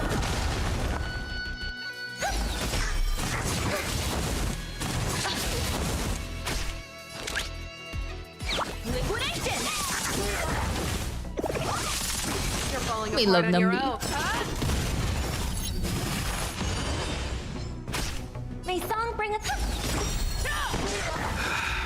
Prison Oh, there's management more. on the Lawfu is truly concerning. Who are you? Aren't you looking for me? Oh, Mose is talking. Mose, where are you? Why are you not helping us? Confiscated.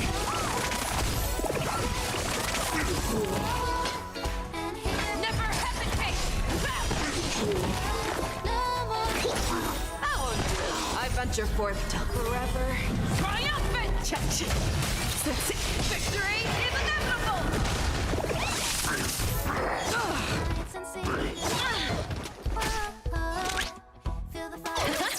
Just focus on the fight. Oh, Topaz. Oh, Topaz, Topaz, Topaz, Topaz, please. Oh, man. Easy, Numby. Go, Numby. The market is unpredictable. Right. Investing in victory means playing the long game. Fangs and claws got dull. The fearless knows not fear. Specimen sighted. Here, try this. Pretty good perks. I hope for an end to strife in the world. Harmony and unison.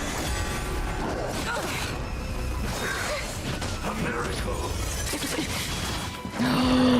Oh. Oh. Let the valuation begin. Never hesitate! I won't do. I venture forth to hunt forever. Triumphant! I think I got this. I hope. May song bring us victory.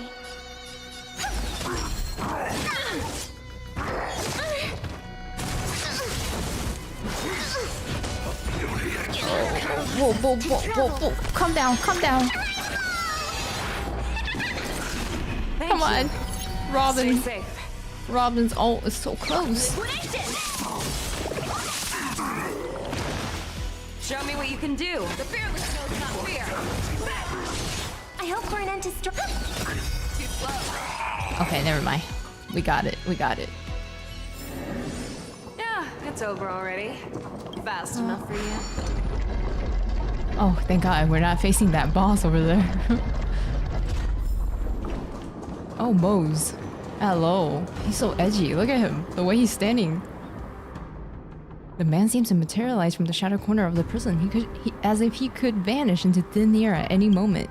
The fugitive wears a dark cloak, spoken by Henya, now stands before you, his face devoid of any expression, cold and indifferent. Yet inexplicably, you could decipher his expressionless facade as if it's whispered, "You're finally here." The prison management on the Lawfu is truly concerning. That is true. You look better when you're silent. Oops, I joked around too much. He doesn't like it. Is that so? Uh-oh. At least 2 different groups of intruders infiltrated here. The wolf cubs and these Mara-struck soldiers. Their hiding technique. It's pretty similar to the wind mantle technique used by the Vidyadhara serving 𝗖𝗵𝘁 on the Yaoqing. What do you think? Well, never mind if you don't have any clues. Jeez. Now is not the time to exchange assassination techniques. Let's talk more action, am I right? I'm 𝗤𝗏. My friend fell into the clutches of that wolf. I was planning to escape and report back as quickly as possible. But now it seems... Impossible. The prison I thought he was gonna say Lawfu that. is a real maze, I must admit. Thank you for your help, Mr. 𝗤𝗏. We'll do our best to ensure your friend's safety. Why don't they call him Mose? Why does it have to be like 𝗤𝗏? No, you can do nothing for him now. And you shouldn't be focusing on his safety at the moment. You're so heartless. Your friend is in Hulay's clutches and you're just going to leave him behind? Look, I'm the Yaoqing General's guard, not his. I've seen how that giant wolf fights, and there's no way. Trying to save my friend will only get us killed. I don't know how you think, but I won't throw my life away for a lost cause. Listen up. I've been tracking these fugitives, and I know their next move. They're planning to seal off the entire prison to keep the outside world in the dark. The worst case scenario, we are all killed by that giant wolf, and the shackling prison is sealed off. No one will know about us or about their escape until it's too late. Wait, is this like part 2 of the story? And the best case scenario, we kick all those bad guys' butt. In different cases, he says you up and down. Somehow you decipher her expressionless face as saying, this person's lost their mind. How pitiful. Hey! the best case scenario would be we seal the gates and trap the enemy inside with us. We can't let that monstrous wolf escape. Hopefully, someone will eventually notice that something is off and come to help. As for whether we'll still be alive by then, it's not something we should think about. You sure have a way of comforting people, Mr. 𝗵𝘁. As a person of the 𝗖𝗵𝘁, I've always searched for something meaningful to give my life to. I have to make it out alive. My companions are waiting for me. As a netherworld dweller, I've already died once. You know, I wanna make it out alive too. Don't worry. Even if we end up dying here, I won't let it happen to you first. Oh, so Dankan said he would die first, and then it will be me. Okay, got it. Well, you're just as good at comforting people as Mr. 𝗵𝘁. Exactly. None of you are part of the Ten Lords Commission, so sacrificing yourselves isn't the right move. As a judge, it's my responsibility to guard this prison, and if someone should step up to stop Hoolay from escaping, it should be me, not you. Once we reach the gate, I hope you'll help me seal it. After that, I'll do everything I can to fight the borison. And you find a safe place to hide and wait for reinforcements. Now, let's proceed upward. Alright, going up. Up we go. Whee! Is there no other faster way to go up? I gotta run through so many stuff. Oh, I see something over there. Oh, treasure. Let me in. Here we go.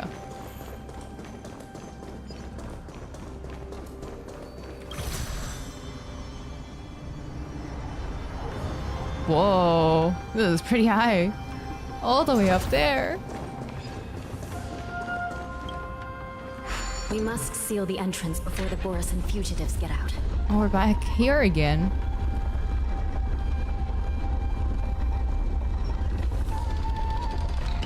Oh, I see.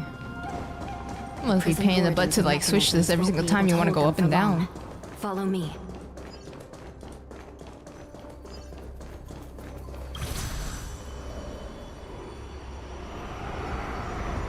Truly amazing here. Oh my god, I can see the entrance. Oh, what are those sounds? We're almost there. The gate is just ahead. Oh. Oh.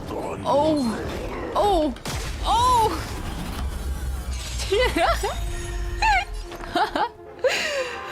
Okay. My bad. That was kind of funny. I just thought I could like squeeze my way through. Thought Feixiao was like skinny enough to squeak past through the enemy. Yeah, we got denied of entrance.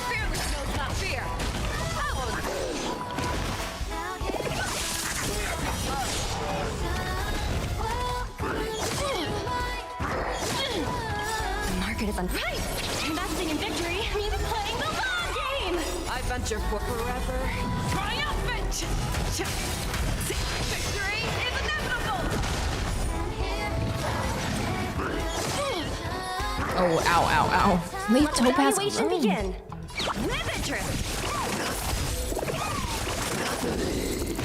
I might have to heal Topaz afterward, because I think there's another fight in front of us.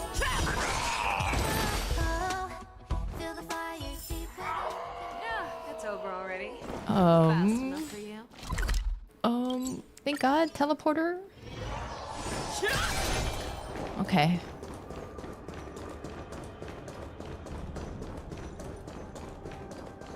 Oh, he's right. Oh. Should I? Let me just... Wait, what is her E? Let the show begin. Let's see. I will hold them back. Don't let Hoolay escape. Yay, more fight. Dangerous thoughts. Resonate all together. Cut our losses. Go Nappy! The market is on Right! Investing in victory means playing the long game! Fangs and claws got dull. Never hesitate! Come on, Feixiao. Go, go, go. What would I do without Feixiao on my team? What would I do without her? Yeah, it's over already. Fast enough for you? Lose, yeah. She's too OP.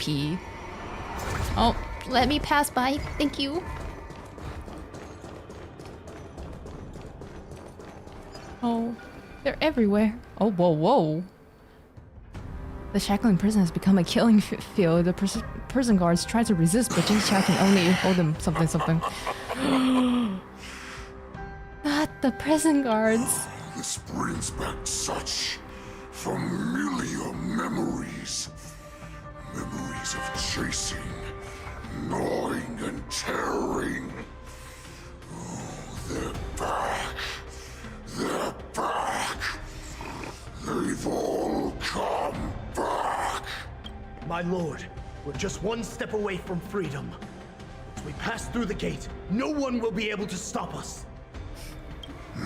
Jiaoqi can only stand and watch. That is true. Now. Kill him, 𝗏𝗏. Jiaoqi, do something quick. He's Be getting useful. away. Do something, Xiaoqiu. Yeah. Just like the old Do days, something. useless loser. Just do something.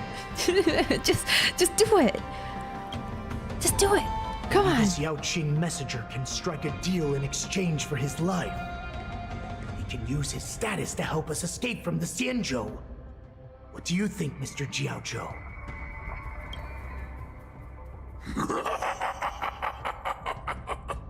Oh, just look at you. Fallen so low during my absence. You're even negotiating with livestock. As far as I recall, no one from the Yaoqing would ever consider a deal with Duran's offspring. I've got to make this beast stay here. Whether it's for the sake of Feixiao or the Yaoqing. Start putting a comedy show. Start yapping. Deal. I certainly have more value alive. My identity, my knowledge of the Xianzhou, and my understanding of many things that your minions have no knowledge of. They'll all be valuable. Lowly beast. Muster up that pitiful tongue of yours and plead for what remains of your life. Speak up. I'm afraid you're unaware. The woman who defeated you, Jing Liu, she has recently returned to the Luofu. He said the forbidden name. Your opportunity for revenge is right in front of you. My lord, this slave is talking nonsense. I've never heard anything about this. May I just kill him now? Silence, 𝗏𝗏. And you, slave. From now on, you'll stay by my side. Oh man, he got kicked out all of a sudden. Speak and move when I allow you to. Otherwise, I'll dismember you from head to tail. He said, inch forget by 𝗏𝗏. inch." 𝗏𝗏, your positions got taken over. But my lord. Goodbye, 𝗏𝗏. We don't need you anymore. We must stay here for some time, 𝗏𝗏. Fear not. Because once I step out of the prison, it's the people of the Xianzhou who should tremble in fear. I'll show them what true calamity means. Now, Duran's whelps, follow me!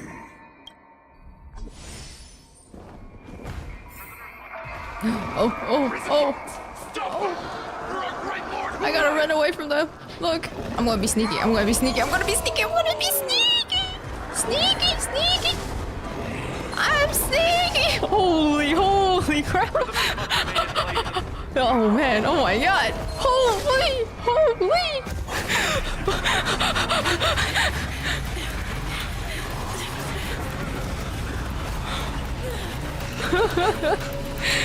Come on, Dagon. Come on, Dagon. Oh, that was so cool. Report! After we lost contact with the shackling prison, we received a message from a cycrane.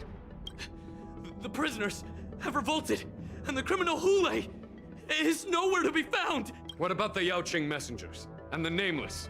No, we're in there. No news at the moment. We're trying to restore contact with the shackling prison as soon as possible. I see. You're dismissed. General Jing Yuan, General Huaiyan. It's just as we suspected. The rise of the Ambrosial Arbor was not the end of things, but the beginning. The hand of the Ruined Legion has already sown the seeds of destruction. From this moment on, the Xianzhou Alliance will face an even greater challenge, from both the abominations of abundance and the destruction itself. If this is what they want, I'm always up for a challenge. She's so cool. Every angle, perfect. As the Marshal Special Envoy, I'll dispatch the Lawfu Cloud Knights to pursue Hoolay myself. Looks like the hidden dregs have finally come to the surface. And as I said before, it's time to wash them away, once and for all. After a brief but devastating loss of communication, the lockdown shackling prison has once more under the control. The expressed Nameless may have emerged unharmed, but one of the 𝗖𝗵𝘁's envoys has been taken hostage. Meanwhile, in the borison warhead Hoolay, long confined into the depth of the shackling prison, have vanished without a trace. He just disappeared like that? The pursuit between the hunter and the hunted will now play out on the Xianzhou Luofu. Oh, part 1 is now done. Kuma dodging like I dodged my responsibility. Excuse me? That is so real though. So the Dawn of War is the next quest. This one is... The next quest is more focused on Feixiao, right? The end of 2.4. Next one is 2.5. And then after 2.5 we got 2.6. Oh, okay. That ending was pretty funny. I didn't expect so many of them to just be like lined up waiting for me, and I was like, oh shoot. I'm like, I gotta dodge them somehow. It never ends, Kuma. Yeah, this trailblazing woes continue. There's always something going on. Might be able to finish before 2.7 releases. Yeah, because I've been thinking about doing another you know, the next part maybe next week. I don't know about tomorrow. I don't know how I'm feeling about tomorrow. So for now it is up in the air, but I will do another I'll continue with 2.5 eventually. But I am working on a video right now, so look forward to that. Oh, this quest is like slightly longer than I expected though. I thought this was like a side quest. Wait, check the rice. What?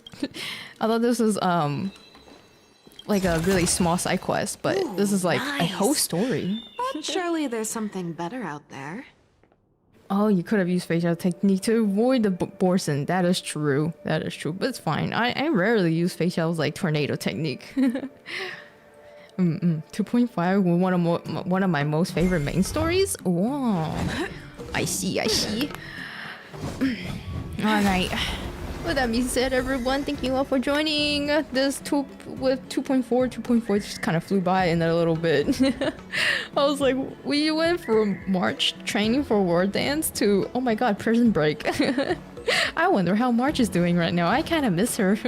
What's happening with my sis? Well, alrighty, everyone. Kuma took the Maz approach. I did. It was so funny. I love dodging enemies. That's my favorite thing. Fighting? I don't like fighting. I just rather dodge and stealth my way through.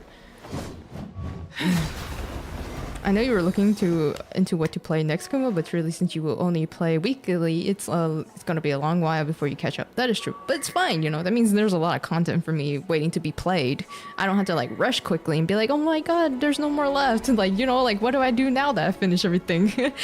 But like, you know, it's like a good pace. I feel like it gives me time to consume everything slowly.